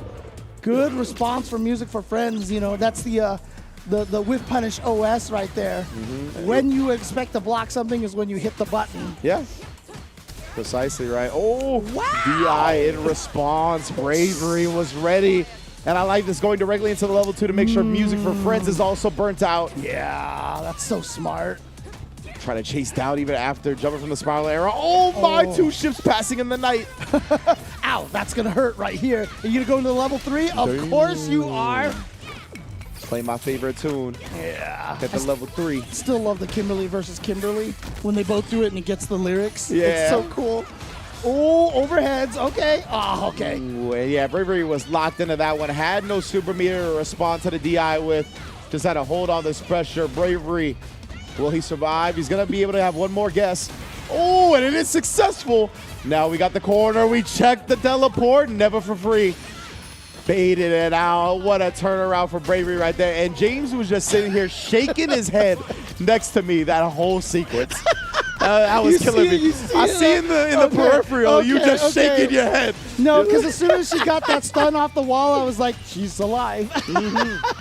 You were like, the job is not done, which means it's no longer in your favor. Yeah, exactly. Oh, man. We got Music for Friends popping off right there, though. Not going to get bullied for free. Applying this pressure to the corner. Bravery's disciplined about the defense right now. Just as I say that, though. Nice. And here we go. Going to get the corner. Whoa, you woke up with the jab on that jump. And it was a punish counter, too. Yeah. So did you whip a button in the air He and then did. get hit? Music for Friends did like an ascending button. It had to be an execution error. Yeah. That was very unfortunate for him. Oh, no, you got caught by, what did we say? Oh. What did we say? Sprinkled. You got to sprinkle Sprinkled. Oh. Sprinkle me, man. Shout out to E40. You know what it is. Bravery brings in the OD Hooligan as a round-ending gambit. One of the best ways to use it. It goes into the air. It looks like a jump. It You does, stand bro. up. Even though it flashes yellow, you just see the airborne part of it. And you never want to block OD dive kick crouching, right? You always want to block it standing so it hits earlier, so she has less frame advantage. So it's one of those things where you just like naturally stand up. That's like your instinct. And yeah, you got to fight your instincts sometimes in fighting games. Yeah, I like how I tried so hard not to sound down on Kimberly, but you could see me shaking my head. So we just got to get a James cam when the Kimberly matches are happening right now. The Music nice. for Friends, There we go. giving them something to celebrate. It's going to go around on the board. Okay. Oh, we that talked about was- that as well, the shallow dive kicks. That was Bash Fishing Championships right there, Oh, brother. no. And now baited out the parry as well. And then bait out the throw, but he drops the combo afterwards. Gives Music for Friends another lease on life here. Oh, nah. Oh, my God. Oh, help me, please. Everybody's turning gray. Everybody's dying. What's happening? Bravery on set point. Help. They were swinging it everywhere, dude. Oh, my goodness. It's gray day. Oh, the jump strong knockdown. Yep, comboed into the dive kick. And here we go. Bravery with the corner position here. Oh, nah. You can't escape for free. But wow, what a wake up parry even after the side switch. I'll say. Oh, right back speaking at of, you. Yeah. Oh, and then you tried something on Wake Up. Now you gotta watch out here. One more hit and you died. Because you got all the, back to back with it. How we doing it? Oh, wants the level 3. Kusanagi. 3-0. And the way Bravery played that at the end was so smart because I think he was saying the same. Music for Friends was saying the same thing that I was, like, oh, next touch, I'll die. Yeah. And so Bravery was like, okay, throw. Yep. Okay, throw. And now you're desperate. Exactly. And Wake Up super. And Bravery, Music for Friends is not going to be able to help with this Cammy problem here. yeah, definitely. Bravery continuing on, right? And I love that point that you bring up at the end right there, right? Because it's all about the strike throw, obviously, in this game. And you probably heard a lot of people talk about it. You may even have heard this concept that I'm about to talk about. But strike throw is a weighted decision, right? Obviously, strike hurts way more than throw. So a lot of the time, people are weighted in the favor of just down backing and taking the throw, right? Because they're not going to eat as much damage. But as you mentioned, when the throw is going to kill you, there is no more weighting one side. It is a true 50-50. It's a true strike throw. You have to guess because either way results in your death. And unfortunately for Music for Friends, just couldn't come up with the right choice. Yeah, I mean, even though it was a meme in Street Fighter V, there's a reason why take the throw was a thing. Because, yes, absolutely. Yeah, because again, it's so funny too because in Street Fighter V, like I never teched. Like you could just throw me forever and I died. But in this game, you be teching, huh? I don't know what it is. Dude, Same. You too. Yeah. I talked to Mike Ross. Mike Ross is like, I be teching in this game. I'm like, I don't even know why. Like for whatever reason, this game, just the chaotic nature, like the high intensity aggressiveness that can really happen. It just, gets you shook in your boots a little bit. You don't want to sit there and try to D it out. Dude, I'm so glad you said that. Now I don't feel so bad. Everybody has this problem there. It's true. There's definitely, I don't know what it is, but I feel like the consensus from the players I've talked to, new and old, they're like, for whatever reason, I'm so much more active defensively in this game. And yeah, man. So yeah, it is funny. It's true. It be true. You don't got to feel bad. Okay, all right. Well, we had these guys go up against each other on the winners finals over here. Now they're going to be going up against each other again. SKZ and Bravery. You can see winners semis is when they played each other. SKZ taking it 3-1, and now Bravery's come all the way back. But of course now he's got to win the 2 sets. You do. Got to send him to loser's bracket. You can only be eliminated from the loser side of the bracket, so you always have to be sent there first. So Bravery needed to win 2 of those. But SKZ looking in a great position. I mean, look at this, 3-1, 3-0. And so he just has to repeat what he did in that winner's semifinals against Bravery. 2 very convincing performances. So let's get into it. SKZ versus Bravery. We already know it's Cammy mirrored up. As you can see, both sides here. Is there a character that you feel like is considered good against Cammy? Blanca used to be one of them, right? So. Yeah, I can see that. Blanca, I can see. Off the top of my head, not really. Maybe Ed, but I'm sure people at home are like, what the hell are you talking about, all Ed? The Ed players are like, Ed's terrible. His jab is terrible. What are you talking about? That's just something off the top. But either way, grand finals time, SKZ versus Bravery. Cammy Mirror, as we talked about, this is Asia Southeast World Warrior number 4, and the raw jump in. Send that back. Going a little alternate path there, using that forward heavy kick. Punish counter with that. You got baited. No. You're going to lose a lot of health here. And remember, SKZ, he's all about strat. He doesn't believe in the feel. Bravery already burned himself out. He is like, let me see you do that level 1 in response. Not going to happen. SKZ in full control of this first round. Yeah, looking so strong right now. But there's the dive kick and the side switch. He woke up dive kick and he got hit by wake up dive kick. Yeah. We really playing Cammy mirrors now. Oh, man. Didn't Keats make this game or something? Not sure over here, dude. Okay. It was like it. Okay. SKZ has the corner position again, really important. So it's the same as before. Bravery with the blue Cammy, white and blue, and SKZ with the red Cammy. Red outfit with the stains of the blood of his enemies. Red means danger. Ooh, but here we go. Gonna get some good damage here and gonna flip the drive gauge situation around as well. So he's gonna have a little more drive gauge and he's gonna get into that 3-bar threshold, which is a patented Ringe term over there, so. Appreciate it, and SKZ, again, actually walked up in his business and then did OD dive kick. And Bravery, he got caught reaching yet again. Yeah, unfortunately, the 3-bar threshold is nothing compared to the 0 health threshold. So, yeah, SKZ takes game number 1. The sword normals from Bravery, got the crouching strong. Yeah, you can survive getting below the 3-bar threshold, not the 0 health threshold, though. Yeah. And now, see, SKZ, that's what we talked about as well, right? Kind of stringing into the light kick a little bit. You saw a counter poke. I'm not sure. That was two very random spin knuckles from Bravery there. You usually don't see it in this matchup, right? Because of there's no projectiles. tend to have a couple of other different ways of closing the distance. Right now, SKZ even willing to spin his full drive. And again, he's just really letting Bravery kind of do it to himself. Right? He's just backing up. I'll let you spiral arrow. I'll let you spin knuckle. All these things, I'm going to make sure I'm out of range for easy whip punishes. But wow, now Bravery trying to do what SKZ did back to him. Saw a neutral jump, but finally we bust out. Yeah, Bravery finally with a right guess situation. You know, he's been having a lot of problems. So that happens a lot when you try to DP a dive kick and it catches you in the crouching parts of the joystick input.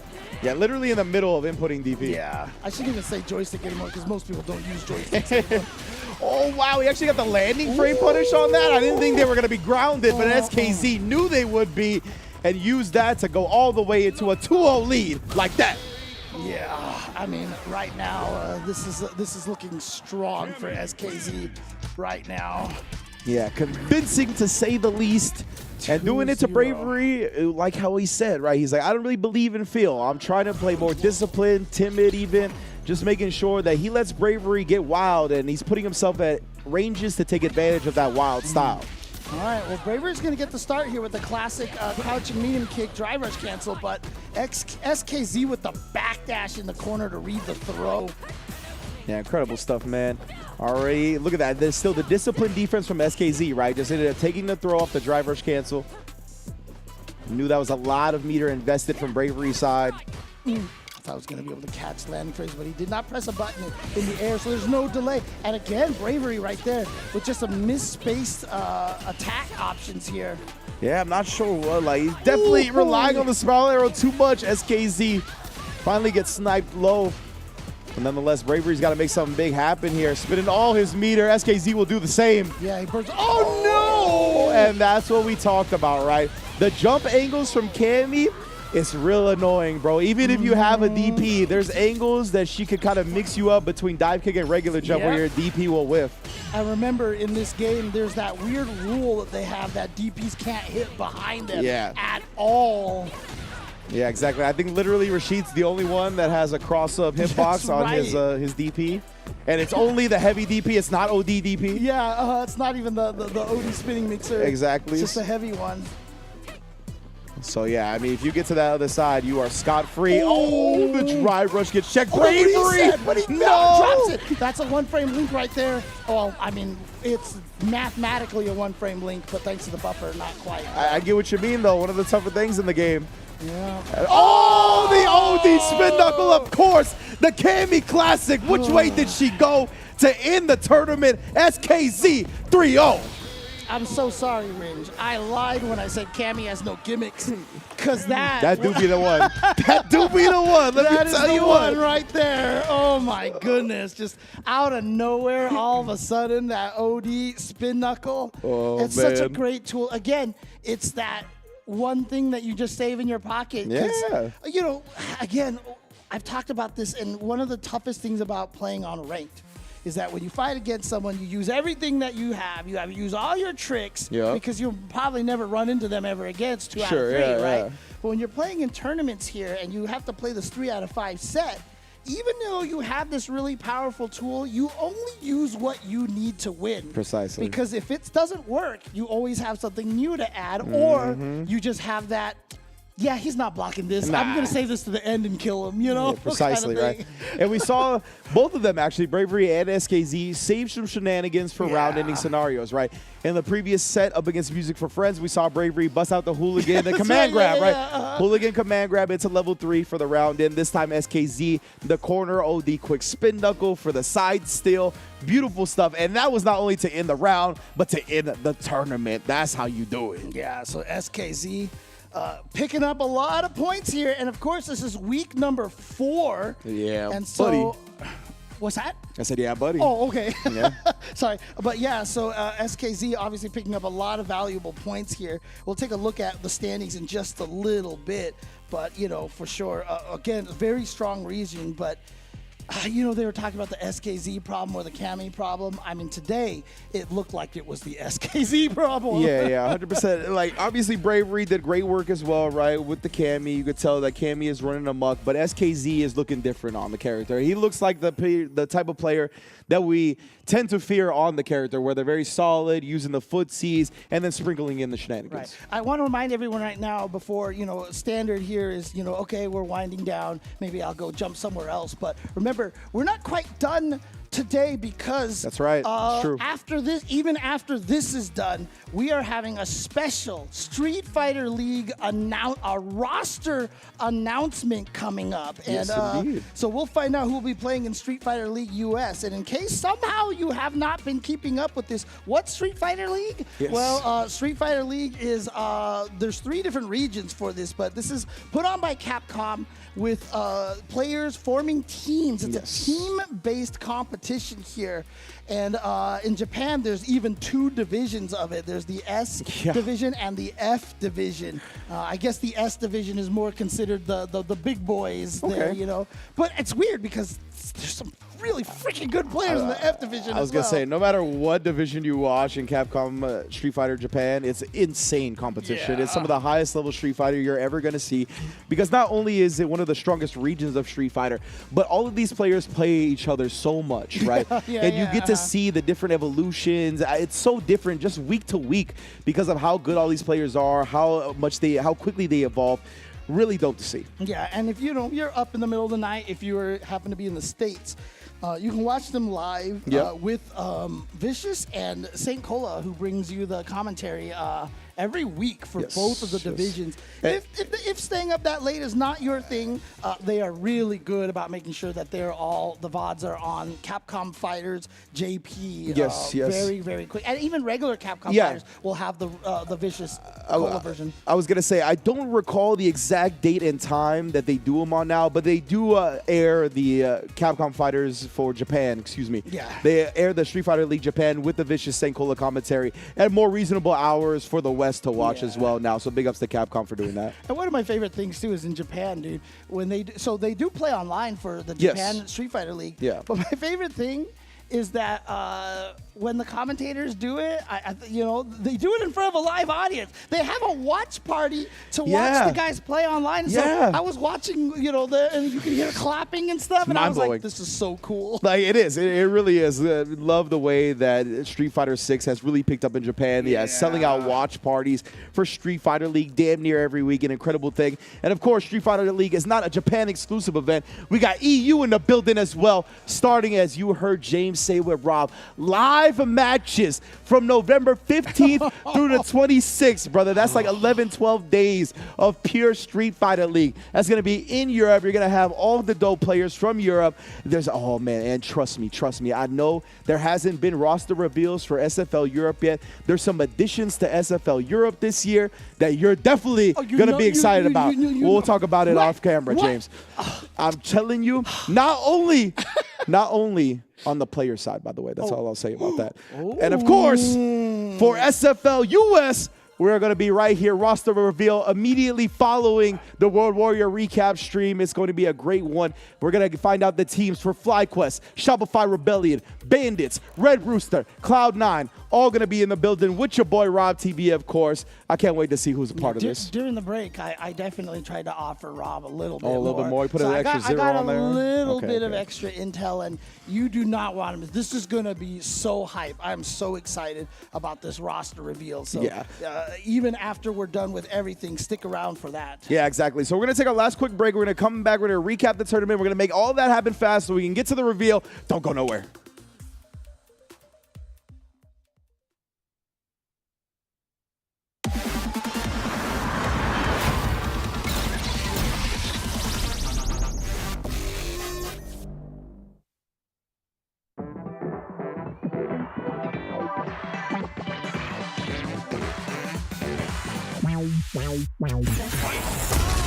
Yeah, come on. Everybody come alive real quick. Battle of the strong, survival of the fit. Take your best shot, hope you don't miss.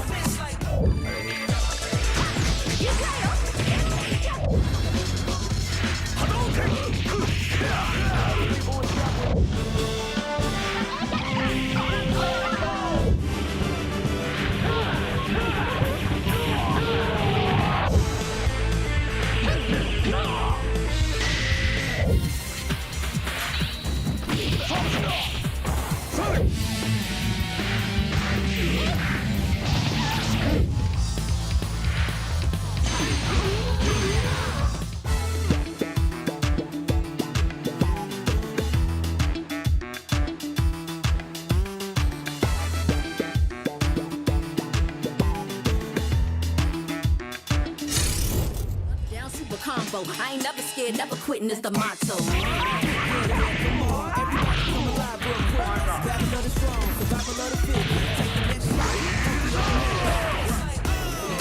Yeah, come on. Everybody come alive real quick. Battle of the strong, survival of the fit. Take your best shot, hope you don't miss. A new challenger is among us.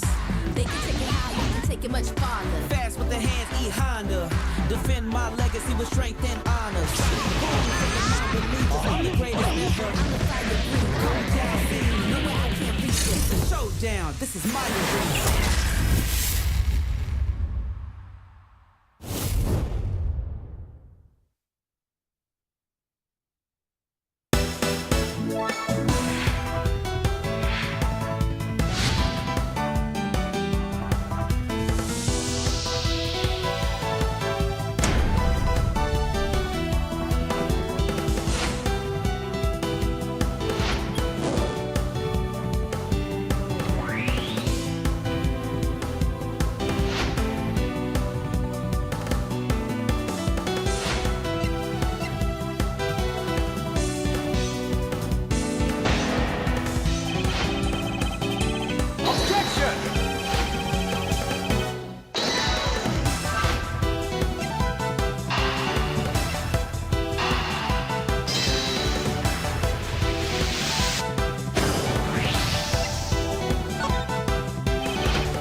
Welcome back, everybody, to the World Warrior Recap. We have finished here. We went through the grand finals of Portugal and Spain, U.S. Canada West, U.S. Canada East. We went through all of Southeast Asia. Just as a reminder to everybody, do not go anywhere because the Street Fighter League U.S. roster reveal will be taking place right after we finish here. Indeed, indeed. So today we went over a couple of different grand finals. We also went over the top 8 of Southeast Asia, number 4.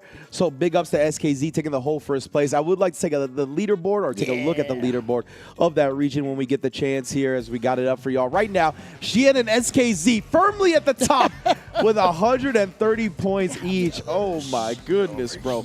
That's wild to see. We also got Bravery in contention, just 5 points behind the rest of them. Obviously having a tremendous showing here today as well with the second place. So just 5 points behind the front runners. Brandon, Mine RPG, and I Am Chuan, who we actually didn't see in top 8 today. Also still in the overall top 8, right, which is going to be big for them to participate in that regional finals and then qualify for Capcom Cup. And we got Bells and Music for Friends getting into the top 8 as well, as we see the results from today, able to really get them up into that top 8. And again, these are the best 3 results tallied together right here. This is for the finals. This is for the top 8 finals. But if we actually want to look at the totals over here right now, it's Cien and Bravery are tied at 155 points over here. So and SKZ's at 130, so he's not far behind. And if he keeps up what he was doing today, well, I mean, this for number 4, again, there's only one left. He definitely has a chance. I mean, obviously, if Bravery and Cien have to really kind of mess up here for SKZ to pass them, but the fact that Cien and Bravery are absolutely tied means whoever places higher next week most likely is the auto qualifier for the Super Region. Yeah, exactly right. So that's something to keep in mind. Again, as we talked about at the top of the show, the auto qualifier for the Super Regions, as Rob put it, the ending Walker rule. The person who has the most overall points out of all 5 events auto qualifies in the Super Regions. And then the way we take the top 8 regional final bracket is your best 3 placings throughout the 5 events, right? So that's how you get into the top 8. That's how you're seeded into the top 8, etc. And this right here, what you're looking at now, is the top 3 placings, the best top 3 placings for each player. So this would signify how the regional finals of that top 8 would play out. Right. So if either Cien or Bravery, boy, did I just Elmer Fudd that? Wow. Bravery. Some W's in there. Yeah, no, but Cien and Bravery, I'm so scared to say that name now. You know, if one of them qualifies, obviously they will be taken out of that list. Yes. And then a 9th place person will be joined into that, and they will be added to that top 8. Precisely. So, yes, indeed. That's how it's all going to break down, how it's all going to work. Then again, SKZ really putting himself in a great spot today, getting that first place. A tremendous tournament all day today. Love the interviews, especially today as the Red Bull hit me right there. But excuse me, all of the Rob interviews today with the various players, Brandon, SKZ, like they were like some of the most entertaining interviews I feel like we've seen on these World Warrior recaps so far. Loved how candid everybody was, and just like how, like, you know, they weren't trying to play no games. Whether it was about their character, their play style, whatever it was, they were just being super real about it, and that's something I can really appreciate. So it's just so funny. It's just like the personality of the FGC. You know, even when you look in Japan, right? They used to be very like calm and stuff, and now they're trolling over there, dude. Like the vlog work coming out of Japan. Like these guys, Fudo and Daigo, are just they don't even have to play fighting games anymore. I know, they're just right? Such entertaining vloggers that they can just do that for the rest of their lives. And then just listening to Nemo, like he's just like, I'm not gonna play Itazan. Yeah. He's just so angry about Zangief all Nemo, the time. one of my favorite personalities in the fighting game community, straight up. Love it. Echoes a lot of my own feelings and sentiments. But yeah, man, thank you all once again for joining us for the World Warrior recap. This was the 4th of the Asia Southeast tournaments. And remember, a lot of these World Warriors have 5 events total, so we're winding down on a lot of them, right? We're going to start seeing who auto qualifies with the best points. We're going to start seeing who the top 8 regional finals are going to be. And of course, the regional finals have money on the line as well. So that's going to be great to see who takes home the cash prizes, who qualifies in a Capcom Cup. It's a beautiful thing, man. And besides that, we got SFL, baby. Yeah, Street Fighter League, rocking and roaring already. Yeah, all over the place. And, you know, just to give you guys an idea of what's coming up next, remember, we've talked about all sorts of stuff going on, but you can see over here next week, wow, we're actually going to go look at 4 of the grand finals replays over here. We're going to see Mexico number 4, South America West number 3, France and Monaco number 3, and Germany number 4. And we are going to highlight Oceania number 4. We're going to do the full top 8 for you guys out there. So I expect to see a lot of the killers from the Australia region, see if anybody can try to take down that Travis Styles. Yeah, most definitely. Can't wait to see that one. And for that France Monaco number 3, I think I saw when it aired, and I think they might have been doing number 2 or number 3 recently, today or yesterday or something like that. And I saw Kusanagi advertised as being in the tournament. Oh, yeah. So despite already qualifying for Capcom Cup with his offline premier victory at UFA, still not taking no breaks, not resting on his laurels, trying to improve as much as he can. So you'll see one of the premier Capcom Cup qualified players in that bracket as well. The best is like, I qualified for top 8 on winner's side. And Mena's replied to him, he's like, dude, what are you doing? Gatekeeping, man. As you can see, Punk and Mena have already dropped out of any World Warrior East. They have not played in any World Warrior East since qualifying. Kusanagi's like, I don't got time to rest, bro. You know, dude, there's money to be won, dude. There's money to be won. There's skills to be gained. I respect it. But yeah, that's going to be next week's schedule. Big ups to all the tournaments that we're going to be covering then as well. I can't wait to get into that one. It's a beautiful thing, this Wood Warrior season, especially in the middle of it all being these offline premieres like East Coast Throwdown. That's going to be happening October 11th through the 13th. And then right after that, the very next weekend is going to be the Super Premiere Singapore from October 18th through the 20th with 2 qualifiers out of that tournament. Man, this is prime tournament season, baby. It's just a beautiful time to be a fighting game fan. Dude, I'm so nervous. I'm so nervous for all the players out there, man. Because again, this is a grind. This is hard work. Man, this is tough stuff. We talked about gray hairs and losing some of your hairs and stuff like that. I mean, these players, man, they go through the ringer here, but you know what? I mean, the thrill of victory is so amazing. You saw how Kusanagi reacted when he won UFA. I mean, you were there, you know, in person. You got to see it in person. Yeah, I got to like do like, you know, some of the late night heart to hearts with like the Damascus and a few other people. You even closed the interview too with Kusanagi. 100%. Yeah, if you did not see that winner's interview with Kusanagi after UFA, I highly recommend it. Like, it's genuinely one of the best winners interviews I've ever heard. Like, not even because it's funny or anything like that. He was just really speaking from the heart and had a lot of cool and important things to say. So I really do encourage everybody. It's on the Twitch Capcom Fighters VOD, so please go check that out if you haven't yet. But yeah, man, it was a very special day being there. And just in general, it's been an awesome tournament season already. And, you know, whenever people get to go to SFL, to switch gears real quick and come out of it, I always see them level up. They always, it's the hyperbolic time chamber, right? You're just locked in for a week or two with all kinds of other incredible players just constantly playing Street Fighter. And I can't wait to see who's going to be a part of SFL US. So stick around, everybody. Don't go anywhere. After the break, we'll be right back with Rob TV to announce the teams for Street Fighter League US. We'll see you soon. Oh, but again, committing on the ground, not committing to the ground change that time. Okay, Music level for 1. Friends into the level 1. That's going to do it. 3-2 to move on to the winner's spot. Keep it popping, but right now, wakes up with the OD dive kick. Double drive rush cancel off. Right to bait something out right there. You saw a little hesitation. Oh, but Scarlett's the one that flinches first. Brandon, bracket. Ow. And so, you know, Brandon saying, you know, because now Cien is at nothing here. Oh, Cien, are you serious? No. But it dropped. No. What a Just gotta throw would have killed. Oh, Bravery is just running into a lot of small things right now. He knew it. Got the corner knockdown, got the kill. And the funky timing on it, right? He didn't do immediate meaty DI. He walked in his face for a second. And the funky timing on it, right? He didn't do immediate meaty DI. He walked in his face for a second when he needed it the most. Back to back with it. How we doing it? Oh, wants the level 3. Kusanagi. Cover things in the game. Yeah. Oh, the OD spin knuckle, of course. The Kami Classy 3-0.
Always had a way to make it work and find another route.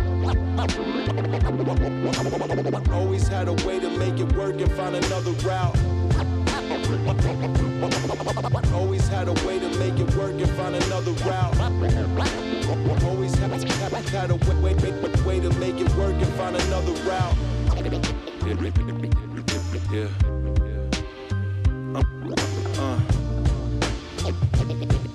Yeah.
Always had a way to make it work and find another route.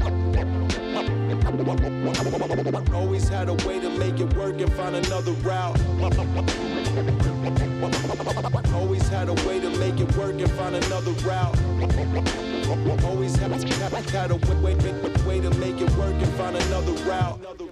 Welcome to the Street Fighter League roster reveal. I am Hollywood Rob TV, joined here with the one and only voice of Street Fighter, my man's Vicious. And today, we're about to find out exactly who is going to be competing on these teams in one of the most coveted things in all of the land of Street Fighter, and that is, of course, Street Fighter League. But before we get into that, Vicious, I think we should take a little trip down memory lane. Oh, we definitely should, because it's been quite the saucy trip, right? We had the introduction of some of these brand new teams, some of the new players on the block, but also in a brand new game as well. This is the very first time we actually got to experience Street Fighter 6 at this capacity. Let's take a look at what went down over in the 2023 season of Street Fighter League. Looking right into it, right? Again, this being the very first season, we didn't know what to expect in regards to how Street Fighter 6 played out in terms of what the meta was looking like, or if the players were ready for each other to duke it out on the stage. So, of course, we had Versus Vortex. Of course, this was a returning team.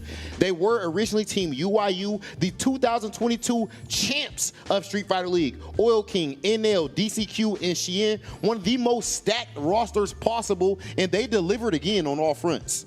And it was so difficult to even see or consider like where this team was going to go, right? They already had like the pressure stacked against them being the champs. They had to think about what they wanted to do as a team, and also in regards to their roster as players, right? Or as characters, right? There was such a diverse and highly like coveted roster in terms of like what they delivered to the meta. And I think it was really difficult to contest against for sure. Now, one of the most interesting storylines, CLG, they returned as Endemic, of course, the year after. They started strong, but eventually there was some struggle.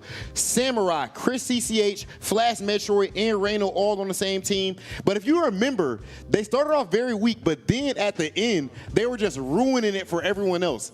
They took the villain roles. Reno was going crazy with the JP. They were talking spicy. They would even be like popping off and everything, beating teams just to try to put them out of the playoffs. So I did love that energy. So for a team this stacked to not end up with one of the best records, that just goes to show how stacked that season was. And it really was, because you had some really big anomalies between Reynold and Flash Metroid. We've seen Samurai, we've seen Chris CCH. Whether you've been watching Street Fighter 5, whether you've been keeping up with all the weekly events, it's like when you see those last two, it's like Reynold and Flash Metroid. What in the world is going on? What year is this in regards to that? But it's funny that we talk about the years and like some of the older players, older veterans that we had seen. Let's talk about the Red Rooster team that we had in the prior season of Street Fighter League US. You had Mono, you had Ajax Fidelity, you also had Banana Can and Puerto Rico's own, the very first superstar that we ever got to experience, PR Balrog. Bro, this is the all Puerto Rican team. PR Balrog versus Punk. That's Insane. what we knew. That's what we knew. Oh, Eduardo is back. That was one of the greatest matches of all the Street Fighter League last season. Straight fundamentals, straight nooch, and then Banana Kid is one of the most ridiculous stories overall. He beat every single JP in the mirror. And that was the best JP last year, point blank. And that's not who we thought it was going to be out of everybody there, honestly. He was smoking DCQ and everybody there. It was actually one of the bigger surprises. I know Tasty Steve and I talked about it before the show even started, like, yo, this might be a team that might make it into top 3. Yeah, but I 100% expect them to come back stronger this year, depending on how nasty that roster roster is. But then we had UYU picking up Knuckle Do Dang, Dual Kevin, VX Bao, and Jin. Ladies and gentlemen, just take a minute to let that soak in. I mean, are you kidding me? Dual Kevin, VX Bao, and Jin all on one team. They actually did great all year, in my opinion. It's just that at the end, it seems like they sputtered out a bit. Knuckle Do was a bit surprising in certain spots where he didn't actually get into that anchor spot, and we're like, whoa, why didn't they put Knuckle Do in that spot? Right. That was a bit surprising. So I think maybe some of the decision making, the managerial side of things, Vicious might have been lacking that season, and I would expect them to come back a lot stronger with that this season with this experience they have. I mean, considering we're going to have the reveal pretty soon in regards to who's going to be on what team, but just even looking at this lineup alone, Knuckle Do, Dual Kevin, VX Bao, and Zen, any one of those guys could have been like the main point getters just because of the way they've been playing at every single event on a weekly basis. If you guys were following along with Street Fighter 6 and the way the meta kind of curved out, it was very much so in the interest of something like a Guile, DJ, especially JP. You had 3 of those guys in your roster already. And you know what? I'll tell you what, though, seeing my man's Dual Kevin,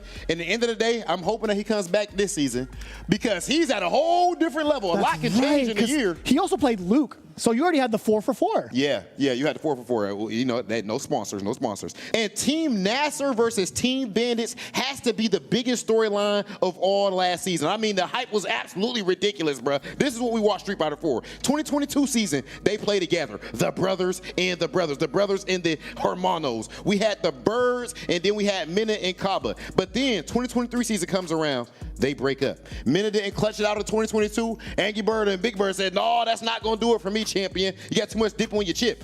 Minna takes offense. Beginning of the season of Street Fighter League, he immediately calls out Team Nasser and says it's his mission to take them down, but did it end up playing out in that way? Not at all, actually. If you look at what had transpired before Street Fighter League actually happened, it got a little bit personal, but not on a, not in a hostile level. It was on an Evo grand scale level. It was Angry Bird versus Minna in the grand finals. Angry Bird ended up taking it all the way. So you already know there was a little bit of a chip on the shoulder, not necessarily the dip on the chip, on Minna's behalf. And it was so tough to even consider that, right? We had 2 of the brothers facing off against each other on that stage. Now they have to continue the feud into 2023. That was too much of a storyline. That was absolutely ridiculous. And then as if Minna versus Angry Bird wasn't enough, we ended up getting the Shao Hai versus Punk out of nowhere. Oh, bro, my. And that turned into so much more than we could have even imagined at that time, because that storyline played out like a whole year even after that. That was the perfect example of how miscommunication could go wrong. Yes. That infamous line, "Are you nervous?" Are you nervous? Transcended Punk into above and beyond levels of both gameplay and also personal hype, personified actually hype that we could ever ask for. Punk said, you playing America's best. Oh my God.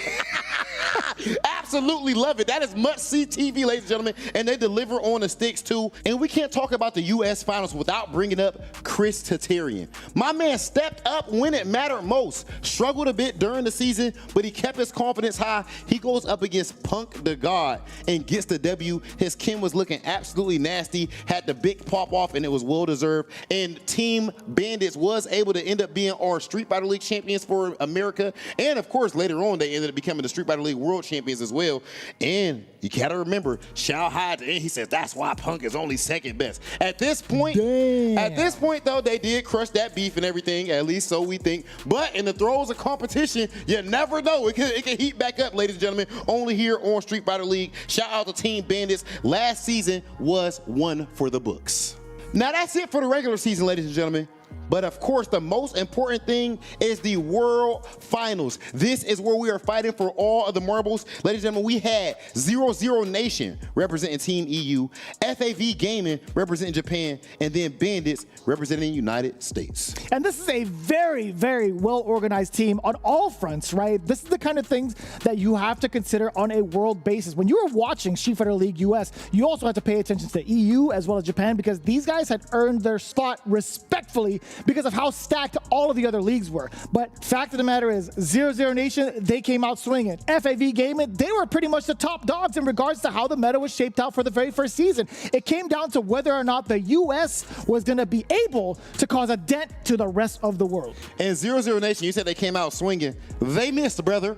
You know what I'm saying? Just because you swing don't mean you're going to connect. And they did not connect, as they actually ended up, if you take the nation off of 0-0, that's how many wins that they got in the World Finals. It was a bit ugly, although their team is ridiculous, but it's the World Finals, man. In the end of the day, you got Phenom, Veggie, Lord Venom, and Rickmans Barnett all on one team. That is formidable. But when they went up against Team Japan and Team US, it just was not enough. So they ended up being the first team to bow out of the competition. Right. And at that point, it all came down to two.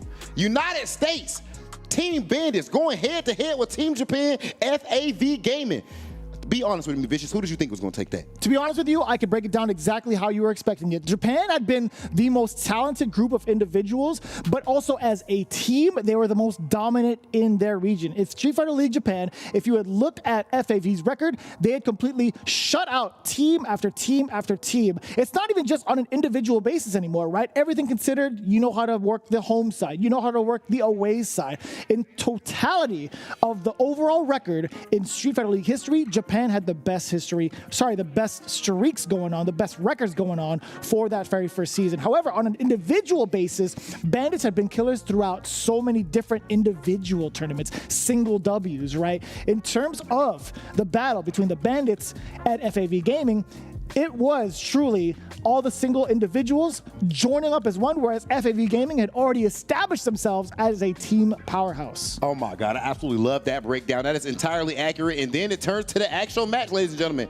In the first set, we had Team Bandits on the home side with FAV on the away side. Xiao Hai goes up against Ryusei, takes him down. And then we had Tokido versus Kaba. Tokido takes the W, and then Bonchan takes down Mina RD. Insane, by the way. Things were looking a bit shaky for Team Bandits in set one. Set two, with their back up against the ropes. FAV is now home. Bandits are on the away side, so FAV has the advantage. Tokido takes down Xiao Hai. Then we had Sako going head-to-head with Chris T. Sako, the OG, the veteran, was able to get it done. So now you got to think, that means that Team Bandits is down 0-2.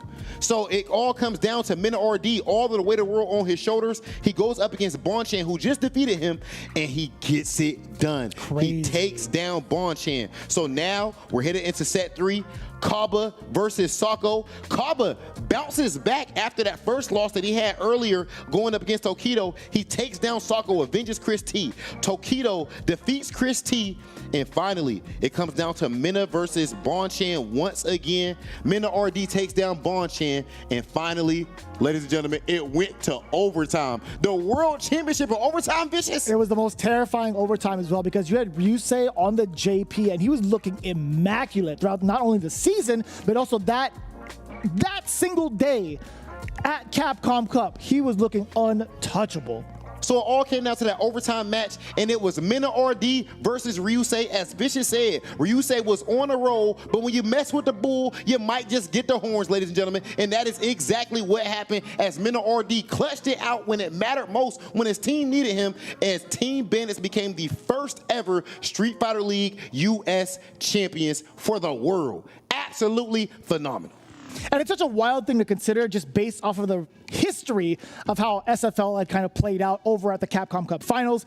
Majority of the time when you're looking at the stats, your heart would think, all right, well, Japan might just mop us up again. It's a bad feeling, but hey, that's something to consider, right? Considering how much they've had these W's over in the finals. And at the end of the day, every single time we've had Street Fighter League Worlds, Japan has come and take it. Actually, it even personally to me, they smoked me and Knuckle doing everybody in the grand finals. Yeah, you were commentating that and everything. That's right. Yeah. So it was definitely a big thing for all of us over here in the States to actually become world champions, thanks to, of course, Team Bandits. And Mina RD actually called it out. He called his shot. He said, you know what? Street Fighter League United States, he said, in his opinion, is the strongest and deserves a championship. And he said he was going to deliver it. He did exactly that. Whoa, we're on a little bit of a roll. Street Fighter League World Championship for the first time.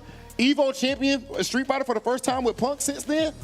Hold up. We might be on to something. We might be having some conversations, ladies and gentlemen. I don't know, but the Street Fighter League World Championships absolutely deliver on all fronts. But that is all last year, ladies and gentlemen. In the end of the day, Vicious, it is all about what have you done for me lately. We have a brand new season, and we just had our combines, the first ever Street Fighter League combines. Let people know exactly what that is. So throughout a couple of days, we actually had opened up the eligibility for a lot of the players on a worldwide basis because, as you may or may not know, for Street Fighter League US, it is a world effort. So with that in mind, we wanted to see which of these players wanted to be a part of the big show, and we did exactly that. We went through region after region after region to see notable players from each not only get their highlight, but also a chance to be a part of a Street Fighter League team this season. So in order to be eligible to get on a Street Fighter League team this year, there's multiple routes. One, if you were qualified for Capcom Cup 10 last year, you're automatically in the pool.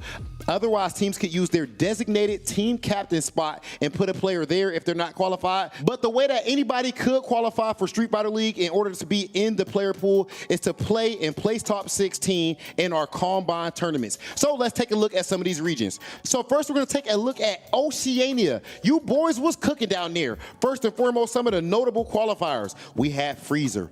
Throwing them hands, quite literally. 100 hands slap with the Honda. Shout out to Freezer. Rumors. We seen them last year, actually a couple years ago, going crazy in 5, and now in 6, the talent has rolled over. Somniac, an OG in the region, and then of course Shin Khan as well. The Oceania region was crazy. Very hard to make that top 16. Then you followed it up with South America, right? We had some of the players even show up at some of the big premieres, right? One of the ones that I was looking forward to was Zangief Bolado. He actually threw down crazy with his Zangief over at UFA, one of the big super premieres, and also made a giant splash, not even just with a body splash from Zangief, but also taking down some heavy, notable names. Big Bird. He really did. He really did. He put him down the loser's side. But he's not the only player that's doing it, right? We have Young-Ho, who's been pretty much considered a staple for CPT in South America. Juninho Ross, who had actually making it down to a Capcom Cup before, but so many different looks to it. Salvatore, you had Frozen, Darlan, you also had Blas. These are some of the names that are currently up and coming with the World Warriors that we're still expecting to see greatness out of them going into this season. But again, there are so many players in this pool that is absolutely stacked. And moving into the next one too, Central America West. What can you tell me about it? So in Central America West, they absolutely had a slobber knocker, Vicious. Grand Todokai. We remember him really, I would say, rising to some sort of fame when he beat Daigo with Blanca back in Street Fighter V. And then since then, he has definitely been ridiculous. The JP in Season 1 almost qualifies, just barely had missed it there. We had Lugable cooking down there. We had Uriel Velorio. We see him in Capcom Cup taking bodies with the Ken, and we see him week in and week out in these online tournaments, beating the best players in America. We have Destroy Gods and, of course, MJ Gama from Mexico, the Kami extraordinaire. Yeah, there's so many different avenues to look at in regards to talent for the Central America West region, right? It's just been so condensed with talent for so long that this one actually might have a pickup of one of the players going into some of the teams, but who knows, right? It's so diverse and it's so hard to tell because you have that in comparison to another region coming up with the Asia region covering so many different countries. But just talking about the notables, right? You had Tiger, Surini, QQ. You had Hot Dog 29, the 29th of the pack, ZJZ, Zen, and Emperor. We had actually just covered Emperor not too long ago, just like a couple months ago, actually, in regards to the World Warrior. All of these cats are making it so consistently in their World Warrior regions that it's so hard to even isolate who actually is the best for their region. Did you just call Hot Dog the 29th hot dog in the pack? That's right, I did, yeah. You know what? That's a big pack of hot dogs. That's too many, if you ask me. Southeast Asia, ladies and gentlemen. I mean, come on. We know exactly what's about to happen over there. Some of the notable qualifiers. Bravery. We had I Am Chuan. We know we seen him with the Guile for years. We seen Bravery cooking up with the Kami for quite a long time. SKZ actually played in Street Fighter League back in, I want to say, 2020. It was actually 2020 Season 3. That's when he actually started off with a splash with the Seth. He actually beat Punk early on. Back then, the Bobby Fischer of Street Fighter. We have Mind RPG and SEO. Southeast Asia is consistently one of the nicest regions out there. Of course, this is where Xian, Evo Champion, hails from, and so many other strong players. But these guys right here, I could easily see somebody picking up one of them for Street Fighter League this year. And then you have to actually talk about the next region coming up with Central America East. Now, shout out to my brothers down there, right? The Dominican team, the the Puerto Rican team. This had all of the heavy hitters that we see on a consistent basis over in the weekly events that we hold down in the United States. I'm talking about Brian D, Ajax Fidelita. We got Roy, Louis Montwani, Hochi, Jimmy DR, as well as Crossover RD. If you are anybody who's anybody in the United States being involved in the Street Fighter scene, you see these guys on such a common basis, not only in these weekly events, but also on social media, highlights all over the place with how good these regions truly are. So again, with this slew of players, it's hard to tell, like, who are you going to pick up? I'm pretty sure I got my sights on, some of these names. Oh, yeah. Some of these names, which we will reveal. But the fact of the matter is, again, Central America East, easily one of the most stacked group of players that we could ask for in the realm of Street Fighter 6. It's wild just how much they've come up ever since Mena won that first Capcom Cup way back in the day. And since then, of course, we've seen players like, say, Jimmy DR, Crossover. Then Ajax, I would say he actually really got put on by Mono when he introduced him to the world with Street Fighter League. And he just came through and smoked everyone. Okay, ladies and gentlemen, and now we're taking it to home base over here, United States, Canada, West. Some notable qualifiers. We had Jay Bang, the one and only from Cloud9. 801 Strider, another player that is a Street Fighter League veteran. He's played in 2 seasons of Street Fighter League at this point. I remember him being on the team with Adam. I don't even know if Adam had a secondary at that time. I think maybe he did finally. But of course, 801 Strider, one of the stronger players that we have here in the States. Chris CCH, absolutely ridiculous. We've seen him with multiple teams. Enzo the Hokage, only 14 years old, I want to say. 14? And his kin is insane. Yes, bro. He's ridiculous. Anytime you see him at an event, it's him and his dad and his fight stick, and he's smoking people, brother. Only 14 years old and as at that skill level. I don't even know if you're eligible for Street Fighter League at that age. Is it even possible? I don't know. Noah the Prodigy, speaking about young guys who are absolutely insane, Noah is on fire right now. He is hot as fish grease, as they say around my parts. Actually, we're talking about Noah. In the trenches, that's the term they say right there. Shout out to Noah representing the trenches. Samurai, Chris T, and Mike X. Mike X from Canada. His kin is nasty. Of course, Chris T just is a Street Fighter League United States reigning champion with Team Bandits last year. And then Samurai has beaten has OCV. How many teams here on Street Fighter League? Mr. OCV. Mr. OCV here, man. So any of these people could be a great pickup. Mr. OCV in Street Fighter League. And what do we have up next here? Is that the home base? Is that the strongest region in all of the planet? You got to take over on this one. I was going to, you know what? I wanted to talk about the Midwest, but since it's you, I'll let you have this one. United States, Midwest, baby. Some of the notable qualifiers in the list really should be long because everybody's got to notable. Joey starting things off. Absolute dog. And he's getting it done with the Manon. He refuses to switch. He's making it work, and I'm proud of him. El Chacote, we see him. He is our reigning combo breaker champion. That's the champ right there, baby. That's the champ. Read it and weep. Just a kid. Actually, nowadays, he's just going by Jack. Boy, I know your name. His mama call him Clay. I'm going to call him Clay. In the end of the day, my man's just a kid or Jack, however you want to say it. He is that guy with the jury. You need to calm down on the feet. Tweets a little bit, but I absolutely love his jury. Now, last but not least, my guy, my partner in crime, White Chocolate, Brian F. is officially eligible for Street Fighter League. Team Midwest, baby. I mean, I think they should just pick everybody from this group. I mean, you've had players all over actually been a part of Street Fighter League. I don't know if you guys have done your history homework, but Joey's been there, Chakotay's been there the first couple of seasons. Just a kid, he's been a staple. Also for some of the teams, too. He's been on, I think he's been on Street Fighter League the most, if anything. Then Brian F., he's been a tried and true from the very first season, from the very get-go, too. And, of course, now we done talked about the West Coast Vicious. We done talked about the Midwest, but what can you tell us about the strongest region in America? So personally, I had the luxury of being able to call this one with FlyQuest Fighters too. They had an extremely stacked bracket, as with all of them. But it's something to really talk about in regards to the current talent, the current atmosphere of the meta for Street Fighter in general. The East has always been mad dominant. Sure, we talk about the Midwest, the Midbest, excuse me. We talk about the West Coast as well, but all homage goes to the East. No matter what, you got to respect it. You had the qualifiers coming through with Boost, who had been taking down guys like Punk, guys like Mena also, in some of the big weekly events. You guys had Psycho come through, one of the best Kimberlys to date, to this day, that we've ever seen in our lifetime. Followed by Burkish, the man always with the plan too, with the Rashid. This kid is immaculate. Hashtag Boston Beta. I see you. With Brutus as well, stepping up to the plate. Listen, man, he might be one of the funniest dudes we ever asked for in the FGC on Twitter, but also one of the most dangerous with Zangief. Shine coming through, also one of the big veterans. He's been switching up a lot of characters, but has found a lot of solace with Ed thus far. A lot of results on top of that as well. And another young cat via Paladin with Ryu. There's a lot of stock going on with Ryu right now. As it stands, as we get ready for Street Fighter League, I don't know if y'all noticed, but a while ago over at UFA, a certain Ryu had taken down one of the biggest tournaments we could ask for, and I'm positive Paladin had to be fully reinvigorated and reinforced with his Ryu pick. Oh, yeah, man. I mean, Paladin, a young guy, but definitely one of the biggest lab monsters. I mean, he showed me the notes that he takes, and my man is definitely a mad scientist, and I want to say that Paladin is only 16 years old and already has that skill level. So it will be really cool to see him here at Street Fighter League. East Coast, the Beast Coast, definitely I expect some players from there to be here on Street Fighter League. But you know what? We ain't really got to speculate no more. I think they're ready, Vicious. I think the people want to know exactly who is going to be competing in front of our eyes right here on one of the grandest stages of them all.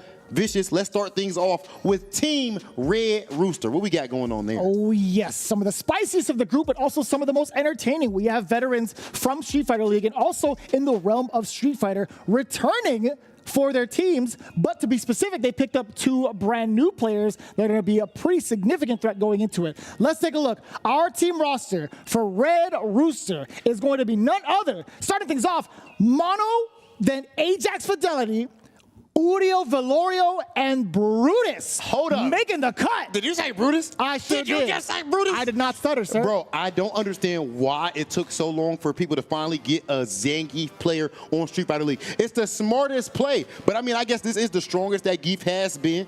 And I'm not gonna lie to you, I think my man Brutus is good for PR too. They to have him on the Red Rooster social media manager. Man got the funniest social media account in all of the FGC true. Probably. But man, I tell you what, Ajax Fidelity coming back. Mono coming back, of course, as the leader of the team. Uriel Velorio, we seen him in Capcom Cup actually already. This team is stacked top to bottom. I think that they will be revamped this year too because Mono, they got to the playoffs and Mono wasn't even himself, I would say. That's right, in their inaugural season too, but now that you look at the current meta and the current composition of the team, I think in regards to playoff contention, they might be the top dogs to look at just because of the fact that you have somebody like a Brutus, a character specialist specifically tuned to knock off the rest of the meta with that Zangief. But you also have Udio Velorio, right? His kin has been on the up and up for so long, and now it's the time to really kind of expose that type of talent to the rest of the world. So it's really cool to see it. Like initially we had the all PR affair, we had all Puerto Rican team, but this right now with the inclusion of Brutus and Udio Velorio, I'm not going to be surprised if I see them in a top 4 spot. People are always talking about how in Street Fighter League, the best players in the world say that the pressure here is different than even the regular big singles tournaments. It's a lot higher here because you get your teammates and everything depending on you.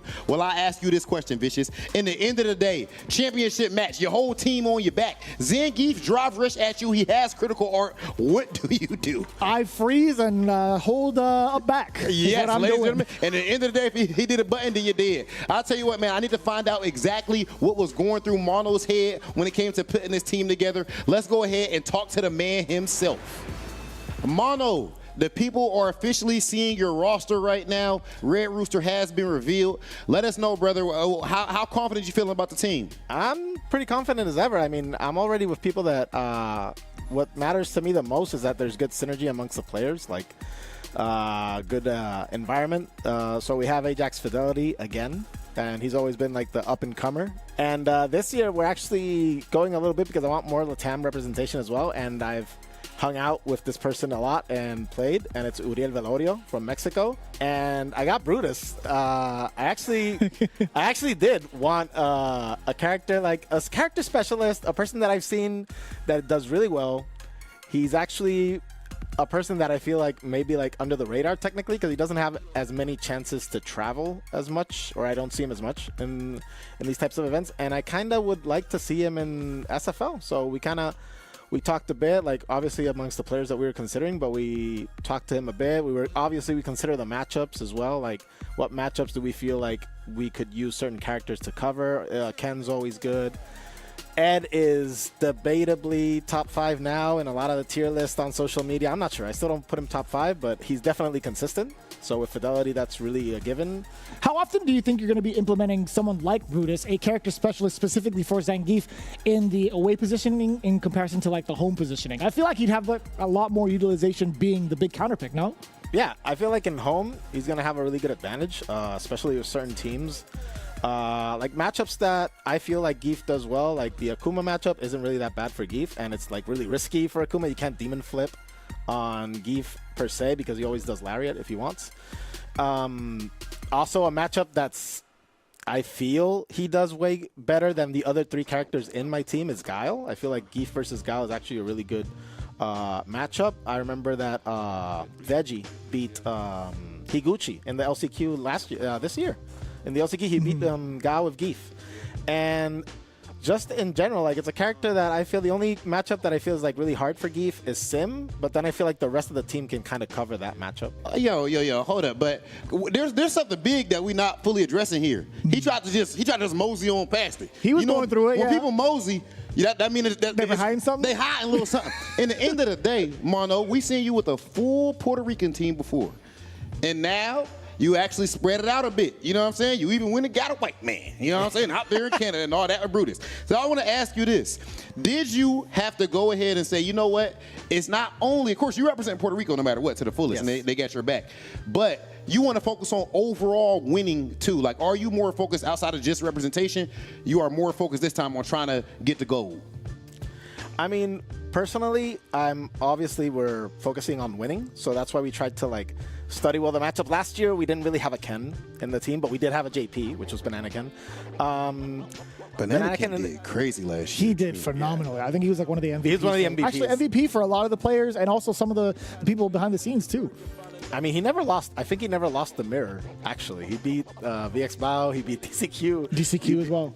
Yeah. And he beat Reino. Like, he beat all the JPs, which was pretty cool. And but I feel that this time around, well, yeah, we're focusing a little bit on the meta, but overall, like the team last year, okay, we did took the risk of like having a character that if we were away, it was a lot easier to counterpick because we had 2 juries.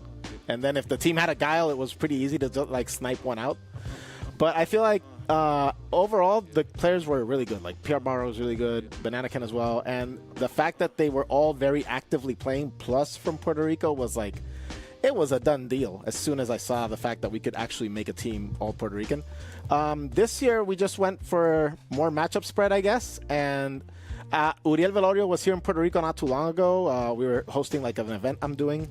And he's playing like insanely well. Like, and he's actually, we've been training him and Fidelity. And then Brutus, like I said, I've been watching him.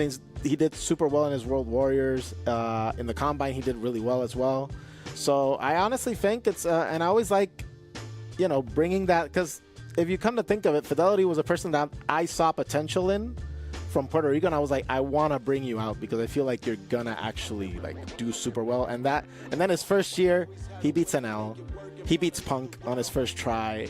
And I don't know, I just have that feeling with Brutus. I feel like he's a player that has like a lot to offer. He has a good character. He's been with this character for a long while. I feel like he's gonna do things with Geef that maybe people that are not accustomed to playing a specialist might get overwhelmed by. So I just have like a lot of faith in the team, I guess, this time around. Mono, you absolutely are one of the best captains that we have, and I feel like it was one of the best moves possible. The fact that you went and got Brutus, a Zangief, more people should be doing that on Street Fighter League. Brother, best of luck to you in this upcoming season. Thank you very much.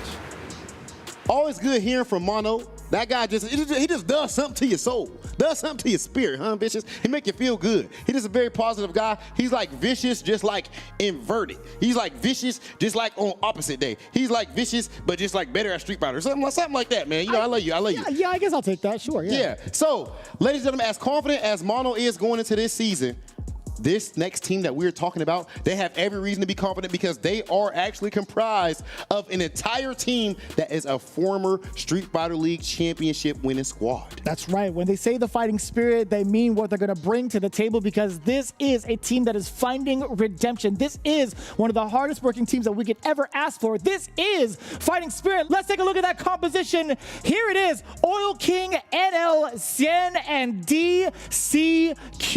An insane composition, if you ask me. Not just in player caliber, but also the character lineup is going to be so hard to defend against. Yo, this team might have like the deepest lore, like maybe them and like Nasser, but honestly, they might have the deepest lore because you got to understand this team, at least the Oil King side of things. Earlier on in Street Fighter League, he's on here with Team UIU. They go winless at first. He's always been the captain. They didn't even get to win a game. It was crazy. They never got relegated. If this was soccer, they'd have got relegated to another league, Street Fighter League Junior or something like that. I don't even know what that word means, but I totally hear you. Oh, yeah, see, you uncultured swine. Now, with that being the case, my man actually fights all the way back, and Team UIU ends up becoming the champions of Street Fighter League with this exact team that you're seeing right here: Oil King, NL, Shin, and DCQ. And since then, they have stayed together and always been one of the best teams in all of Street Fighter League. I expect a lot from them, and we got to hear from their captain. We have Oil King, the man himself, right here on air. Oil King, the people have officially seen your team roster for Fighting Spirit. I mean, I guess yours is a pretty interesting one to ask because this is your guys you're always with, but why did you decide to keep the same team together for this season? You know, because me, Shen, DCQ, and NL, we are very close friends. I think you guys already know it. And since the first time we make a team, UIU, right? The first time we got a champion. Of course, last season we only got, I remember, third place, right? We believe we can do it again. I like that. I like that too. When you talk about like the team composition and like where you placed from the previous season, it makes a lot of sense. Like I think having that same type of synergy and the way that you guys think about the game, you think about what other teams are coming up and the approach for like the team factor stuff. I like the way you guys kind of mesh together. Although being a part of the same team, what do you think you're bringing differently now into a brand new season of Street Fighter League with some new changes as well? Like what's going to be different now with your team currently going into this year's competition? I think it's the same. Like, you know, Shen is like our team brand. You know, Shen is a very smart player. I think for the new season, he still will lead us. And this season, NL will be changed. Season 1, he played Rook, right? This season, he changed to Akuma and the Kemi also. But of course, I believe he played more Akuma. And now, NL Akuma is really, really strong. Because, you know, from Street Fighter 5, he already played Akuma as well, right? And of course, DCQ, the season 1, he played the JP, right? Now he have JP and the M Bison. And you know, yes, you're right about the four players being good, and that's putting it lightly, to be honest. All world-class players. So I gotta ask, when it comes to that anchor spot, in the end of the day, if you guys need points, it all comes down to the tiebreaker or that anchor spot. Who do you think would usually be in that situation? Who would you normally put in that spot? I think it depends on which team. If like last season, I think our best choice will be NL or DCQ, right? But this season, I think with 4 players can put a 20 point, to be honest. Just depend on which team we need to adjust. Yeah, no, I like that answer. I think out of all of them, there's so many like kind of factors to consider. Each one of these cats could definitely score like a 20-point ball game for sure. I mean, I feel like pretty much all bases are covered right now. For you personally, Oil King, you brought it up. The last thing I want to ask you, brother. Last year, you said you feel like you actually were the weakest link, at least in game. That's how you felt with your team. But of course, all those other guys are so strong too. This year, what has changed in your game? What do you feel like you've improved at in Street Fighter 6 that's going to make you a much stronger component of your team? We know the Street Fighter 5 Rush is very strong. I would say Street Fighter 5 Rush is stronger than Street Fighter 6. But Street Fighter 6 Rush have more tools, so you need to time. Street Fighter 6 Rush is not a character you can just play and win. You need to have more time to practice, and you can win. And now I already practice a lot. So that's why I say my Rush is ready now. Okay, talk that talk, brother. Well deserved. We can't wait to see your Rashid amazing offensive style this season of Street Fighter League. And best of luck to you and the rest of Fighting Spirit. Thank you, Ross. Thank you, Bishop. Thank you, guys. And I really look forward to see you two again. My man's Oil King, man. Look at Oil King. Look at him. You see him? You seen him just now? Look at Oil King. Look at him, man. Absolute inspiration. Glad to see that team back here on Street Fighter League, fighting spirit. But this next team that we have, Vicious, oh my gosh. Oh my gosh. That's how you feel about it? That's the sound. That's the sound that all these other teams should be hearing right now in the back of their mind, because we have an absolute titan in the world of esports in general joining Street Fighter League for the first time. That's right. One of the most celebrated and decorated teams that we could ever ask for to do it big in the world of gaming. I'm talking about Cloud9 with the composition of killers. Now, we talk about a composition a lot. We kind of hail a lot of these players as being some of the best we could ask for, et cetera, yada, yada, yada. But no, these guys have proven it on a World Warrior basis. They've proven it on a CPT basis. In fact, they've done it on an EWC basis. I'm talking about this composition right here. Roll it. Let's take a look. We got JB, Lex, Noah the Prodigy, and Boosie Boost. That's Boost coming through as the fourth main. Bro, you know what? This team is crazy. Cause you got, bro, are you kidding me? JB and Lex, the brothers of destruction. Come on, bro. And then Noah the Prodigy and Boost. What's so interesting with this team is, out of all four of these players, one, they're all godlike. And I'm not just saying that. I mean, we know the results, as you just alluded to. That's right. But what's so interesting is this probably the first time where there's three players on a team that all kind of got godlike within the last couple of years. Some even more recently than that. Noah the Prodigy is on an insane run right now. He's hot as fish grease. Boost, of course, is looking ridiculous as well. He is so concentrated on the focus on the composition too, or on the competition. I don't even call him Boost anymore. I call him Boost Wayne, because he has been taking down every single top player. He studied the hell out of them and ends up taking the dub. Yo, JB is looking like an absolute mastermind right now. We're going to see if it plays like that in the actual season. Let's talk to JB. We got the man himself right here on air. JB, you've officially shaken the world up, brother. We see your roster right now up here on the screen. Let the people know what went into your thought process, man. How you feeling about your squad? I'm super happy with my squad. The way we kind of formulated our squad, me and Lex, because me and Lex were obviously gonna be the first two people on a team, right? After that, we needed people that could beat mostly American players, you know, people like Mena, Punk, Nokudu. Punk is still one we still haven't really been able to solve too much, but we have people who have beaten Mena on the squad with Boost, and we have people who have beaten Nokudu before, both Boost and Noah, you know, so that's we really want to win. Our strategy going forward is to really try to win the captain matches. So that's why we have like these really articulate powerhouses that'll kind of like come out of nowhere, you know, and steal some games. So I don't know if I call Noah articulate, but he talks a whole lot of trash. I be like, he's you know, I think there's one word you could say for that, but one thing is for certain, no matter how you phrase it, it's very consistent, right? You have somebody like Noah who shows up to the events and manages to steal away the momentum from anybody who's rooting against him. I feel like that kind of powerhouse is needed on a team. So in regards to having both Noah and Boost, one or the other, who are you putting on for majority of like your away games? Because I feel like that's going to be like the hardest thing. I think some of these characters can some of these players can get counterpicked kind of hard. Between those two, do you think they're going to be delivering as hard when it comes to being on the away side and being potentially countered? Well, countered, excuse me. On the away side, our strategy is probably going to be putting Lex and Noah pretty much probably on all the away games, unless it's like a hard counter, like maybe, I don't know, maybe Menace team, you know, because they have a Guile already. They have Mena, who's really good against Guile, you know, so our strategy is probably going to be putting Noah, who you can't really counterpick Noah. You know what I mean? Noah is a very, very hard person to counterpick. So, and then Lex, who plays Guile, one of the best characters in the game, really doesn't have any bad matchups. So it doesn't really matter who they put on those two people. You have one of my favorite players to watch right now in Noah the Prodigy. I mean, probably one of everybody's favorite players to watch right now. So that situation right there, we know like team chemistry and stuff is important. Noah's going to be talking a lot of trash, not to y'all, but to the other teams, no matter what. He's going to have like 60 feuds going on. So how do you feel about that? Have you even thought about that? And how do you handle it? Because you're somebody who's more calm, where he's so extroverted. Well, the thing is that him and Lex are like a dynamic duo. I don't know if you've ever seen them together, but they're trouble together. And when I mean trouble, I mean like I mean, like high school lunchroom kind of trouble. You know what I mean?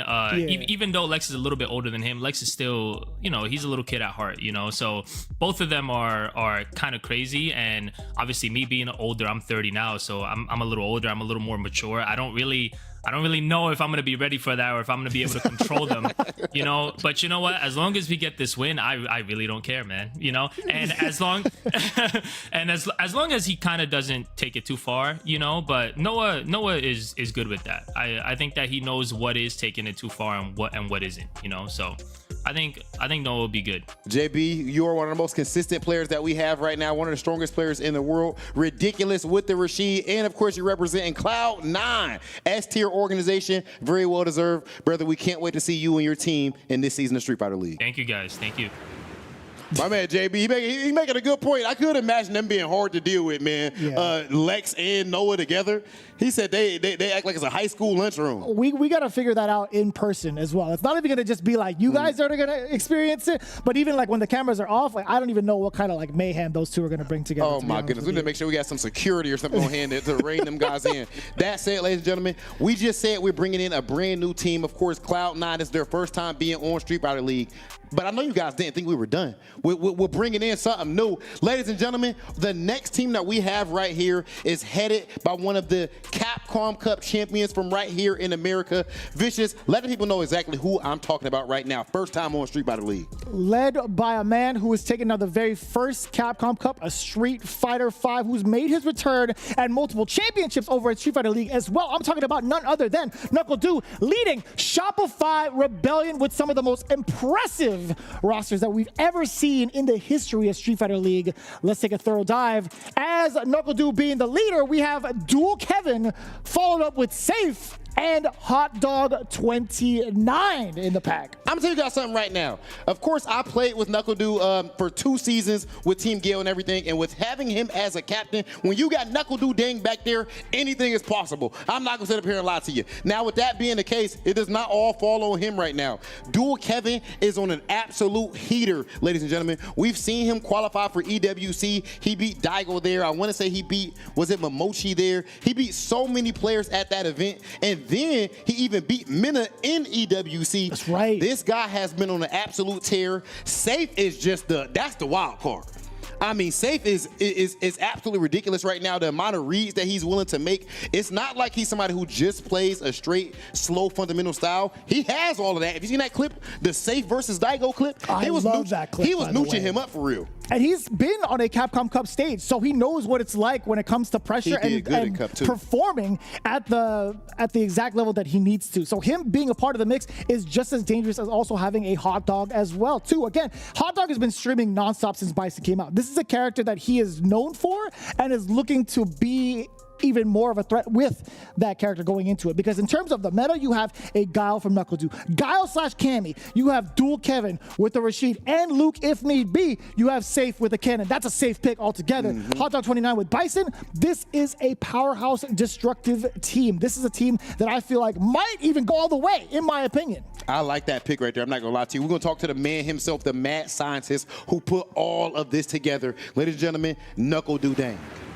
NuckleDu, what's going on with you, bro? Everybody just saw your roster. You done built a monster this time, brother. Let us know what went into this thought process. Well, me and Dual Kevin, we're kind of a staple. I really like him as a teammate. I think he's an amazing player. He's one of my best friends. So he's kind of like a staple. Safe was a kind of a wild card one, but he has a really good record versus Punk. And I thought it was something nice, right? Punk's one of the best teams, or one of the best players out there. So Safe will be a good pick for Punk. Then Hot Dog, it's random, but because he's all the way out in oh god, I don't even want to say the wrong country. I'm gonna take a guess. Hong Kong. He's in Hong Kong. Yes. Well, yeah, Hot Dog's another good addition because his DJ was amazing in season 1, and he plays a busted character in Bison. So it doesn't hurt to have the best weapon in the entire roster in your team. So yeah, it wasn't too hard of a team to formulate. Me and Kev actually decided this team in Saudi Arabia. Actually, we were just chilling, because we were there for 2 days. So yeah, we were just talking over dinner. And yeah, this is how we came up with this team. talking about all the options. All right, I like that energy.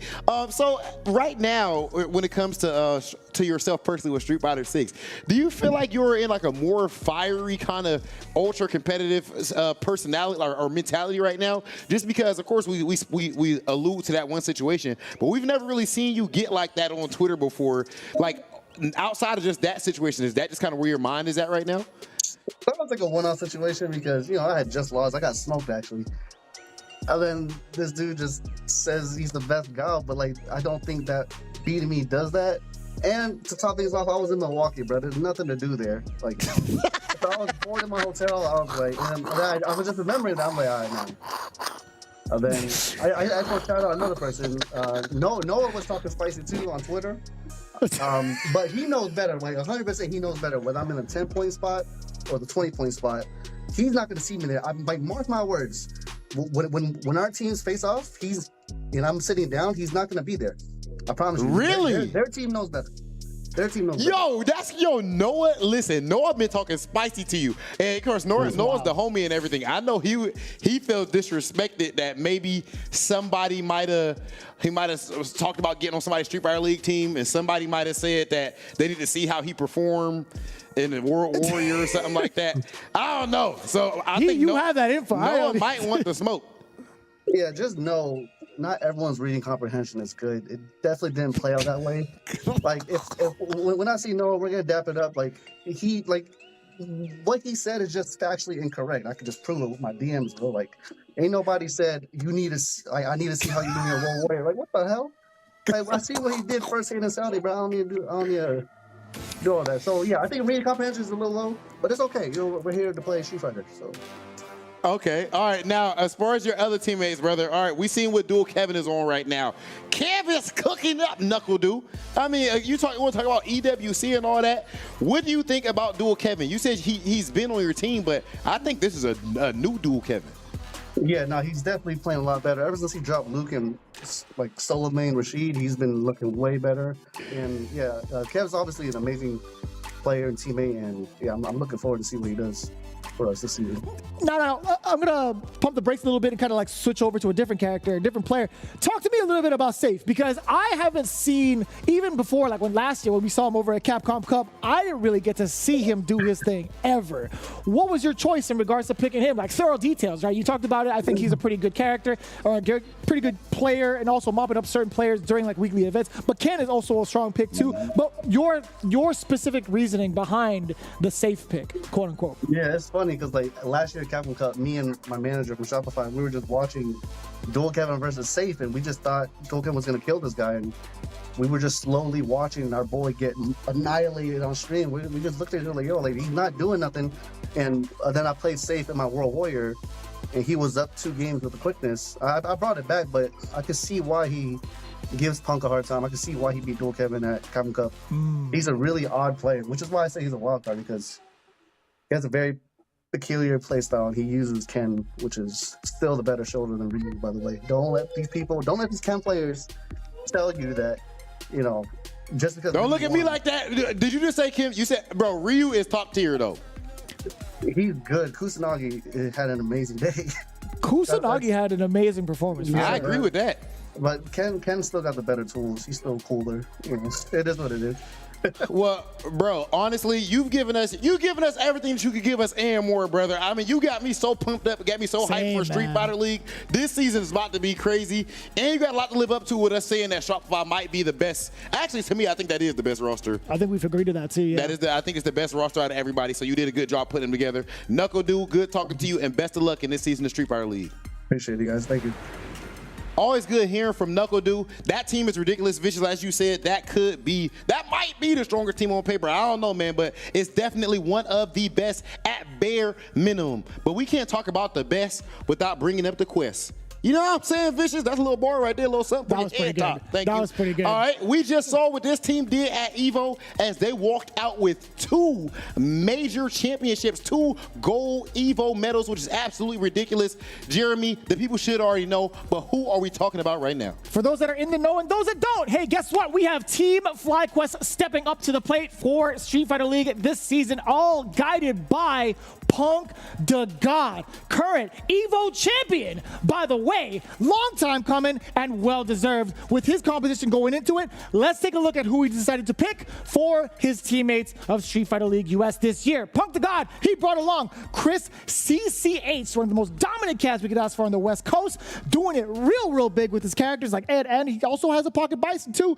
But Psycho, this man is probably, in my opinion, one of the best Kimberly players in the world. Facts. Followed by one of his close friends. We got Shine back in the business. He's in the cut again. Man, we haven't seen Shine in Street Fighter League in too long, and I don't appreciate that. I think he was just in it 2 seasons ago, but that's still too far away for me, brother. My man Shine, absolute dog. I definitely feel like when it comes to looking at this team, they're stacked top to bottom, but I definitely want to see Psycho and Shine, man, like, because I feel like in the end of the day, with their skill level, we don't always get to see them on these stages as often as we should, and I think this is going to be a breakout season for both of those players. In the end of the day, ladies and gentlemen, we do have the team captain, the one, the only, the alpha and Evo champion, Punk the God, to break down exactly how he put his team together.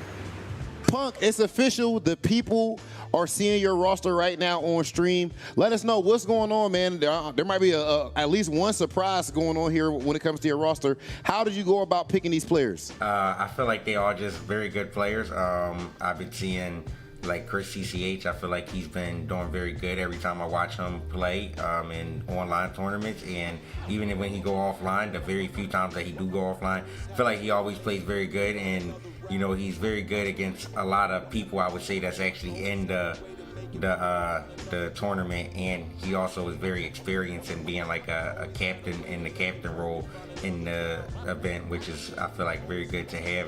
And then you have Shine, which is another very good player. I feel like I haven't had Shine on my team this far in Street Fighter League. I feel like he's a very good player. I wanted him on one of my teams previously for Street Fighter 5, but COVID ended up kind of killing it then. So, you know, I feel like this is redemption arc to come on the team and cook some fellas. And then you have my man Psycho, who, you know, pretty much live very close to each other. And I feel like we practice with each other all the time. And, you know, I feel like he's very ready for this kind of moment. And, you know, from all the times that we talk in person and stuff, I feel like he's just very ready for this moment. And is there any team that you think might be like the mood killer? Like, who is going to be like the biggest threat, in your opinion, going into this season of Street Fighter League? The biggest threat, I feel like there's quite a few teams that's kind of scary. Of course, Bandits is scary because you just have Minnow, and, you know, he just coming off of a big Street Fighter League win, where, you know, he did a lot of crazy things during that run. So, you know, he's coming back as the champion, so it's going to be hard to stop that momentum. And I know he's been practicing very hard, especially since winning Cream City, and he qualified for the Cup. So, you know, he got that one thing off his mind right now, and he can just kind of focus and lock in on Street Fighter League. So, of course, you have Team Bandits, and then I think Shopify is also very scary. You know, you have Knuckle Dude, you have Dude Kevin, very good. For me, low-key, Safe is very scary. You know, people might not look at him as like a top dog on the team, but Safe is very scary. And then you don't know what he gonna do. Yeah, I don't really like playing against Safe, and I do think that's a very big part of the reason why I do put him on the team. I think he knows that pretty big time. So, and then you have Hot Dog, who, you know, we don't actually get to play a lot in America, and we know he is, in my opinion, one of the best players, because every time you see him go to an offline premiere event, whether it's last year or this year, he's always in the top 8 somewhere. You know, it's silent top 8s. Like, I don't think people know he's there, but he actually always be there. Like, so he's like a silent top 8er that people don't really realize or give enough credit to. So I think that Hot Dog's going to be very scary for a lot of us because we don't actually get to play him a lot. And then the last thing I would say is the Oil King, BCQ, NL, and Sheehan team. That team's always very scary. You know, those guys are all some of the greatest players in the world, you know, and they just all on the team together. So, you know, that team every year is always very, very dangerous. Man, hold on, Punk. You just sat there and said all these players. I want you to look at me right in my eyes, all 4 of them. And I'm trying to tell you something right now. One player that you did not say is the one who I think is the one that's primarily on your heels. He reminds me of a younger Punk the God. Before all the championships, before the Evos, before you got more calm, and that is Noah the Prodigy. He on your heels, champion. I want to know what you think about that. That's one of the most exciting storylines in Street Fighter League. He going to be talking a whole lot of trash, and he believe he can back it up. What you thinking about Noah this season? I mean, he's a very good player. He found a way to win in his game plan the way he play. I don't really know how he did it. You know, he got his unique play style, and he really mastered it.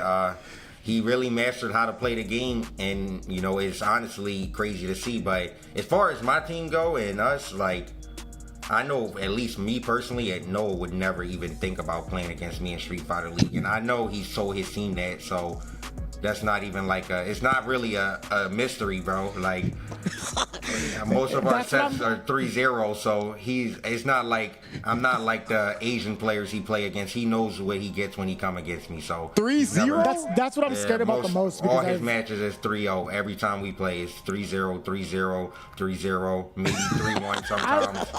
I'm more concerned about like everything that goes down on like the offline part of it, when like you guys are all like sitting next to each other, and like if somebody pops off over the other, I want to see like what that kind of like. Oh, it's gonna be crazy. I don't know, man. I don't know if the studio's gonna be prepared for that, man. I don't know, bro. But I tell you what, Punk, you bringing that energy as always, bro. Your team is looking ridiculous. Shout out to FlyQuest and yourself, and we cannot wait to see you in this season of Street Fighter League.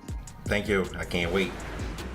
Man, always good to pick Punk's brain, man. And I feel like he has a whole different aura nowadays that he's the Evo champ. Yeah. I think there's no more weight on his shoulders. There's nothing anybody can say. It is what it is. He is that guy, one of the greatest Street Fighter players that we have ever seen. That said, the next team we're about to bring up, oh my gosh. You want to talk about greatness? You want to talk about championships? Ladies and gentlemen, reigning champs, the one, the only. Fisher, I'm going to let you do the honors. Who is this next roster we're about to find out? It's the group of Banditos. The Bandits are coming back into the fray, coming to redeem themselves in regards to what they've been going through this year in the realm of CPT in general, as individuals, but as a team. They are the powerhouse. They are the returning champs of the world coming back into it. I'm talking about Mena RD as the captain, followed with Kaba, Luiman, and Zen. Now, this is a very interesting composition. Now, it feels like more of a family ordeal for the first 3. Then you have Zen. It's just like, you know, we had our beef a little bit. I know you've taken me out in a couple of tournaments, but you know what? Because of the fact that you beat me, I don't want to have to play you out in the streets. I'm letting you come onto my team instead. It's almost like when you watch boxing or something like that, and these guys just going at it. They're throwing all these hands, destroying each other's face and that. But then at the end of the fight, there's nothing but respect. You might end up becoming best friends after that. And at the end of the day, what does Ryu say? The answer lies. Where it lies? In the heart of battle. In the heart of battle, ladies and gentlemen. And there have been a lot of battles with Zen and Mena RD. So, of course, a lot of respect. Now they've actually teamed up. But Team Bandits in general, when it comes to this squad, when they started things out, remember, I think it was like an all-DR team. We had Hermes Benatori. Shout out to my man, Hermes Benatori and everybody. Yeah. But back in that time, there was a lot of struggle, right? It was, yeah. So this was the moment where we first really like introduced like the world going into Street Fighter US, right? You had folks like Bandits, Nasser, and Nordovan all in one roof, under one roof. Then after that, you even had the powerhouse happen with Bandits with Nasser. You had that combination. Then even followed after that, you saw the heartbreak, the tearing of the family being put out there for Street Fighter League. That situation right there, Bandits and Nasser, they were the favorite easily. I mean, you got both the brothers, man. You got Mena and Kaba alongside Angry Bird and Big Bird. Everyone knew, hey, this season is over before it even starts. These guys are going to win. Sure enough, it does not play out like that. They weren't able to get the W. Turned into a whole big drama show when it came to the last season of Street Fighter League. Mena RD promised, he vowed to make sure that Nasser did not win, and he vowed to bring home a championship, a world championship for Street Fighter League US. Wild. And he did it. Ladies and gentlemen, we talked up the man himself. Let's talk to him. We have Mena RD. Mena RD, what's going on, bro? Hold on, what's this background? It's looking quite luxurious over your way. It ain't a green screen, man. It's Dominican Republic, you know. So I just want to invite everybody, you know, Respawn coming and we chilling and just enjoying the country. It's looking absolutely beautiful out there. Can't wait for Blink Respawn. But right now, we're talking about Street Fighter League, man. We got your roster right here. Of course, yourself, you got Kaba, you done brought your brother Louis, man, and you've got Jin as well. Which one you want to ask him about first? Because there's so much to talk about. Okay, well, first and foremost, we've seen, as we are in the know, obviously, it's part of our jobs, we've seen the back and forth between you and Jin. What's going on with that, man? How did you ended up picking him up instead? Like, what was going on through your mind in regards to like the roster and who was available? Why did you pick Zen? So Zen, he makes a lot of sense for me for a few reasons. The first is a lot of people were gonna pick him up just for me. A lot of these teams don't have a real answer for what I got against them, and they just wanted Zen to give me a hard time.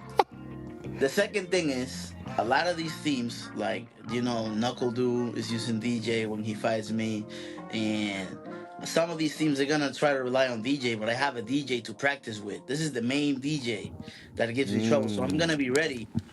I'm gonna be ready for DJ because I have him with me and on my team and the coaching too. And last but not least, I feel like a lot of these teams are sleeping on Jen as a player itself. What this kid did in 5 with Bison, I feel like they think it's kind of gimmicky with the DJ and all of that. I feel like his Bison might end up being the best Bison in the world. I really trust him, and I don't need him to, like, you know, in the regular season, like, kill it with Bison and all of that. I'm thinking ahead. I think by the time the World Final comes, like, that Bison's gonna be ready, and I think it's gonna be crazy.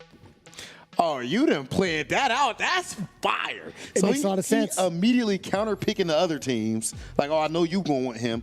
I'm going to take him. And then, y'all, I got a little DJ problem. You want to do some of that? Now I got him to practice with.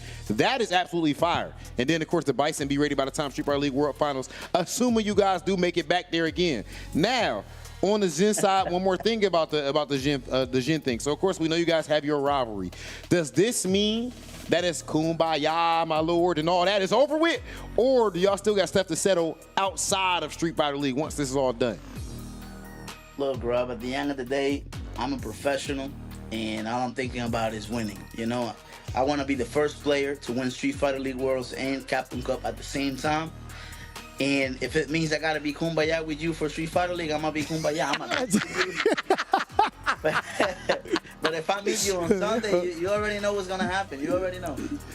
Okay, I'll tell you what, that competitive drive like that'll push your teammates to be even stronger, to be honest. Yeah, and I kind of want to talk about the teammates again a little bit too. On top of having Jen, what is it like having your own brother like that, Louis Man, into the roster? What does that mean for you going into Street Fighter League? It's really special. You know, I haven't given him any shortcuts. Louis Man is my big brother, you know, and he was the one that taught me how to play Street Fighter.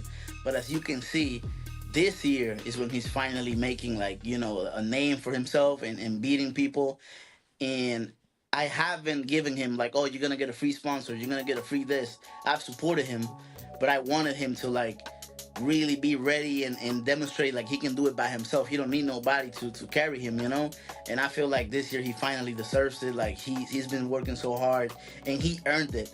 He's not in the team because he's my brother. He's on the team because he's #1 in DR right now. You know, so I really trust him. I feel like he's the best Dawson in the world, and I think a lot of people will be surprised when it's time to play. We don't see a lot of Dawson in Street Fighter League. I feel like we've only really seen, at least Mr. Crimson is who pops into my mind, at least. But especially in Street Fighter 6, I feel like he's not as popular of a character. Do you think that he could have a hard time because of his character choice? I think he can definitely have a hard time if you misuse him, you know. Thankfully, I have the strategies ready. I know how to handle a Dawson. Because Dawson is similar to Guile in that regard. That, like, last season, Guile lost to JP, so I couldn't use Guile in a way or all the strategies that I wanted. So you have to know how to play around it, but I feel like overall it's going to be really good. And some of the Japanese players actually have a Dawson too. Because Dawson fights well against Guile himself, Kuma, the Zangief top tier now. Dawson beats him, so it's like you got to know how to use him, and I feel like it's going to come in clutch. I don't need him to be, the captain and to carry the team. But I know he's gonna do what he's supposed to do. And I'm glad you mentioned the other side of that coin. We talked about Dalsum in the same kind of breath that you talk about Guile. Caba's actually had a really great run over at Cream City Convergence. Can you kind of talk about his current mentality? I know you guys talk pretty much enough to kind of gauge where each other's skill level is at. How do you think Caba is going to be feeling, and what his current competitive stat is going to be like going into a brand new season of Street Fighter League with this current version of Guile? It's gonna be a different Caba. It's not because anything Guile related or game related. It's just his mindset. Right now, I've taken the peaceful route, and I've been down to represent not only the U.S. directly. I don't care, it's been peaceful, but some things happen in Milwaukee. And we got this chip on our shoulder right now, some things to settle, especially with Caba. And I think he's coming ready. He's coming savage mode, and it's gonna be ugly what he's gonna do, Okay, so this it seems like y'all got, like you said, a chip on your shoulder, a little bit of bad boys type of energy you bringing into this season. I know you always got some type of issue you got in the end of the day. I feel like if you don't got an issue, you're gonna make one up just because it drives you to a different level. And then now Caba, we seen what happened with him and another player, Knuckle Dew. You know what I'm saying? They had their drama going on at the last major. So I gotta ask in general, are you guys going into this with like a bit of a villain type of mentality? Not a villain. I guess if you're American, we're the villains. Hold on, what you mean? What you mean? What you mean by that? We definitely coming to represent Street Fighter League DR. I don't mess with that SFL US in the World Finals, not anymore. We did it last year. This year, when we're in the World Finals, I'm going to need that SFL DR in the World Finals. Ooh, spicy. That's fair. That's crazy. Fair. Just for clarity, too, like coming into it, we've talked about a little bit of the behind the scenes. We talked about what's been going on from Cream City Convergence that's been out there on the social media platforms. If there's a situation for 20 points, Knuckle Dew is sitting on the anchor spot, who are you sending? I don't think he's going to be on the anchor spot. But are you sending Caba or not? Are we seeing Caba versus Knuckle Dew Dane? Can we get the match? You got to tune into Street Fighter League 2024 to see. Enough said, ladies and gentlemen. He is a pro. He's a pro. Yo, Minna, appreciate talking to you, brother. I'm glad to see you living good and all that. You representing the scene the right way. And congratulations on everything you've been doing. Good luck on this upcoming season of Street Fighter League. Minna RD, I couldn't have said it better myself, bruh. My man, let it be known. You're going to have to find out on Street Fighter League first episode. The first episode is going to be airing Wednesday, October 16th, and you do not want to miss it. Man, we got so much to look forward to right now, bro. First thing I got to ask you, as far as even just the regular season and everything, we now officially have the rosters. How do you think these teams are really going to fare?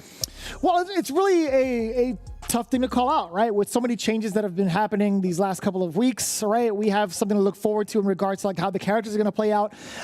It's hard to even call out even who would make it into the playoff spots, right? Just because of how talented all of these teams are. But I know what you're looking for, and I know you want the nitty-gritty. Yeah. You're probably asking me who's making it into playoffs, all right? Yeah. I'm not going to lie to you, man.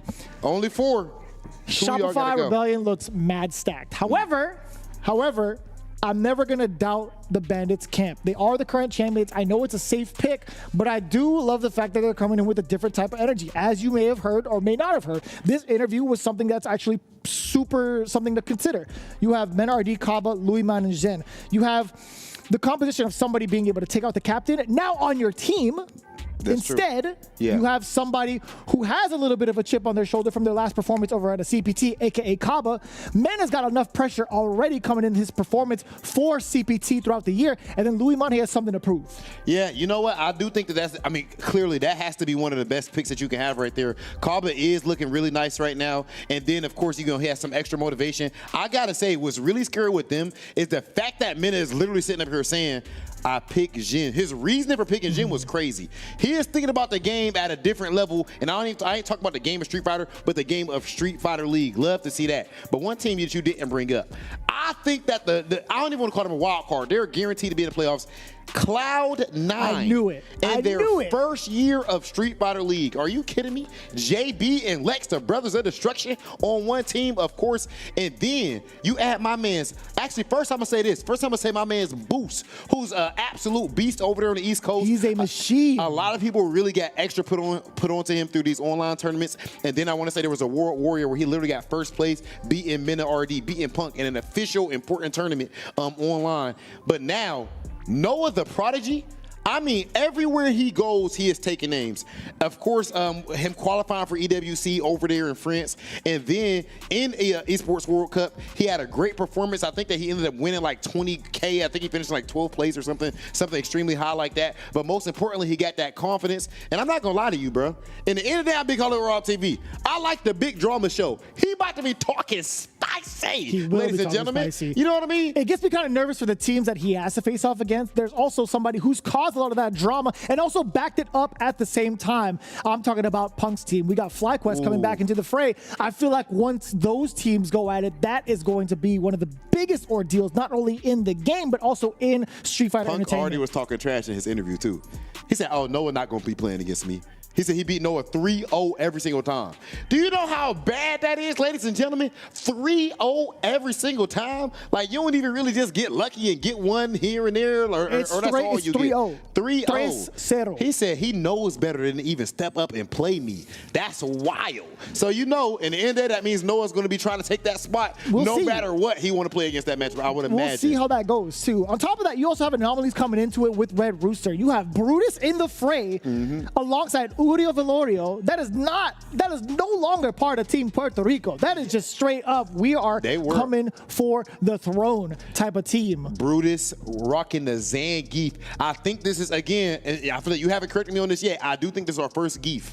I want to say this is our first Geef main in Street Fighter League history from season 1 all the way to now, which is absolutely ridiculous. And then this season of Street Fighter League, and y'all don't got more Geefs on your team? Are you kidding me? I would pick a Geef player even over somebody who might be stronger than the Geef player. I mean, depending on who the player might fill that spot. Mena just might fill that spot. Mena does have Zangief now. We literally just saw him win a CPT with that. So that is crazy. Outside of those, we didn't even bring up, though, on FlyQuest, my man Shine is back, ladies and gentlemen. And Psycho actually is also back because he did play in season 1 of Street Fighter League, and now he is finally back. It has been a while. Punk is singing his praises. So as far as the playoffs, it's definitely not going to be easy to call, but I tell you one thing, you can depend on these matches being absolutely phenomenal. Who are your favorites? Who do you want to see? Make sure you guys are tuned in Wednesday, October 16th, Capcom Fighters, Twitch, YouTube, Twitter, you name it. This is the best show on earth, and you do not want to miss it. We'll see you guys there.